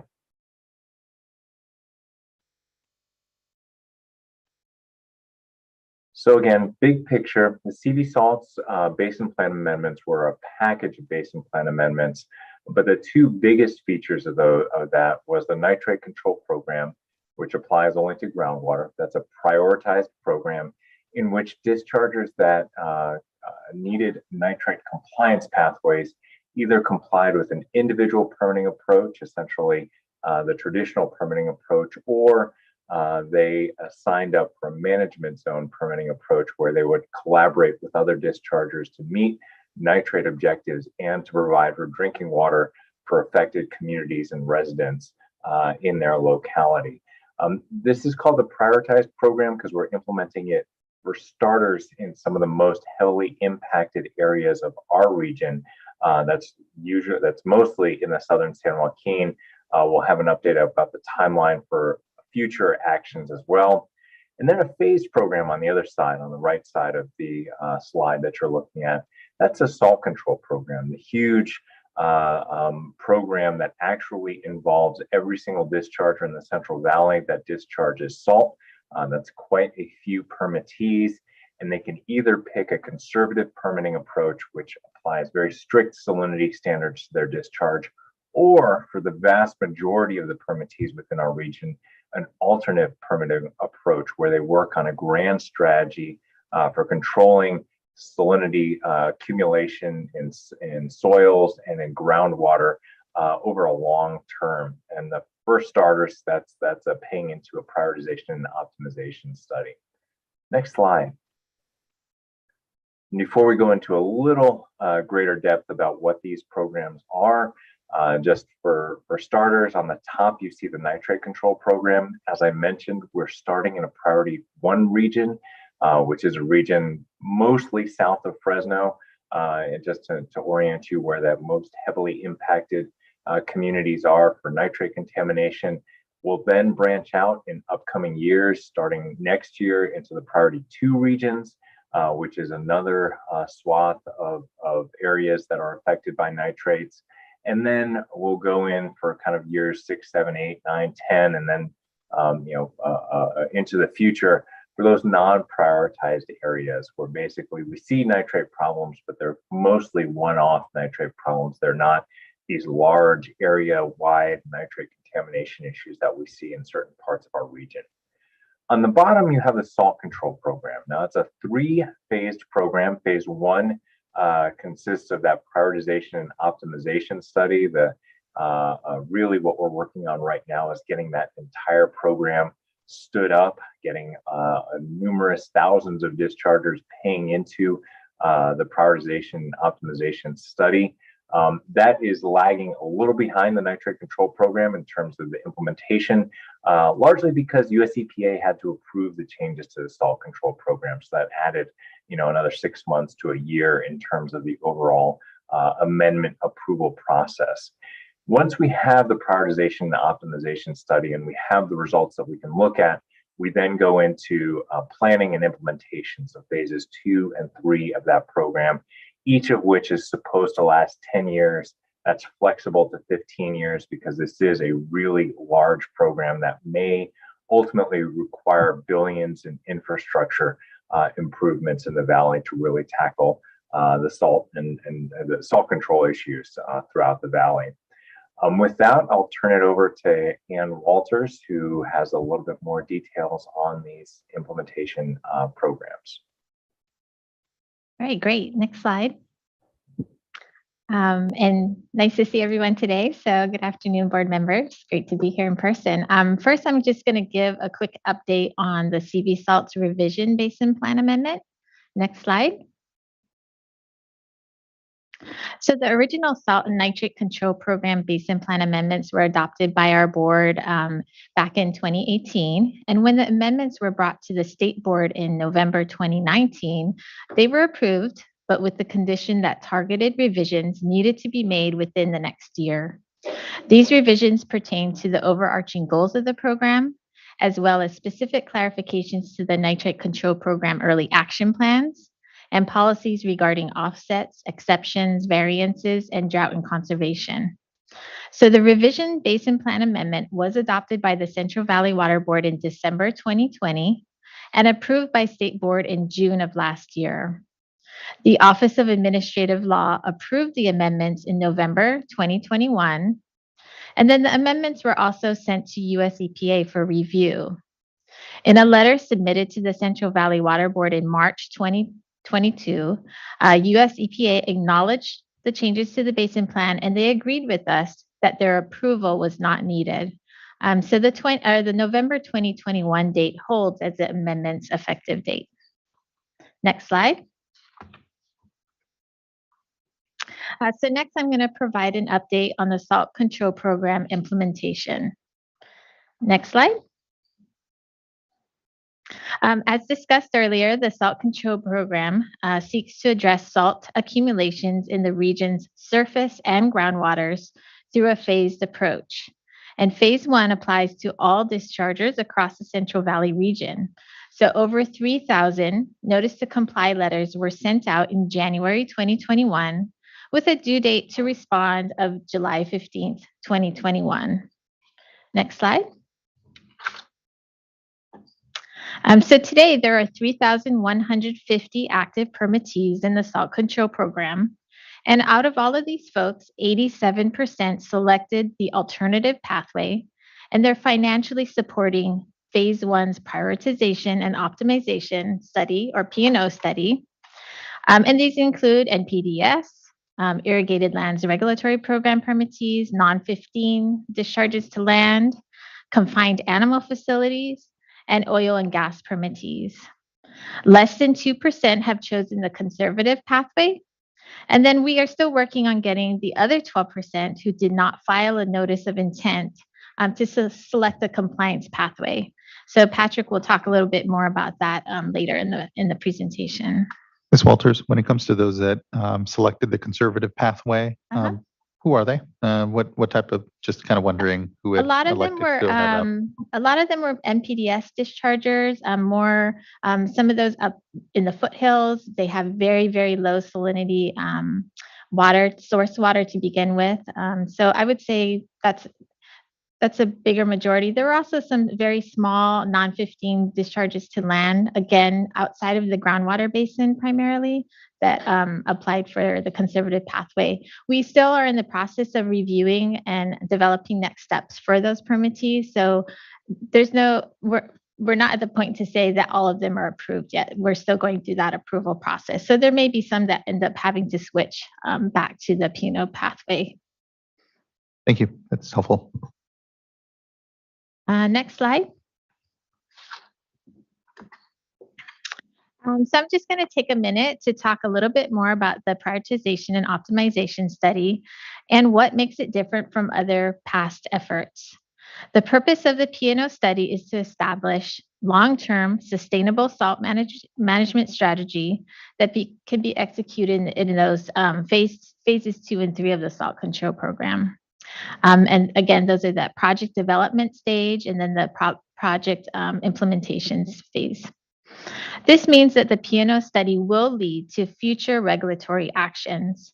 In addition, the goals and timelines of the P&O study align well with those Sustainable Groundwater Management Act, or SGMA, groundwater sustainability agencies seeking to achieve sustainable groundwater balance in their basin. Next slide.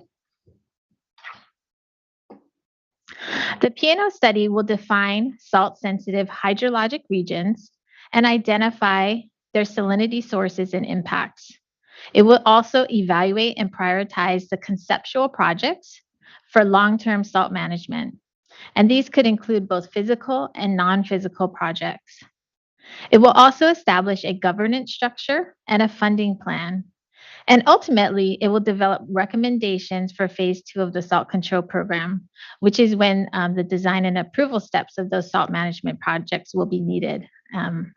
And so in March of 2021, the Central Valley Water Board approved the P&O study work plan, which was submitted by the Central Valley Salinity Coalition, which is serving as the lead entity on this effort.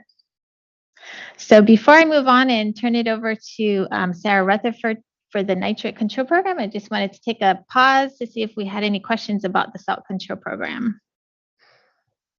I'd like to just acknowledge that, given the importance very much of communities and exposure to nitrates, that's here prioritized within the salt and nutrient program. But it is a salt program here that is just as important, especially when we think about the economies in the Central Valley, the long-term viability, really, and to your point, critical discussions that are even happening in the Sustainable Groundwater Management Act context that makes that work of real interest for me. Additionally, was recently appointed to the Salinity Forum here amongst the basin states. And so know that, it's a different system and different sources. But here, a real growing need to make sure we do connect the quality discussion along with the quantity discussions that are happening on the Colorado and in our own basins.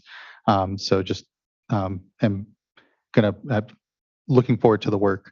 Know there's a lot of just questions right now and a lot of just further study. And as we talked earlier, that process of gathering better data, better even understanding the challenges is such a critical one. So at least looking forward to see that move forward, even though these timelines, 30, some years when you stack them together can seem like maybe there should be a little more urgency. And so look forward to ways that that work is accelerated even knowing again that a lot of effort is on right now, especially the nitrate side, and ensuring that we have that really buttoned up, and look forward to shifting to that discussion. But here, salinity is continues to be a real challenge and will continue to be in the years ahead, especially with drought, all these pressures. Anyway, thank you. Absolutely.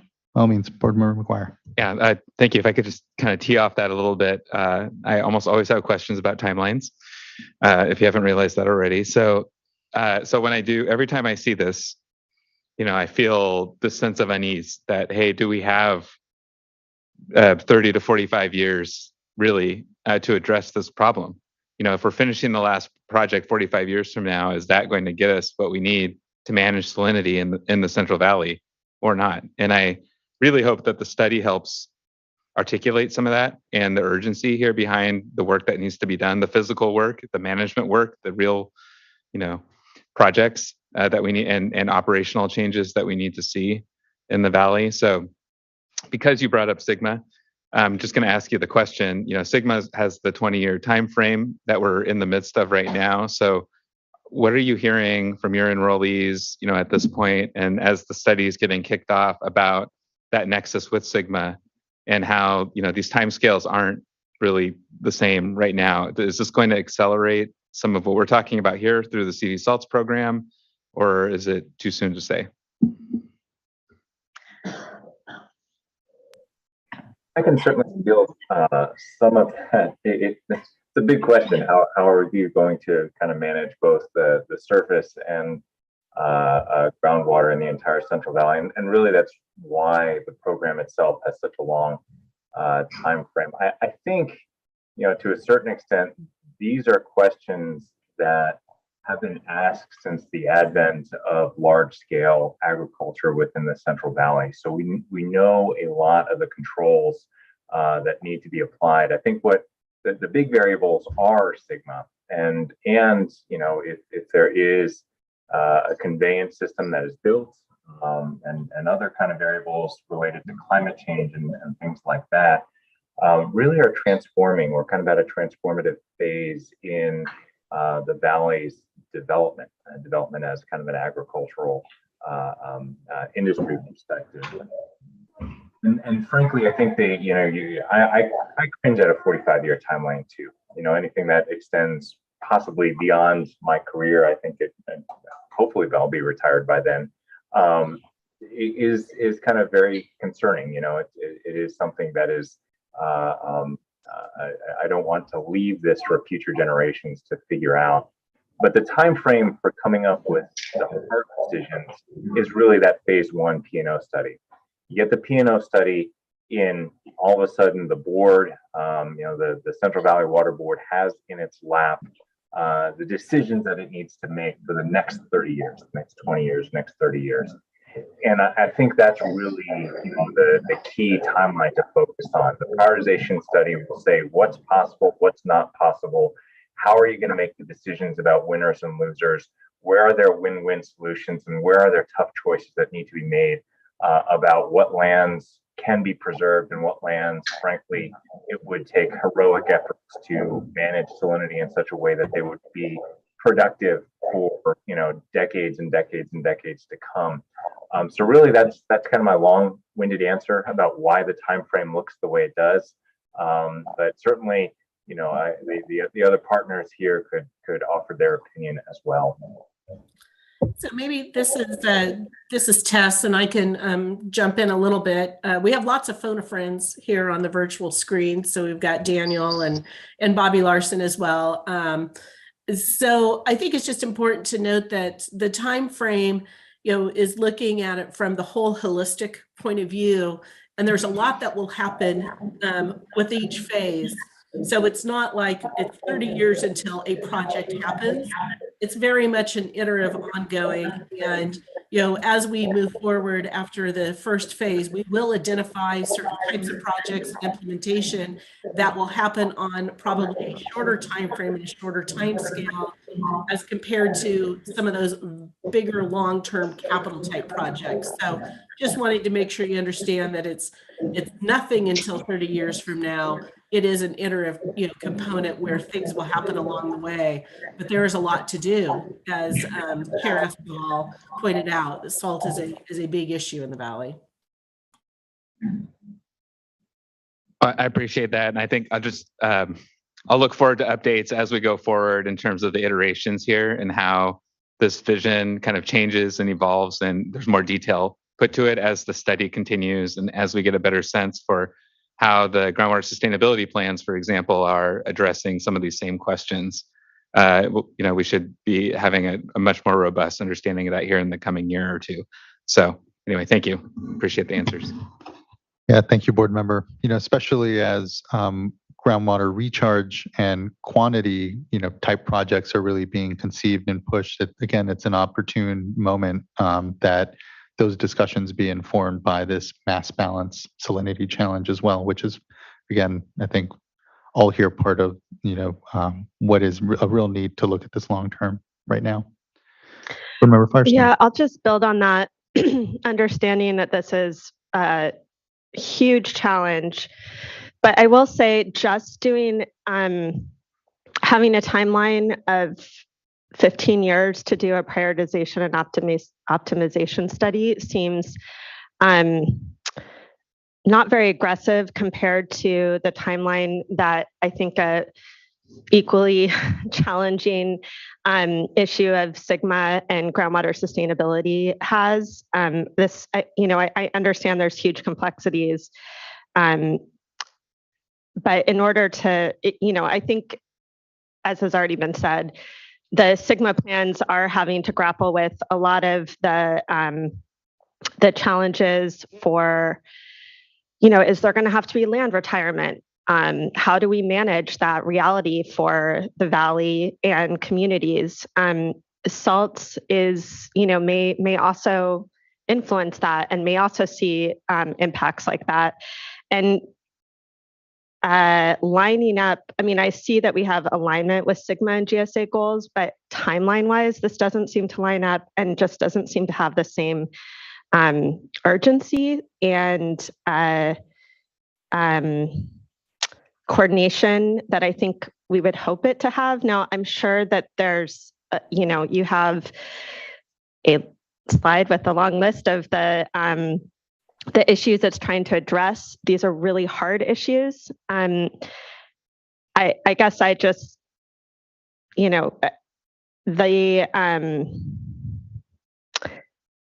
seems like, I guess I'd be interested to hear more about why and how it might be able to go a little bit faster in order to tee up with GSA plans and processes. Thanks for that comment. Just to kind of be blunt about it, SGMA carried with it, about $180 million in grants to get some of this work done. And on top of that, there was another $200 million in state investments in local projects to do some of the research that needed to implement SGMA. All told, there's a package of about $400 million invested in SGMA. We had $1.5 million invested in some of the early work to get CV salts off the ground. So I think when we're talking about, lining up with SGMA for goals that in some areas are just as challenging, that's one of the reasons why it is going to take a longer time frame to get some of this work done. If we had that type of investment from the state, maybe it would look a little different. But those are tough decisions made, and this is not something that the state directed $500 million to prioritize, whereas SGMA it did.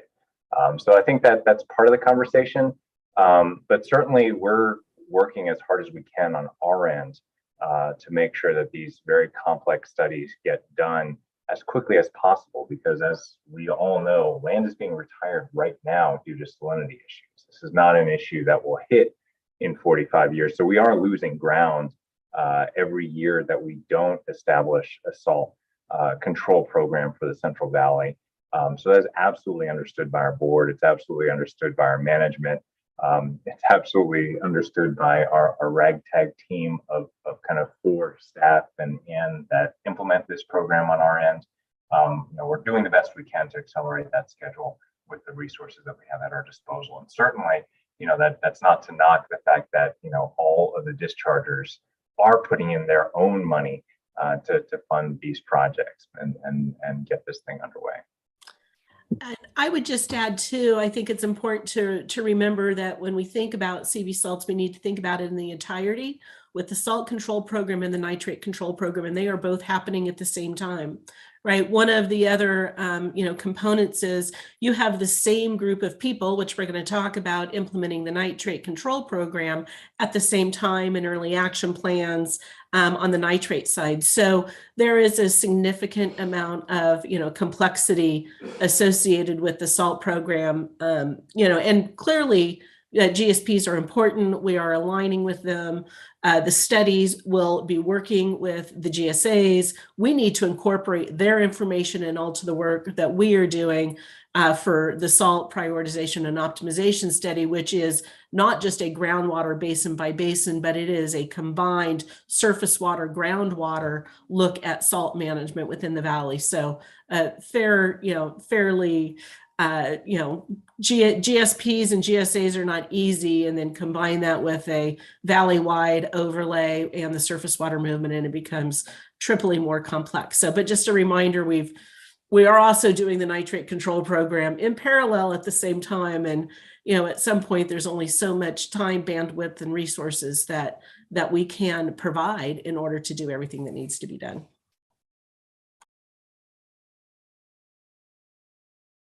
Yeah, thank you, board members, and for the responses. I think I hear the resource issue need and hear priority around nitrates, but I think there's real interest from us and from me. I'll say personally on thinking how we better resource then and elevate this quality discussion and see how we might resource better some of the work around it so that we have a little more urgency around some of the discussions. To the board members' points, I think there's a need to align a lot of the decision making that's going on now, and I think there are opportunities to think how we better resource the studies and work that we know needs to go on. So appreciate the points and the discussion around that. Yeah, and I'll just add, I think the resource issue is we are under-resourced for everything that, that we do, that dischargers do. This is an area where, like you said, there hasn't been the same level of state investment, but we're also, well, I say we, the water boards, but the Central Valley Board is approving the timeline and expectations of what folks are, what the study needs to do and how quickly it needs to do it. So I think if it established a more urgent expectation on that end, that could, as we've seen with other areas, that can also help clarify the need for funding and assistance and what it would take to meet those timelines. So I appreciate all of those limitations, but I just think I have a lot of faith that we can do better. I think the Valley is facing these challenges are extremely severe for people's livelihoods and, are happening in tandem with groundwater sustainability and nitrate. So, it's a lot to handle, but I feel like we don't have a choice, and we can have a little more urgent expectations set within especially the studies that we're conducting. I definitely appreciate that, and I will say that both me and Adam as well have been marching into every single meeting and saying that the 10 to 15 year time frame was carved out in the regulation, and so that's set pretty solid. But we are articulating even at this early juncture that do not take those extra 5 years as a given. We would like this study to be at the early end of that time frame, not long into that time frame, because I think we absolutely espouse the same concern. Yeah, thank you. I appreciate the exchange. And to your point, Mr. Palupa, this is an issue that the longer we wait and we don't have programs in place, the more expensive and harder it gets to actually correct. And we are talking about decadal trends and challenges. This is why, as we know, the CVP was brought in to be able to bring supplemental water and deal with issues. But anyway. Appreciate the discussion. Anything further on the salt program component of CV salts? Then we can move to nitrates. All right, Thank you. Thank you so much. I'd like to introduce Sarah Rutherford. She's going to go over the nitrate control program, and she's here representing the Kauai Water Foundation. Hi, good afternoon, everybody. Tess is able to join us, so we're going to share this portion of it. So Tess, if you'd like to start with the nitrate control program. I will. Thank you. Yes. And I apologize that I am not able to be there in person. I may have caught a certain virus with no name that nobody wants to mention after avoiding it for 2.5 years. And so here I sit in isolation once again. So go ahead. No worry in the least. And just thank you actually both to you and Mr. Palupa. What I've appreciated is that we've still been able to do this meeting, and thanks to these skills that we've developed. So just actually thank you wholly. Yeah, thanks. I appreciate that. If we want to go ahead and go to the next slide, and the next one after this. So for the nitrate control program, I know many of you are familiar with this map already and have seen it many times, but just for a quick refresher, and for anybody who hasn't, the nitrate control program is what we call a prioritized program versus a phased program, where we are prioritizing the areas of the valley with the most critical nitrate problems first, and then proceeding to areas where nitrate problems are not at the same level as they are in other areas. So here you have the red areas are what we call our priority 1 zone areas. We have 6 of them. We have the Modesto, Turlock, Chowchillas, the tiny one here in the middle, and then we have Kings, Kauai, and Thule for these areas. The implementation for the red areas has already begun and has been in earnest for over the last year. The yellow areas are just getting ready to come online. We anticipate that the regional board will be sending notices to comply to what we call these yellow or priority 2 areas. I think it's important to note, and again on the time frame component, that even though the notices to comply for these areas have not yet been sent, the discharger community is already fast at work organizing themselves in these areas and building governance structures, creating new organizations, coordinating with GSAs. Many are not waiting until they receive that notice to comply in order to get organized and be ready to move forward with implementation of the program as it becomes applicable. The remaining areas are the green areas, which are basically what we would say non-prioritized. I think the most important point with these areas is the regional board still maintains the discretion that should an area become a critical problem, even though it's in green, the regional board has the discretion to move forward and request that that area or those dischargers in that area comply with the nitrate control program at an earlier time frame. So just because they're green does not mean that there is not the ability to bring them under the nitrate control program sooner if there is a critical problem. And I know Patrick and his staff are always aware of that and always keeping an eye to make sure that there is not an area that may need to be moved up earlier in the queue, so to speak. Next slide. So as many of you know, for the nitrate control program, our top priority has always been to provide access to safe drinking water for those whose wells have been contaminated with nitrate. We're the first component of this is immediate short-term access is currently being provided through the provision of bottled water, or in some cases, we do have fill stations in operation in the lower part of the valley.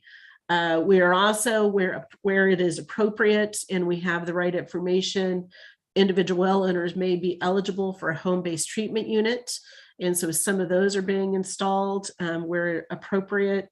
And then, of course, the bigger issue is the longer term solutions. We all recognize that bottled water is not a long-term solution. We want to make sure that people have long-term access to safe drinking waters in their homes and not have to be reliant on fill stations and bottled water. So that is part of our management zone implementation program, is getting into those longer-term solutions. So then, next slide, please. And of course, the ultimate goal is that aquifer restoration, right? We know that that it may take decades for some of our groundwater aquifers to recover, and that's why we need to make sure people have access to safe drinking water in the meantime. But let's not lose sight of the fact that the ultimate goal is for the aquifers to recover into where that nitrate contamination is no longer an issue of concern. But it is anticipated that even if all dischargers currently met the drinking water standard, or if there were no discharges of nitrate, it would still take multiple decades for some aquifers to recover because of legacy loads within the Beto zone. So we just recognize that it'll take time. But a part of this longer term strategy is the development of the management zone implementation plans.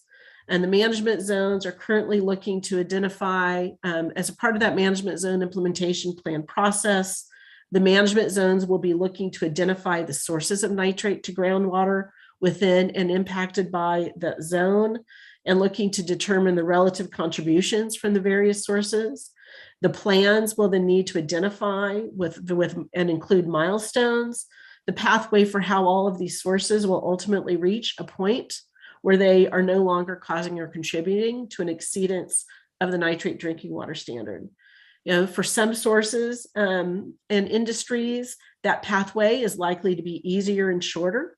And for some, like agriculture, more likely that pathway is going to be longer and require significant research, and based upon our current management practices and what we can do, so we can still make sure that the economy of the Central Valley thrives as an agricultural economy, and at the same time be protective of groundwater. So we have our work cut out for us on the nitrate program as well over the long run.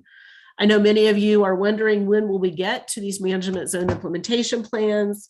And the expectation is that they will be due sometime in early 2023, as we are preparing final management zone proposals. And once those are accepted, the management zone implementation plans are due 6 months after that. Again, management zones are working on them now. They are not waiting for the last 6 months to put these together, as these will be long-term implementation plans. And just as a reminder for many, the implementation plans themselves will be subject to a public review process and will be subject to regional board approval. So I'm sure there will be many discussions about those management plans moving forward in the future. And the next slide. So what the priority 1 management zones, and this is again a similar map of the one you saw with the priority areas, but just to share, get down a little bit more into detail as to the management zones that are currently in place for the priority 1 areas. Sarah is going to talk about some of the activities that are currently going on, but just to orient you geographically, in the north, you have Modesto and Turlock in the blue. The Modesto Turlock management zones, they are 2 management zones, but they operate under a single umbrella organization called Valley Water Collaborative in order for efficiency of cost. They are still separate management zones, and looking at the groundwater basin for those areas separately. It's not, combined, other than from an umbrella standpoint for operational efficiencies. And again, under the Valley Water Collaborative umbrella. The smaller one here in lavender is Chowchilla. It's our smallest management zone. And again, it's a fairly small rural area. The next one, the biggest one in the mint green, I guess is what I would call it, is the Kings. You will see the Kings is a little bit larger area than how it was identified as a priority 1. And that is because Kings has already started to incorporate the priority 2 area of this Kings component into the management zone. So again, another sign that people are not waiting for notices to comply, they're going in advance. And so Kings area includes priority 1 as well as priority 2. I will note that there will be a small area of the Kings, which is the Tulare Lake bed, where it's been de-designated for MUN and for AGR, which of course will not be subject to the nitrate control program because the beneficial uses are not there. But overall shows you how large the Kings is with its priority 1 and priority 2. And then in the salmon color is the Kauai, which is Sarah Rutherford will be talking about and represents. And then the, I guess, citron green or lime green is the Thule. So those are our priority 1 management zone areas.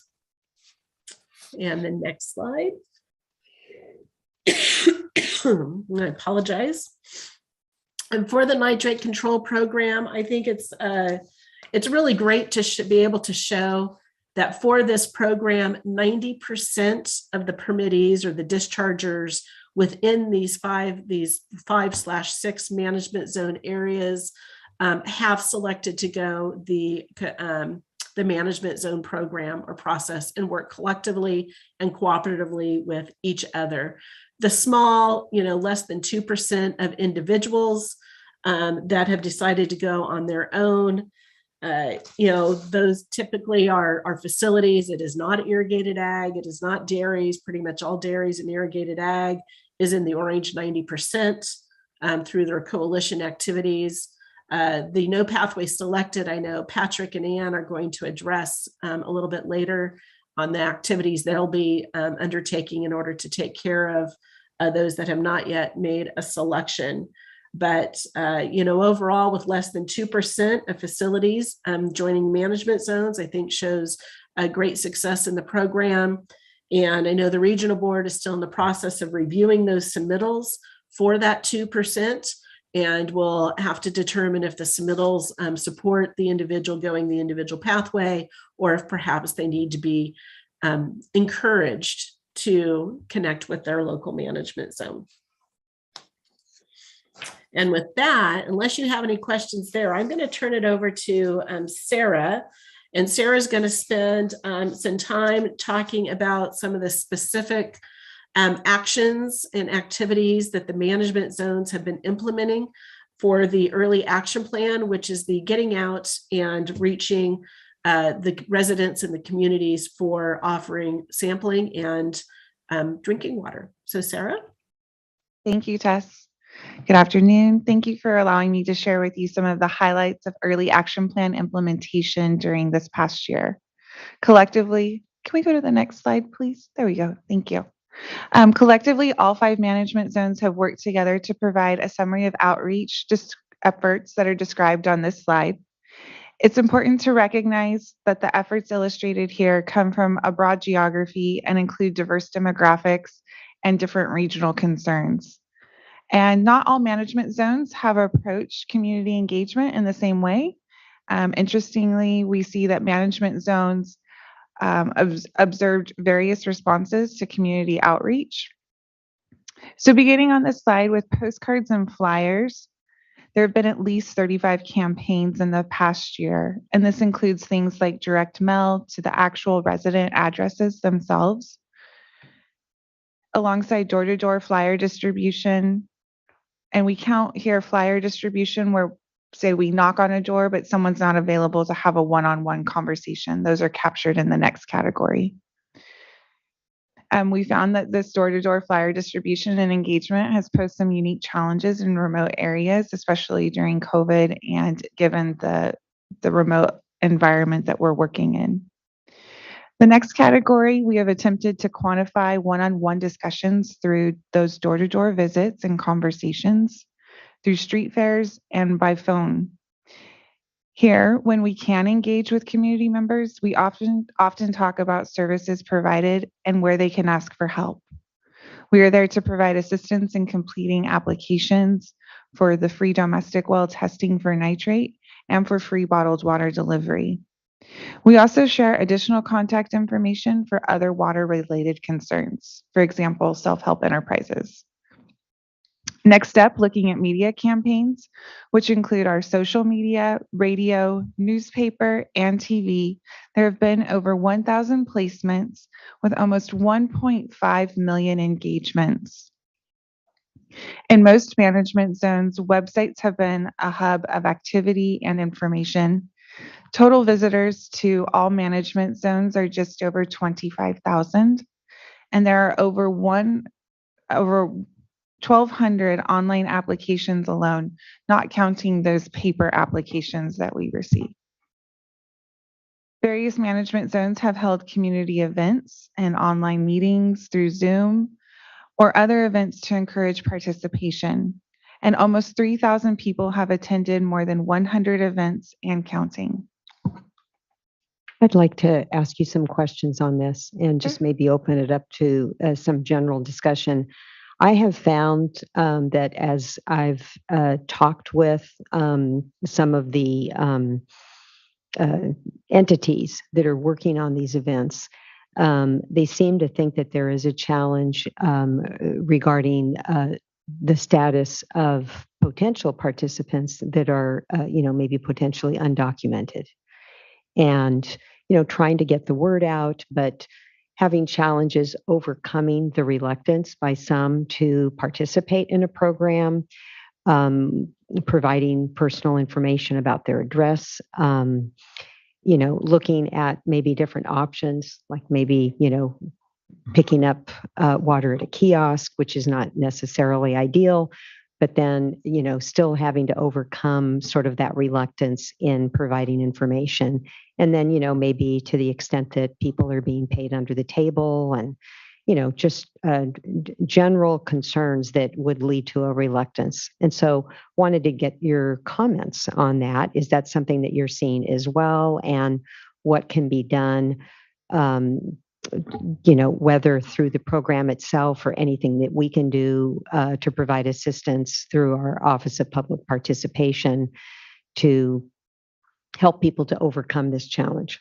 That's a great question. So yes, we saw it firsthand. We had a call within the Clear Water Foundation a couple of weeks ago, and the person who helps us with Spanish translation came to me and she said, this resident doesn't want us on the property because of the owner. And after some conversations and really some sensitivity, we decided that we could go about it a different way, that we could get the result from, another place where we wouldn't have to go test the well. We wouldn't have to get the landowner's permission.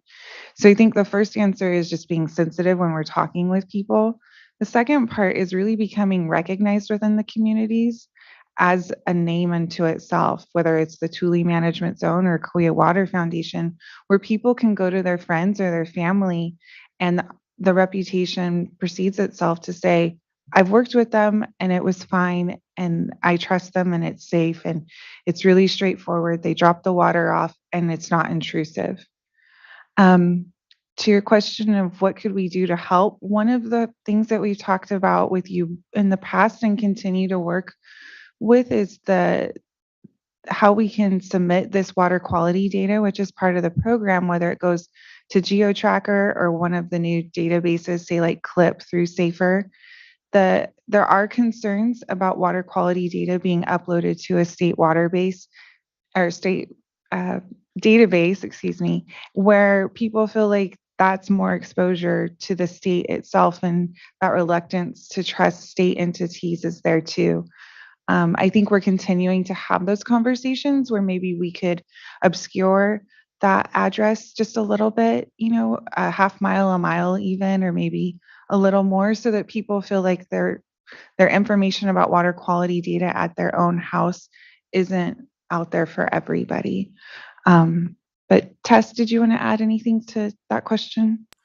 I think the only other thing I would add, Vice Chair Diadamo, is, for the nitrate control program, we have no income verification requirements. So we don't ask for any income information of any of our applicants for the nitrate control program, right? It is regardless. And so that helps to avoid one potential barrier of folks with respect to the nitrate program itself.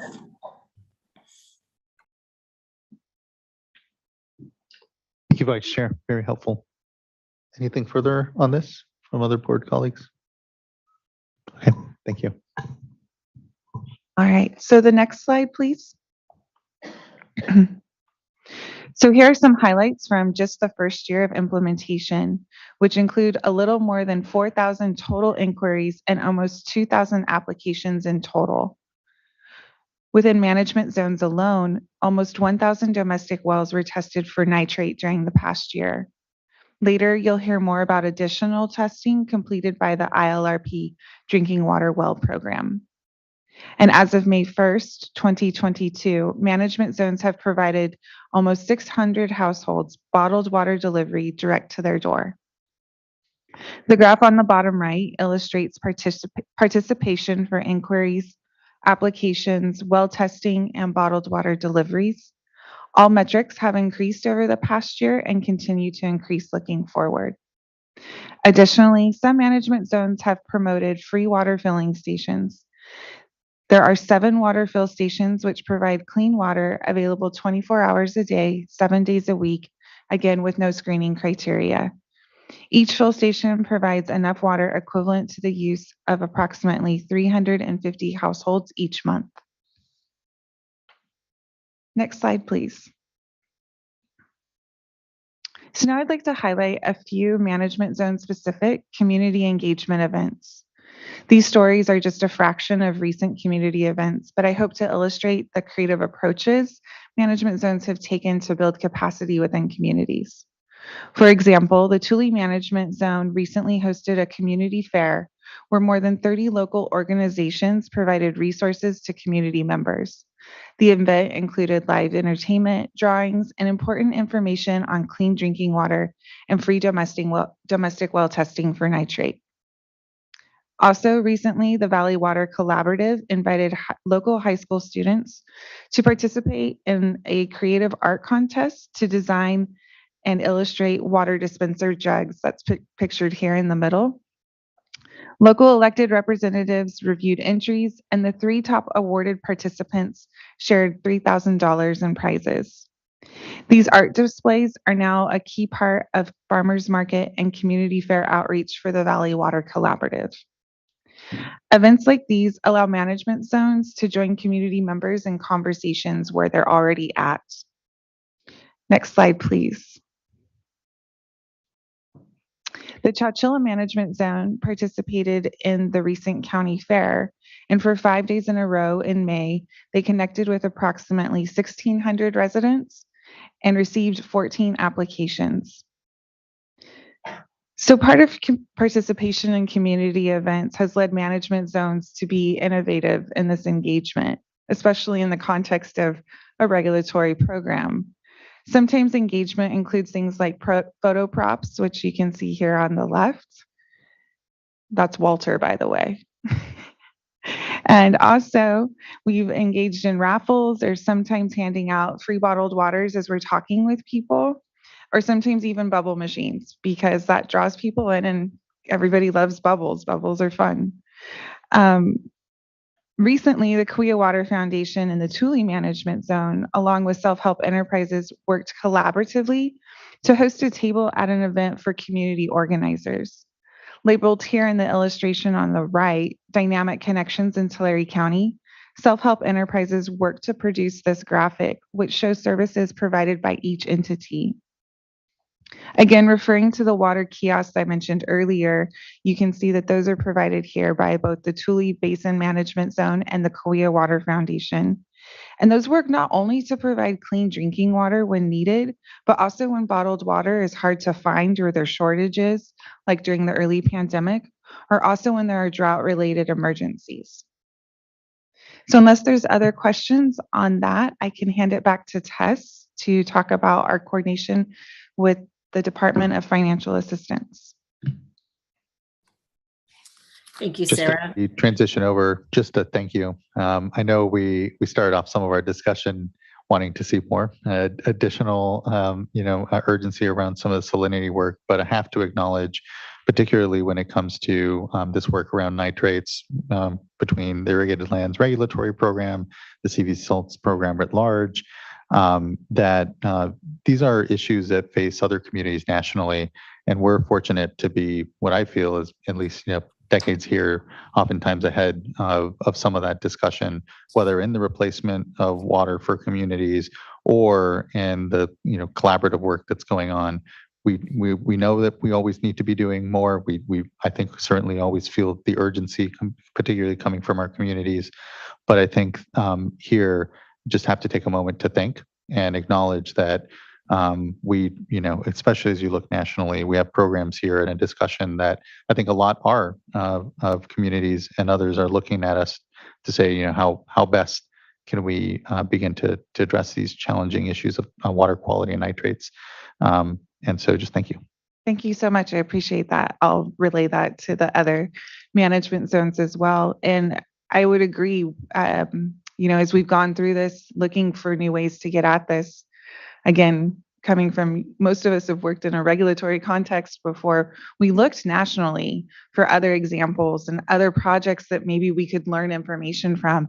And I would agree with you, there's not many out there. So I appreciate that very much. Thank you. Thank you. Can I just add to that? I know it's hard to decide when to make these comments because I know there's a lot of additional information coming, but I do want to echo that. I mean, I've just really been incredibly impressed with the staff and efforts that have been developing these projects. I think very culturally and linguistically focused in terms of reaching the communities in need. I've seen really amazing hires and also just, as you said, efforts that have resulted in really trying to tailor and build trust with communities. So I really, really just want to appreciate and recognize the effort that's gone into this. I think we're all unclear how this was going to pan out. As you said, there's not been many programs like this or of the scale that we're trying to do. So, I know we'll talk through, there's certainly a lot more to do, but, I've certainly seen, especially from, can't say this that I know every single management zone, but I know Kauai and Valley Water Collaborative, I've engaged, I've heard about more, and I think are just real models in that and appreciate the partnership with community. And, I know we'll talk about division of financial assistance and community groups. So thank you. Thank you so much, Laura. I appreciate that. You're right. It's where we live. These are our neighbors and our friends, and they're where our kids go to school and where we know there are things that need to be taken care of. So thank you. Yeah, we'll acknowledge here as well the County of Tulare. And, here I think of the drought work that's so front of mind as well, and appreciate that it's a continuum, whether it's the quality challenges that communities are being faced with or the quantity ones and going dry. We're able to really have and be fortunate for a number of resources that really are responding, to your point, to communities and their real need in a way that is incredible. And again, for all the tension, sometimes often overlooked. So just thank you. Thank you. Yeah, we're in Tulare County. We're honored to be sitting in the same space as self-help enterprises, but also our county representatives deserve a lot of credit. They've already addressed, I believe it's SB 355, to form a drought task force and held their first meeting just yesterday, which they've asked us to join in as well. So you're right, Tulare County has a lot of challenges, but there's a lot of good people working really hard to get right at that. So thank you so much. Tess, would you like to finish our nitrate control program?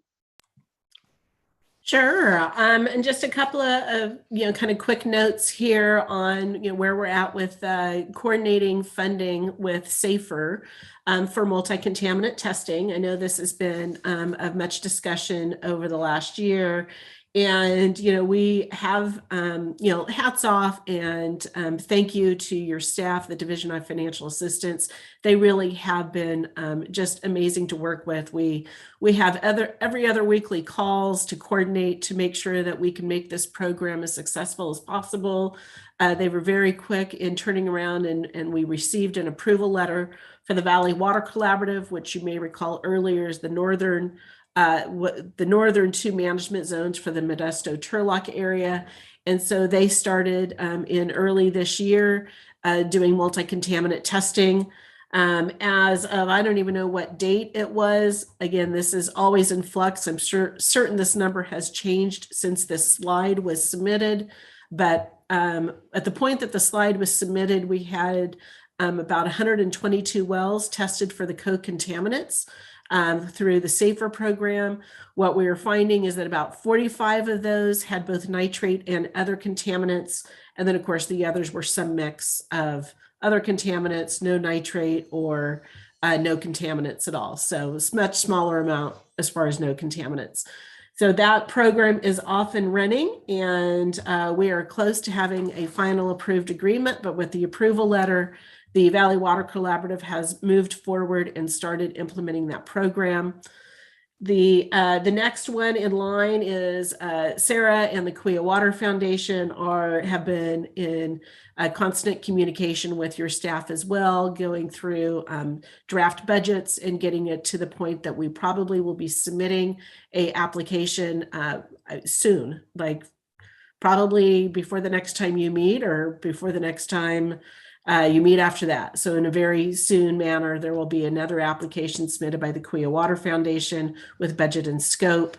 And then the Kings Water Alliance, which is the larger one, as you may recall, will be looking to, is currently now working on information to start putting together budgets and scope for submittal. And then the Tule Management Zone is currently forming a foundation in order for it to then seek the appropriate funding as the right type of entity for SAFER. So again, thank you to your staff for all the good work in working with us and getting to the point that we are now doing co-contaminant testing.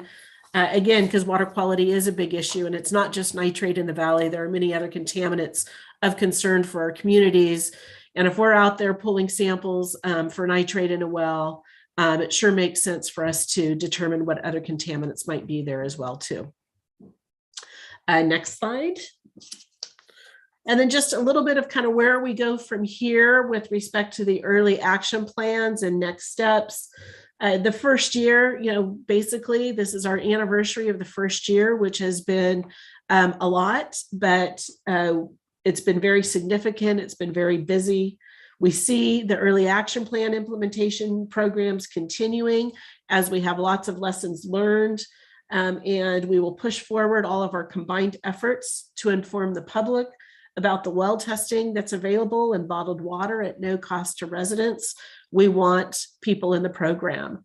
We don't want to turn anybody away. We want to provide resources to absolutely as many residents as we can.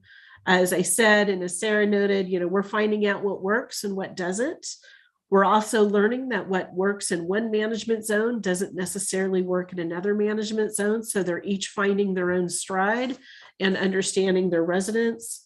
I think over this next year, we're going to continue to see significant efforts and emphasis placed on face-to-face efforts and opportunities in order to continue build that confidence from the public that we're not selling something, right? That's one of the obstacles we have faced, is sometimes people don't think that the offer of something for free is actually for free, because all of our experiences with salespeople, the water softener industry being one of them, not to knock the water softener industry, but it has made some challenges at times in getting people to understand that we are a nonprofit organizations and we really are here to provide them a service, and we're not looking to sell them something with a catch of some sort.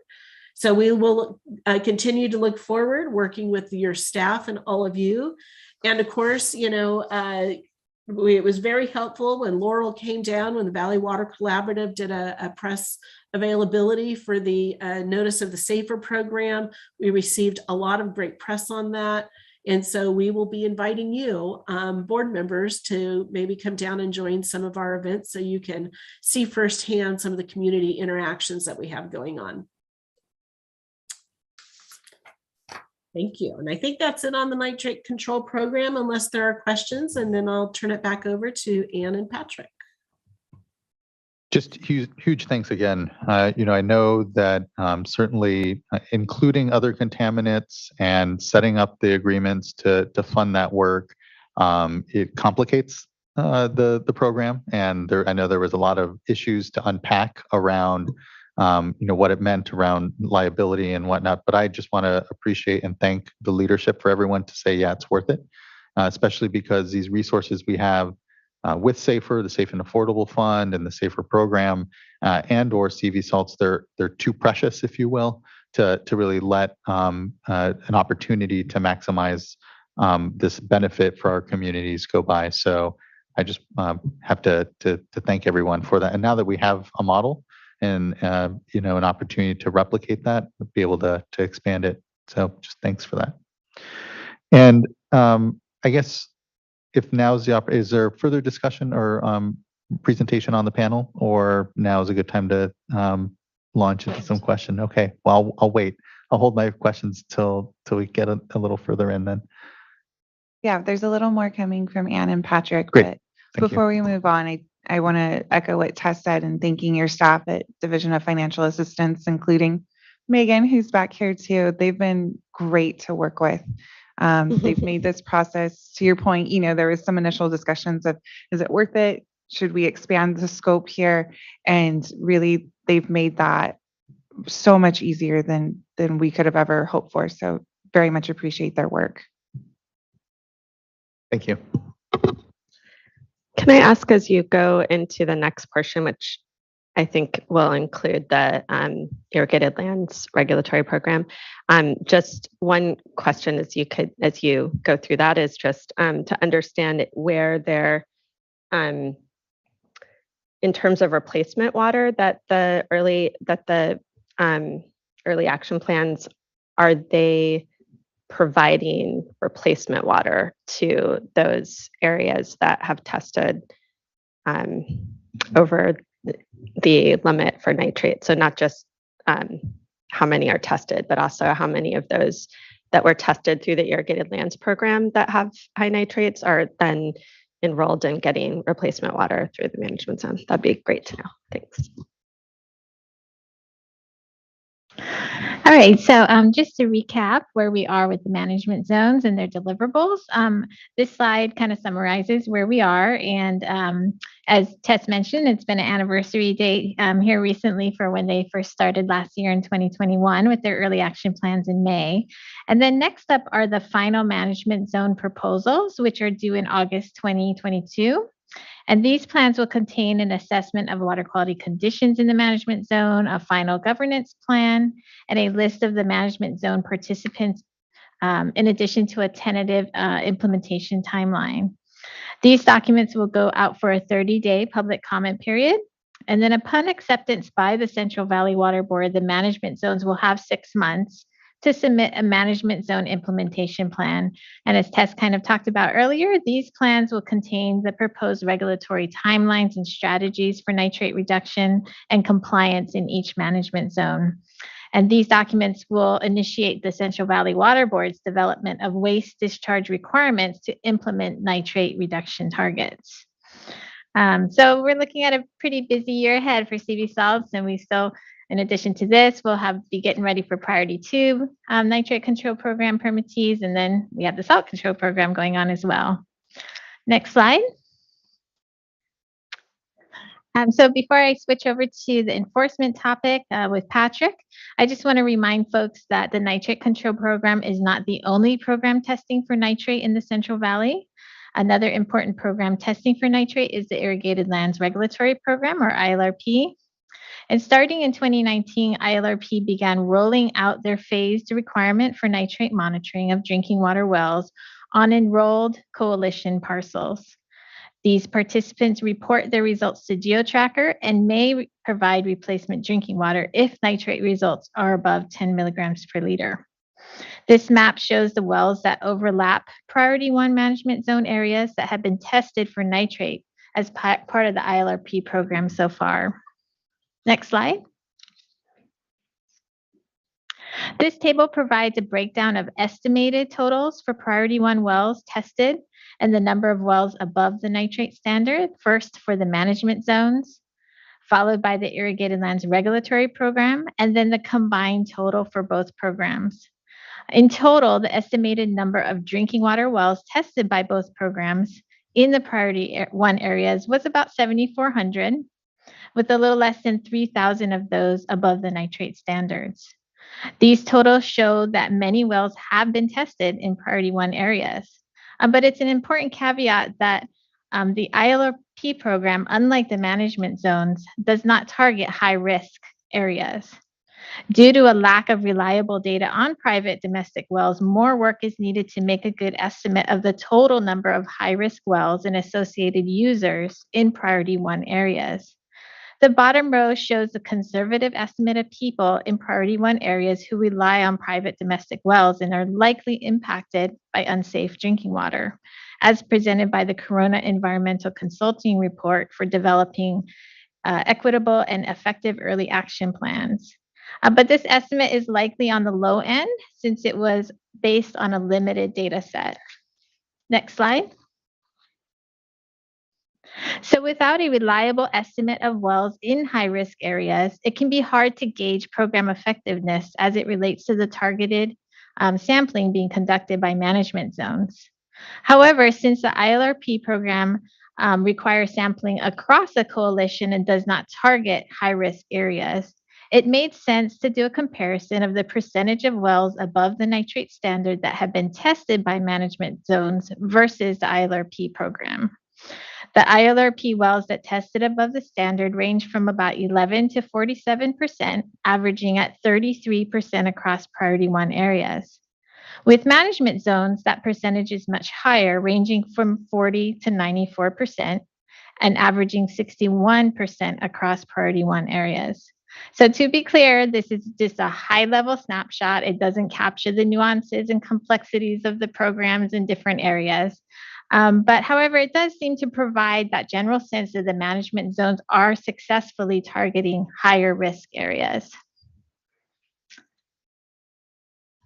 So that is all I had for this, although I know, Laurel, you wanted a little more clarification on the replacement drinking water being provided for the ILRP sampling. Yeah, just to build on that, and if you go back to the slide just before this, I think. So there are, over 2,000 households, it looks like, that have tested over the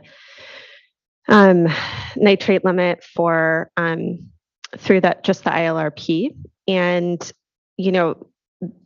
those households are on irrigated land parcels. So some of those may already have filtration systems. They may not need assistance, but there's still there's some that may need assistance. And I remember in the past when I asked, I think this was related in an update on the ILRP, whether we, I remember when I didn't participate, but when the Irrigated Lands Program was adopted, that there was, testimony that it was the expectation that replacement water would be offered or provided if that landowners would do that. Now that wasn't required but it was the expectation. Because we have these programs that provide replacement water, I'm wondering just how we can track whether those households have been offered to receive bottled water by either the landowner or the management zone.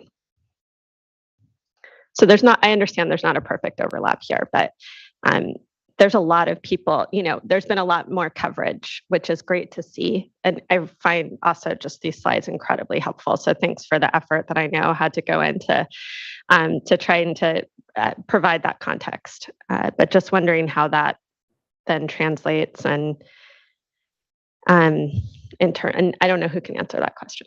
Is going to answer a little bit. I would like to say we knew that question would come up. We've been trying to get all this data together. There is a form that comes out with a positive well test where there's a submittal back to the regional board. And we're working on sorting through all that information. It's, again, you're absolutely right. There was a lot of debate about that particular provision in the East San Joaquin precedential order that the state board adopted, and whether it should have a mandate to provide replacement drinking water, whether there should be reporting about what would be done. It kind of wound up in this situation where it doesn't quite line up with CV Salt's expectations, but we're working on it. So I think we're getting a lot of the information together. Our irrigated lands program staff are working on putting some of the information together, but at least we got this in front of you.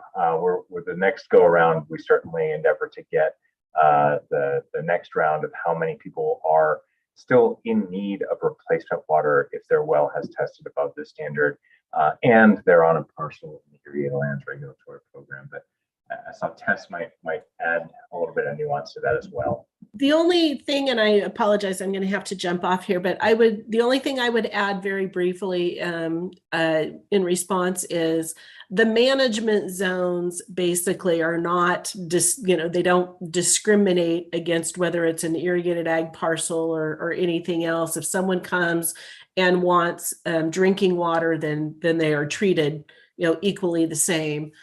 So if the well was tested and it's above the nitrate standard, and for some reason whoever owns that ag parcel has not provided drinking water, and that home, whether it's a resident or even the homeowner, comes looking for drinking water to the management zone, the management zones typically will utilize that result from the irrigated lands program. They won't actually go out and retest the well, and they will provide the drinking water. So nobody is turned away, I think, is one of the questions too you were looking for, Laurel. And so just wanting to assure that. Great, thanks. And yeah, I think as we move forward, this context helps highlight how data integration and sort of really close coordination with, where wells have already been tested, what results are, and who's getting replacement water, the more that can be tightly coordinated. And there's, organizational differences and regulatory differences. But I think this can help also just highlight where coverage is still needed, because there is a lot more coverage around nitrate testing when you include the irrigated lands program than if you're just looking at management zones on itself, which is, I think, the point of this context. And so the more that, also management zones can see that, so they don't have to target outreach in those areas where it's already been done, or it can show, even better enrollment by just enrolling folks that have already done the testing and sharing that data. I know that this is a work in progress, but it's, I think, a real opportunity and important context. So thanks for the work putting this together, and look forward to seeing how it evolves.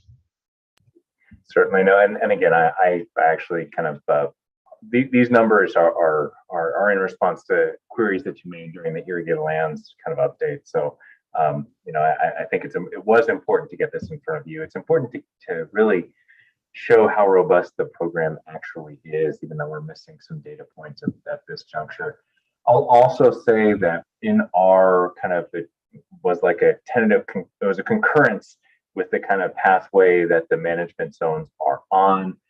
As kind of a mid kind of program check-in as they work towards their final management zone implementation plans.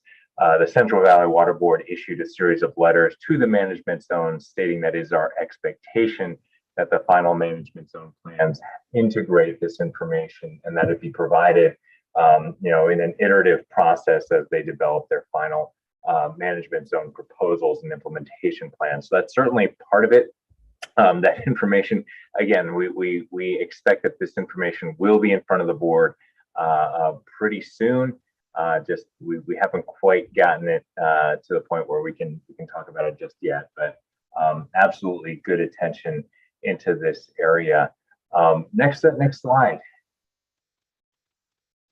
One more.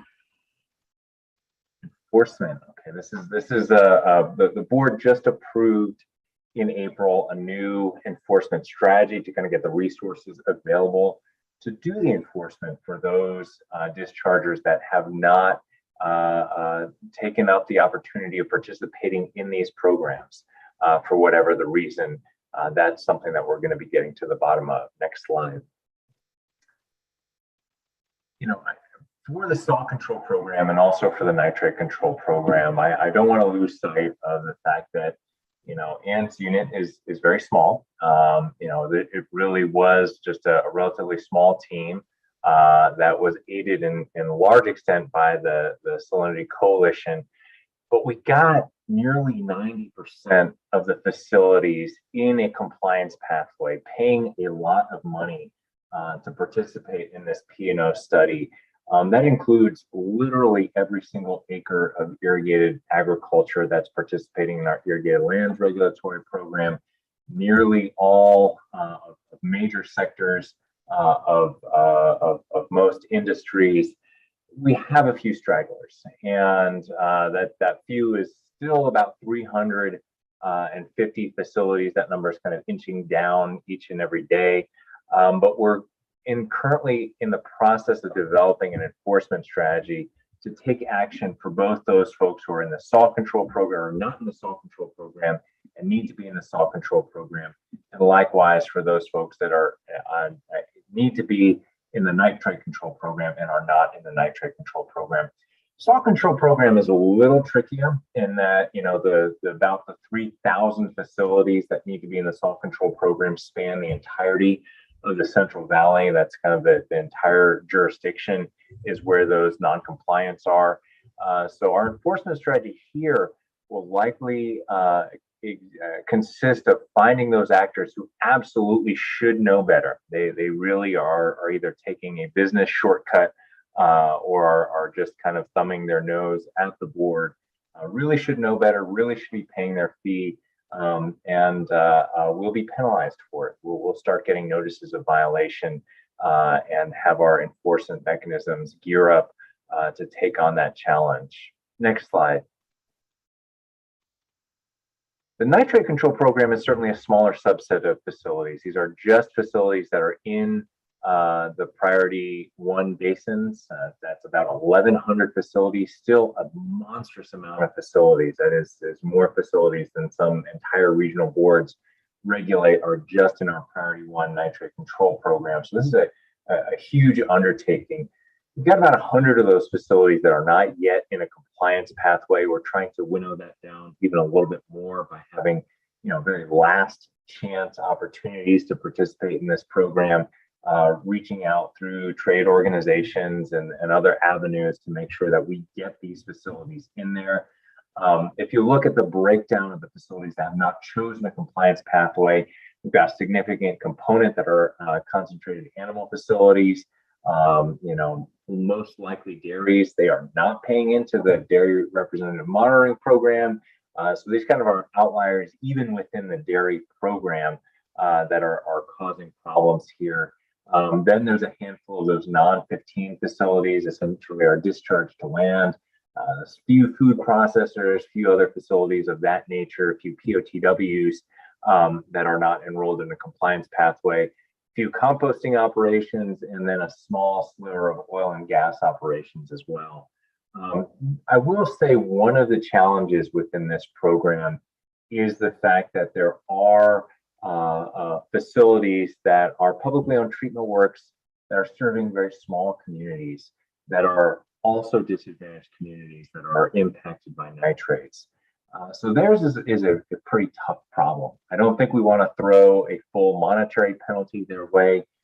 We really want to get them on some other path of compliance because they're caught in a fairly precarious situation. They're out of compliance with the nitrate control program, meaning that they are polluting their local groundwater with nitrates.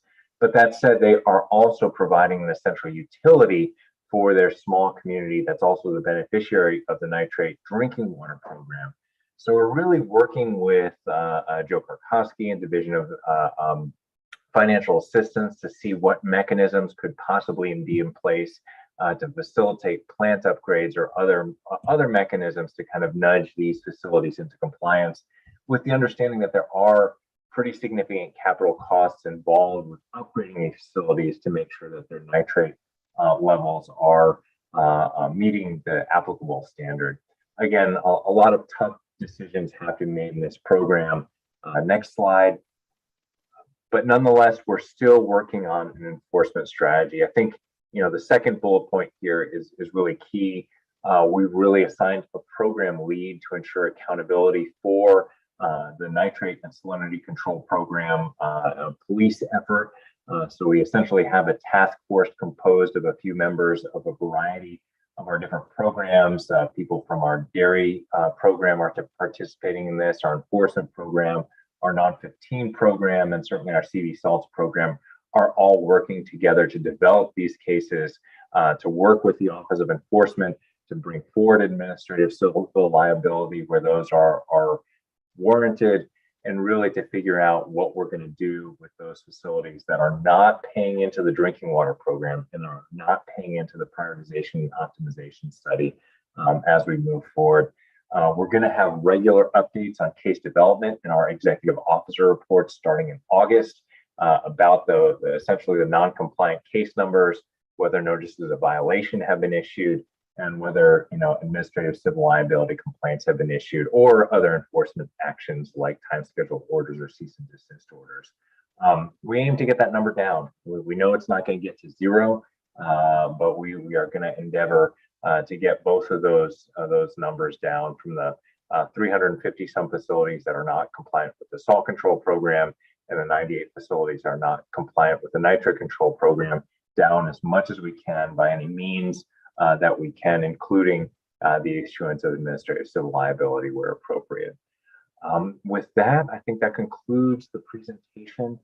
Certainly available for any questions. I think next slide, but it's just a any questions slide, so you can pop that up and then pull the presentation down, and we're available for any questions. Thank you for your time.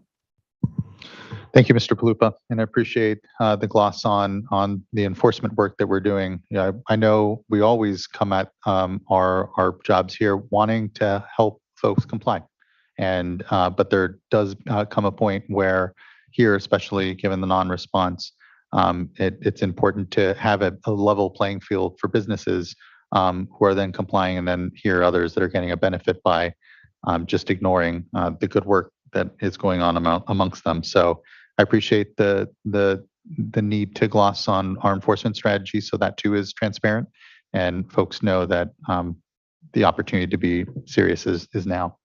So thank you, appreciate that.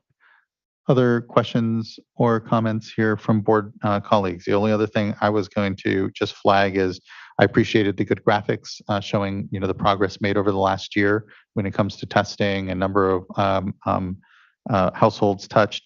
Just kind of wondering, then projecting over the next year, what are the goals then? You know, how many additional households are we looking to have either touched for testing and or had here some resolution in the immediate term to the water quality challenges they're facing?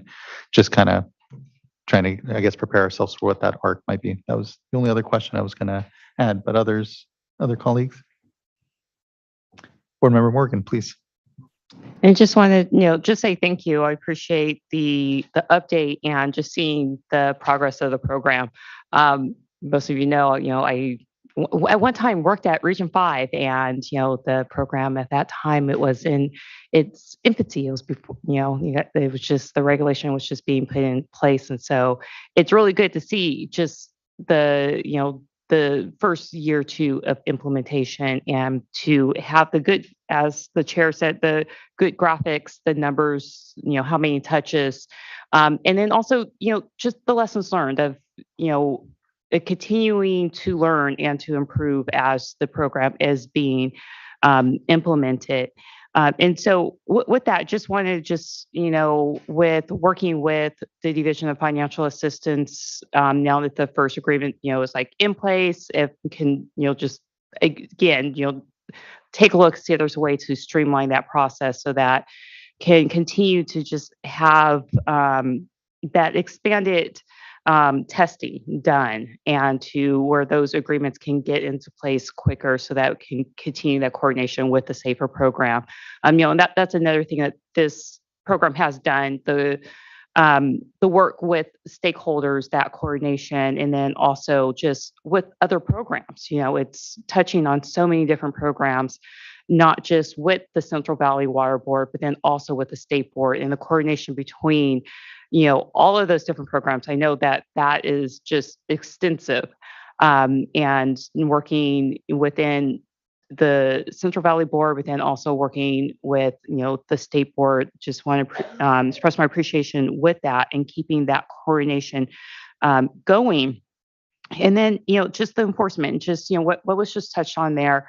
I think that, just earlier we were talking about the wastewater needs assessment, and then just seeing just how many non-15 facilities, and knowing that, some of those are wastewater facilities. And, just as we're talking about just the need for the wastewater needs assessment, and that, we do have failing infrastructure and the impact that that infrastructure has. And so I'd like to see, just the coordination between information and the data that you collect through, and I'm sure you guys are going to do this, the data. I know that one of your staffers is highly involved with, the wastewater needs assessment and SB 1215, but just that coordination too, just how that your efforts can feed into that needs assessment and to the better understanding of that that statewide need throughout the Central Valley.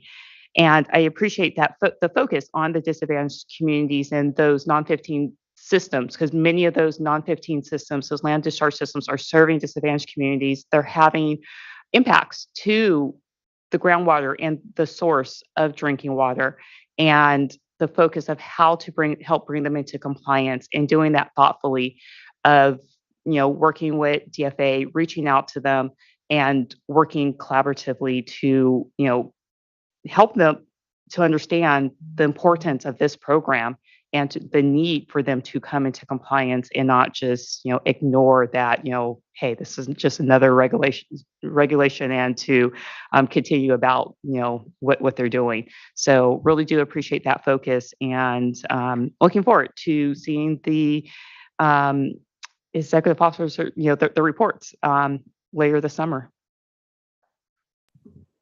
Absolutely. And I can speak briefly to Chair Esquivel's comment. I think, to be honest, in terms of what the numbers would be, how do we declare success in the drinking water program?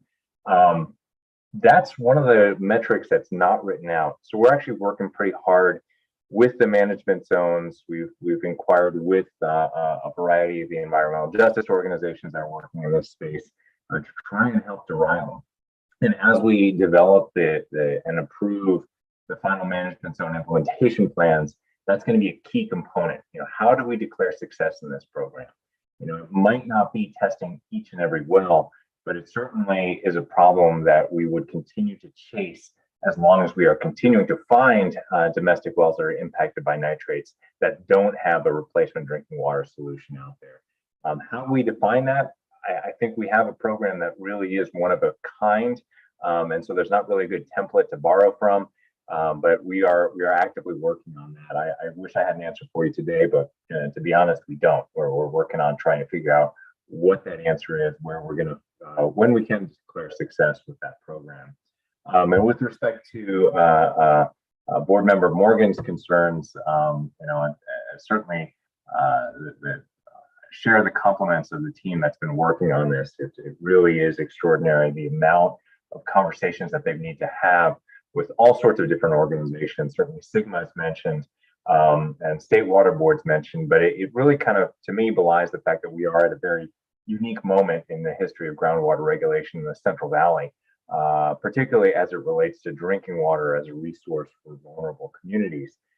You have the racial equity resolution, you have the anniversary of the human right to water as SGMA is going into effect, as we're planning drought infrastructure projects, and as we're getting an influx of dollars from the state and federal government due to extraordinarily good economic situations that we have in the budgets, both at the federal and the state level. So just an incredible opportunity. You know, it's a good time to be working on these issues. Thankfully, even though there's more than enough to go around, shouldered by a variety of different programs, but certainly working on all of those together.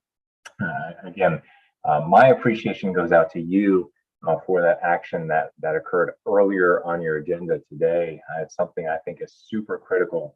That wastewater needs assessment. I know it's going to uncover some pretty ugly problems in the Central Valley. We've been uncovering those throughout the implementation of CB salts, but you got to recognize the problems before you can roll up your sleeves and start to solve them. So again, my appreciation goes out to you for embarking on that journey, and we're certainly going to work as hard as we can to get information in front of you, in front of the team that's developing that study, so that we best understand the problems that are occurring within the valley with respect to groundwater regulation. Thank you, Mr. Palupa, and thank you, board member. Good points. Other comments? And then otherwise, we have a list of folks to go to. Let's go ahead and start taking comments from folks, and thanks for everyone's patience. I know it's been a long day here, but appreciate the good time that we have to be able to dedicate to this discussion.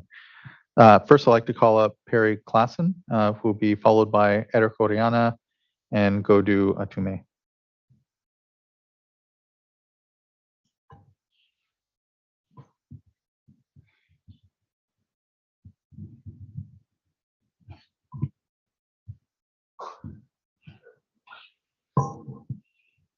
Sure. Well, who did you contact?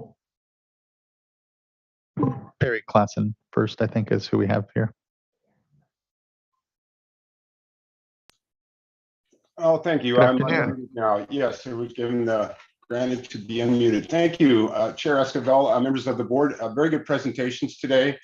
I just wanted to add something real briefly on some points that were covered, but I want to emphasize the outreach that we're doing is building on itself. We are learning in the past year, as was mentioned, what works and what doesn't work. And one thing that we are really going to capitalize here on in the next couple of months is word of mouth, because we have 600 people that have applied for our program. That's 600 people that have neighbors and have friends and relatives that are beginning to pass the word along. And in this credibility issue, you just can't underemphasize the difficulty of starting from where we began with a very small program to where we are now. But that's one area that we're definitely going to capitalize on. The other one to keep in mind too is the databases that we're now developing are going to be crucial for the long-term implementation plans. We are gathering information, obviously, about location, proximity to water systems, where houses are grouped together, that a treatment system may someday be appropriate, a water treatment system for clean water. So there is a program being built here now that's incredibly valuable to solve these long-term problems.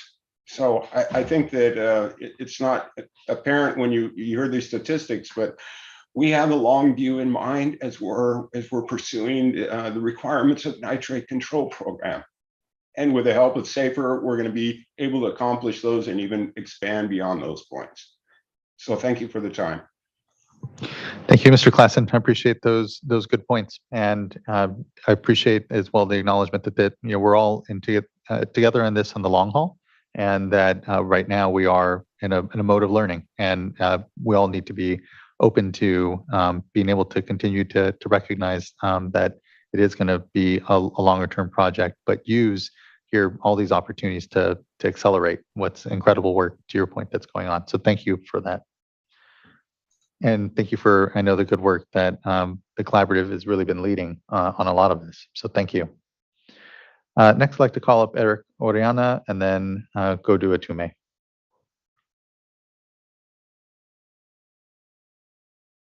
Okay, thank you. And apologies to Mr. Oriana. I know it's been a long day. Next, we'll go to Godu Atume.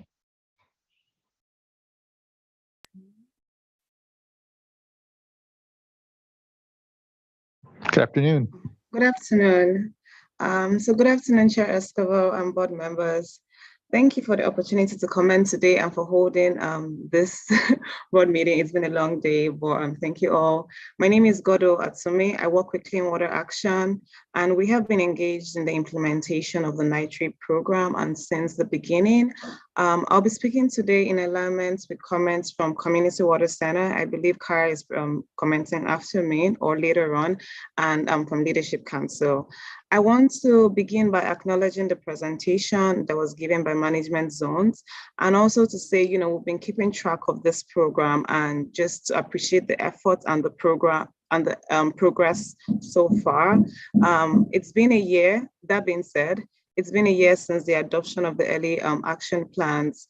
And, we're tending towards a disappointment in terms of the low testing percentages across management zones over this 1 year. So I'm going to provide a brief, breakdown of the numbers we have so far. And these numbers are based on the high risk areas from the Corona reports.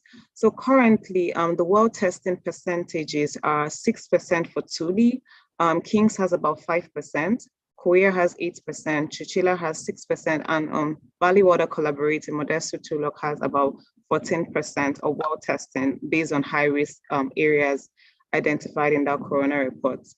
I guess our recommendation here is, we recommend more aggressive outreach. We also have talked about door to door, and Perry just mentioned word of mouth. Highly recommend that by management zones to sort of increase these numbers as we go into the second year. Secondly, regarding the testing for co-contaminants, so far only Valley Water Collaborative is currently implementing a coordination agreement with SAFA at a pace of a year. That was progress, and we're excited to see the agreement. But we're deeply concerned that people reliant on domestic wells are still being misinformed about their water quality. And while we understand that progress is being made, we'd like to see this agreement signed sooner for the remaining management zones. Also, because of the potential of nitrate concentration variability, there needs to be more frequent follow-up testing where wells are very close to the MCL or above 7.5 milligram per liter. Relying upon data trend or testing wells 1 year after the initial test is insufficient and may put communities at risk. So we strongly recommend more frequent well testing. Finally, sort of the slow implementation of the EAPs. I don't want to say slow because I understand the progress that is being made, but that's slow progress. We want to see it, pace up in this second year. And basically, just provision of safe drinking water for communities impacted. And when you think about it, at the core of it, there are people that are drinking contaminated water. So it's definitely an urgent issue. Thank you again to the board for the opportunity to comment today and for having this hearing. Thank you. Thank you, Mr. Tumek. Really appreciate your engagement and Clean Water Action's long engagement, I know, in this discussion, and appreciate your points. Thank you. Really, thank you. Next, I'd like to call up Bobby Larson, who will be followed by Daniel Kozad. Good afternoon, Chair Escabel, members of the board. I intended to check if necessary, and I apparently failed to do that, and I can't think of anything I have that is essential for you to hear at this point in the day.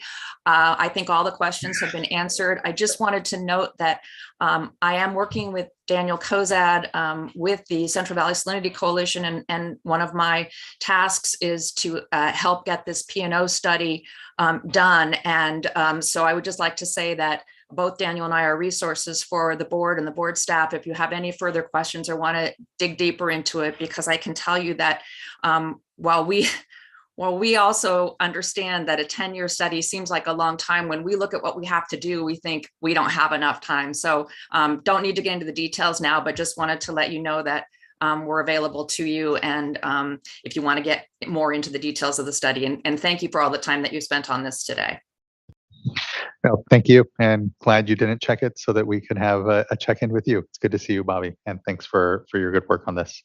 Daniel Kozad, I know, Mr. Kozad, you did speak as necessary, but good afternoon. Good to see you. Thank you. Thank you. Appreciate being able to see everybody remotely, and just wanted to extend my thanks to the water board staff, both the regional board and the state board. Lots of meetings, lots of effort. I know everybody would like everything to move faster, and I include myself in that. With Bobby's comments, I don't have anything but to say thank you and appreciate the time and effort and ideas. We've gotten a lot of great ideas and exchange. We're figuring out how to reach people that nobody's reached effectively yet, as a regulatory program under deadlines.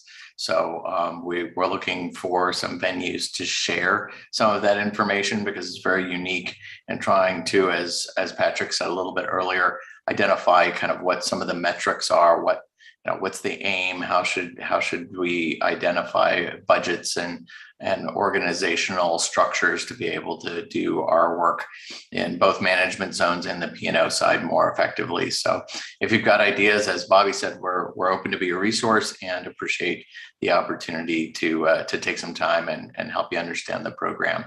Those of you who are new, and give an update report for those of you who spent lots of time with us over the years. Thank you. Really appreciate that. And thanks for here joining us, Stilia, and your continued leadership, I know, in this discussion. And I think, here, it really is not often that a government program, through, regulatory work here is coming to households and saying, we're here to remedy an issue. And there's no catch. There's actually here an opportunity and program in place because of a lot of incredible leadership and coordination between the sectors here, but importantly the communities as well. So points well taken. And here, I think again, at no other place where we're having this sort of program and discussion. So just thank you for that. And I believe if we have our last speaker, and I think we have an in-person speaker as well, Kaija Rivers. Good afternoon. Good afternoon. Good afternoon, board members. Thank you for the opportunity to provide comments today, and thank you for the presentation done by the Water Board. My name is Kaija Rivers, and I'm a policy advocate at Community Water Center, speaking in support of my colleagues from Clean Water Action and the Leadership Council. Like my colleague Godo insisted, I too stress the importance of increased well testing. An increase in well testing is necessary in order to prevent the long-term and short-term adverse health effects that nitrate contaminated drinking water can have on communities. All wells that are at risk of potential contamination must be tested to protect the health of communities. There needs to be more outreach done by the management zones to ensure that all wells that are at risk are being tested. Not only should wells be tested, but the frequency in which these wells are being tested must increase as well. Due to nitrate concentration variability in groundwater, wells need to be tested more frequently. After communities' wells are tested, communities are led to believe that the water they're drinking is safe. However, due to nitrate concentration variability, the contaminant-free drinking water is not promised. Testing water wells once a year endangers communities. Increasing the amount of wells that are being tested and increasing the frequency in which these wells are being tested will prevent vulnerable communities from unknowingly drinking unsafe water. More specifically, drinking unsafe water that is contaminated by nitrate can cause many negative health impacts. Nitrate contaminated drinking water has been scientifically linked to many adverse health effects, ranging from cancer and DNA damage to depression and nervous system disabilities. At CWC, we work with community members who have been exposed to long-term nitrate contamination, and the range of health impacts that we see them experience is tragic. In order to protect communities from experiencing further negative health impacts, well testing must be accelerated and expanded. And thank you again, board, for providing the opportunity to comment today. Thank you so much, Ms. Rivers. Really appreciate the good comments and engagement. And last we have here in the room, JP Cataviella. Thank you. Okay? Yeah, I believe it's on. We can hear you. Thank you. I have to put on my reading glasses these days. Sorry. Hi, I am JP Cataviella. I'm here today as a member of the board of directors of the Central Valley Salinity Coalition and the administrator of the Central Valley Dairy Representative Monitoring Program. I guess in my capacity representing family-owned dairies and cattle operations in the Central Valley, I want to just thank you. I think today's a good day to remind ourselves that you guys took a leap of faith to approve this program in 2019. We all did, I think, but and the regional board to do it in 2018. I feel good to see that it's actually doing what it was supposed to do for the most part, and that we're talking about how to make it move faster and better, and not how to replace it because it was a failure. So I appreciate that. I wanted to thank you all for stepping out to do that. Even, you know, the board as a whole, I realize not all of you were there at the time, but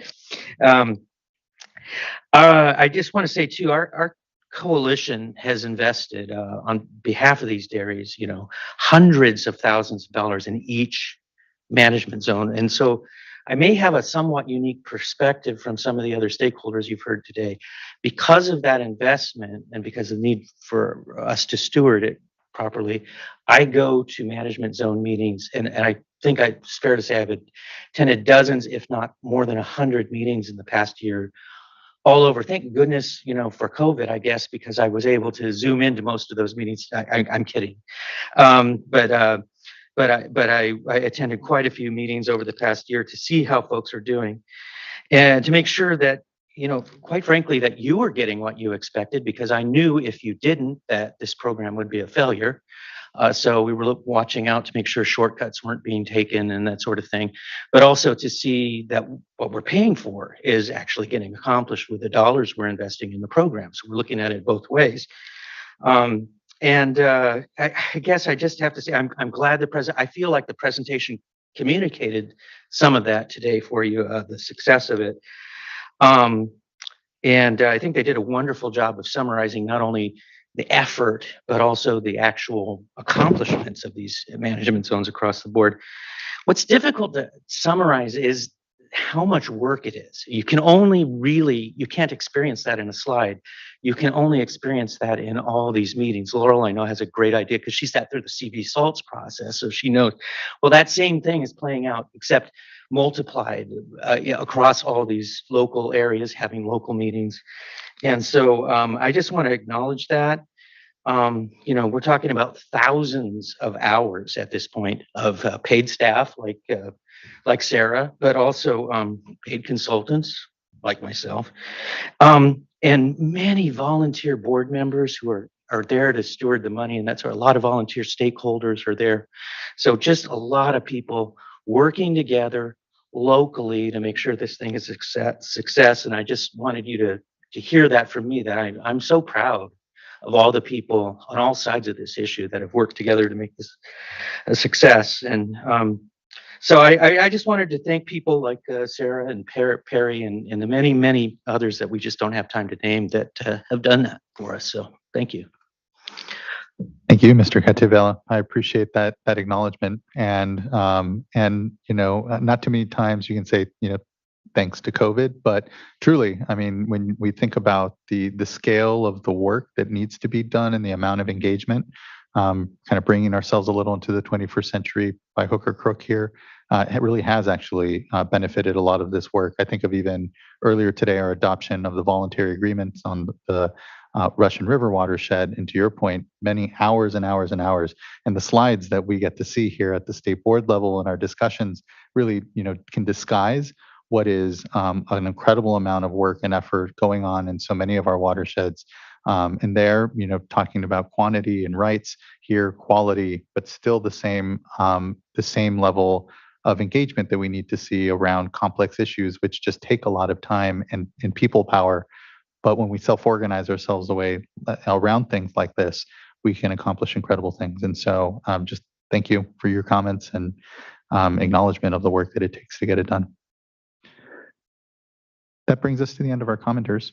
And fellow board colleagues, anything, other questions or thoughts to leave us with on the CV Salts program? Board Member Firestone, Sure. please.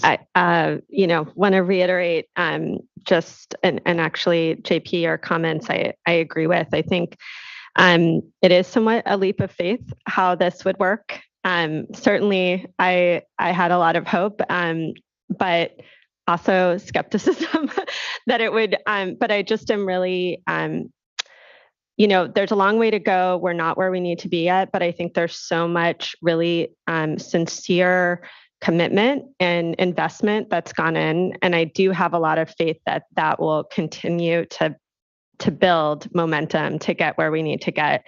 And I also just appreciate the leadership that each of the management zones, again, I know some more than others, but the ones that I've engaged with more, just how, very real at the commitment, concern, and learning and investment is. So just want to recognize that and appreciate it and say, we're really partners. I think everyone is invested in making this a success, everyone.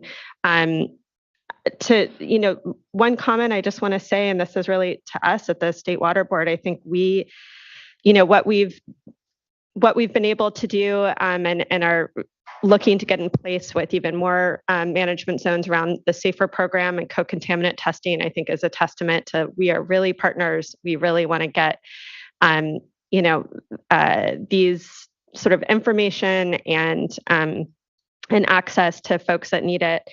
One thing that I think we could do more of, and this is really just a maybe a flag for additional follow-up after this is, we've got a lot of interactive maps through our Gamma program and our SAFER program. We've got a lot. I just was, as this presentation was going, was looking at them. There's a number of different, there's at risk. I'm not even going to bring them all up, but there is the needs analysis Gamma tool for domestic wells. There's aquifer risk maps.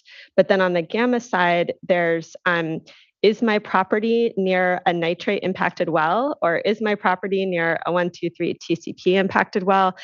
Each of these are different tools, and none of them are, some of them, like those two I just mentioned, I think are actually really easy to use, but they're just one contaminant.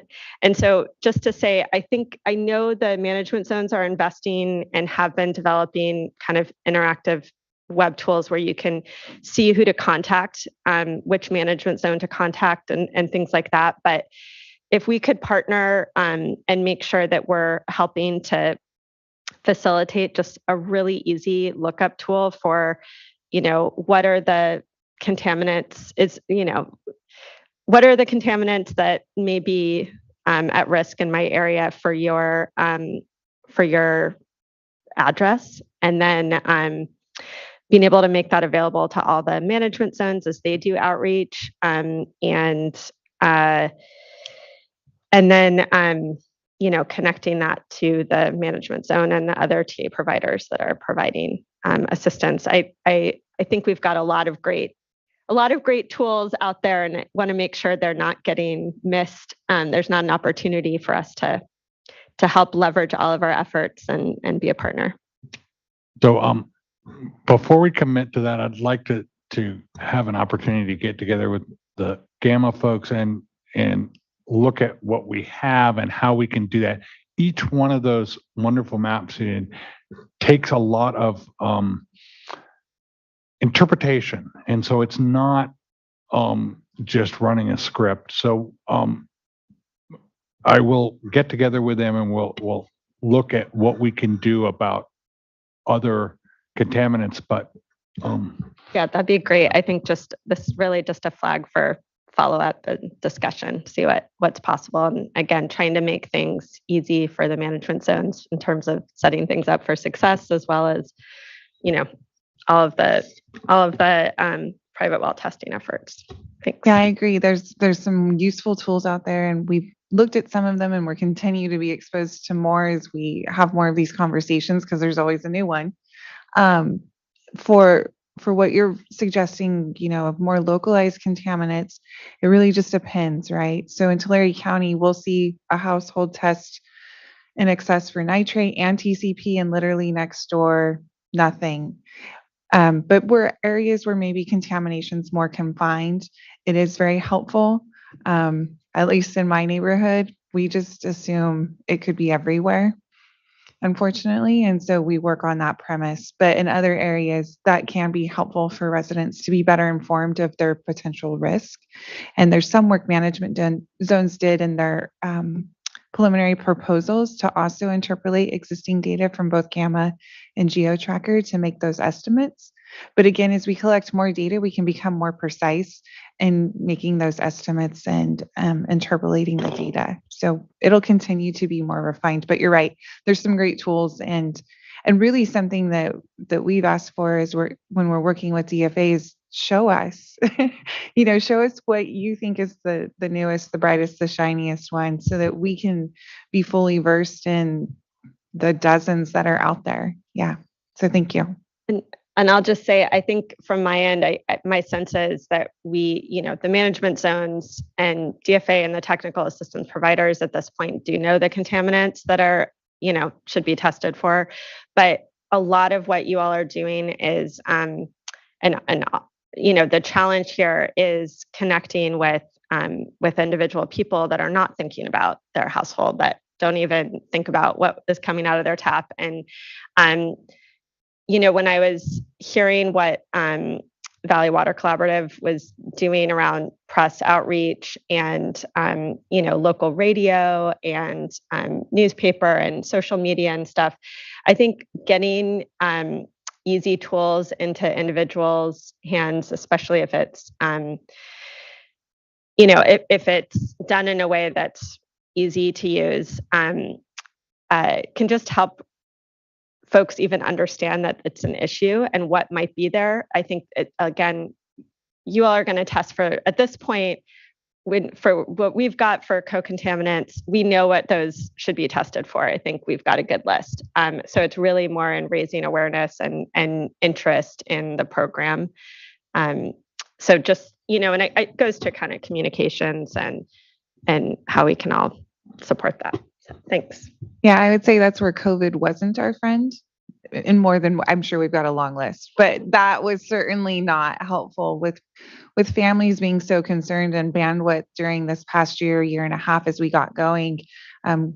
Water quality, unfortunately, wasn't at the top of many of those lists. We had health concerns, we had kids at home, we had financial struggles. We were all going through a lot collectively. And so part of what we do discuss is, now that there's maybe a little more bandwidth out there in the communities, how can we've got organizations already focused on human health concerns. Can we maybe ask them to help pivot a little bit more to highlight some of these water quality issues while they're, maybe they've got a little bit more resources or attention right now? Maybe not, but it is something that we've talked a lot about, is elevating the interest there within the communities.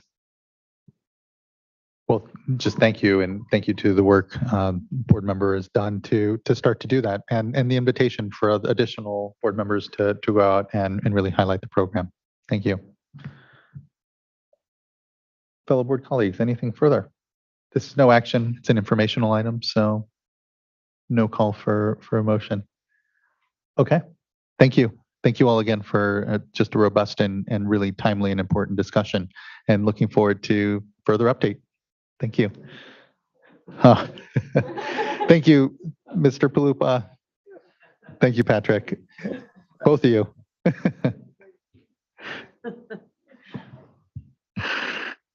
Okay, that brings us to our board member reports. And I'll go ahead and kick us off, and quickly here, we'll see if we can get out of here by 5 o'clock. That's always my goal. I really do want to get us out here before 5. Quickly, on May 25th, the day after we had our last board meeting, I left a moment early to be able to catch my flight, and I joined Martha Guzman Aceves, our Region 9 US EPA Environmental Protection Agency Regional Administrator. and Congressman Raul Ruiz, along with local electeds, and importantly, here, the Torres Martinez tribe, and got to hear as well from community members regarding the water quality challenges that Oasis Mobile Home Park has had in the Eastern Coachella Valley, which isn't unlike water quality, drinking water and sanitation access issues that other mobile home parks in the Eastern Coachella Valley face. Here, in this case, it's on a Lati land, as I understand, and here the federal government is the primary contact. So that was a really good opportunity to go out, talk about the work that SAFER has been doing to support the work that's going on in the Eastern Coachella Valley. This board has taken specific action for projects that are helping to consolidate systems, but because of the patchwork of jurisdictions between the county, the federal government, tribes, and the state, it means that we need to better coordinate across our jurisdictions if we're going to resolve this issue in a truly comprehensive way that doesn't just shift what are a lot of challenges in the Eastern Coachella Valley to just other communities that aren't being considered and need to be as we make historic investments. So really great opportunity and fortunate for a moment to tour around with our good friend, the administrator, who she comes at this with an incredible background and knowledge of the challenges our communities face. So glad to have been able to do that. And then on the 26th, actually held a remote workshop for our counties, along with Director Namath, or at least kicked it off. Importantly, our programs held the workshop, and there reiterated the opportunity for counties to develop drought programs that have made the difference in this last year's response to drought, given where we were just in 2015, 2016, where we were still just developing these types of programs. So here, needing to expand them, and just it was a good opportunity to connect directly with leaders in counties, remind them of the opportunity, and continue to communicate the need. And then quickly on June 1st, I was supposed to attend, but because I was feeling ill and didn't want to fly with symptoms, the East County Advanced Water Purification groundbreaking, such an incredible and important project. We know that it's not just around conservation that this board is focused on. It is on expanding supply, and particularly when it comes to recycled water. So here, in critical investments the board has been able to support, and the local leadership to actually bring these projects to fruition that are about helping expand our portfolio for the long term, and the affordability of those projects, given the savings both on the loan components and the grants that the state resources help provide. So was glad that still, of course, went on, and we had Dave Gibson, our executive officer from the Regional Water Quality Control Board, be able to help represent us there. So thank you, Mr. Gibson, for that, and just wanted to still yet note the event. And then on June 6th, which was just yesterday, the Water Data Consortium had a workshop around urban conservation, water conservation, and reporting. Here with, as we know and have noted at this board, the development of the long-term budgets that we're about to do, the monthly reporting that we get that informs our conservation discussions now. There's a lot of touch points, water use, the water storage contingency plans, or the urban water management plans. All of these places are sources that water agencies are reporting conservation or amounts or different requests for sometimes similar information. Here, we're more than open to making sure that we make this an easy endeavor, especially because this is about the long term. You look at the energy sector, you look at any other sectors out there, and they have these data systems across the sectors that help inform climate change goals and really thorny challenges. And here in the water data space, on conservation particularly, we have an opportunity to do better. It was a good chance as well to echo the governor's call for more real-time data on conservation, and just again appreciate agencies that are responding to us there so that we can better assess here in the middle of summer what we're doing. So all that, just thanks. It's been continues to be a busy time. Other board members? I can go. So Didn't have much on the last few weeks, but this Thursday, June 9th, I'll be attending a field tour with the Central Valley Regional Water Board focused on water quality issues associated with fires and historic mining. So I'm looking forward to getting out in the field for a day and being able to tour some sites with the Central Valley Board. I just had two events on the 25th. I spoke to California Citrus Mutual's board and talked about drought, Sigma, the urban water conservation, just all the things that you can imagine. And they're really challenged. Many of those members are in the Friant service territory where they've been impacted by the call on Friant. So we talked a little bit about that as well. And then on the 26th, I, along with board member McGuire, got out into the field with John Bishop, Diana Messina, and Region 5 to look at some construction sites, and I learned a lot. It's just interesting to have been in so many briefings on the construction general order, but then actually have a chance to get out in the field, and in particular, seeing firsthand what active treatment looks like, and really learned a lot about the challenges and opportunities. And I think that, there's some case to be made for business opportunities for those that are providing the treatment. And I think my takeaway was whether or not there would be, enough of those businesses to be able to provide those services.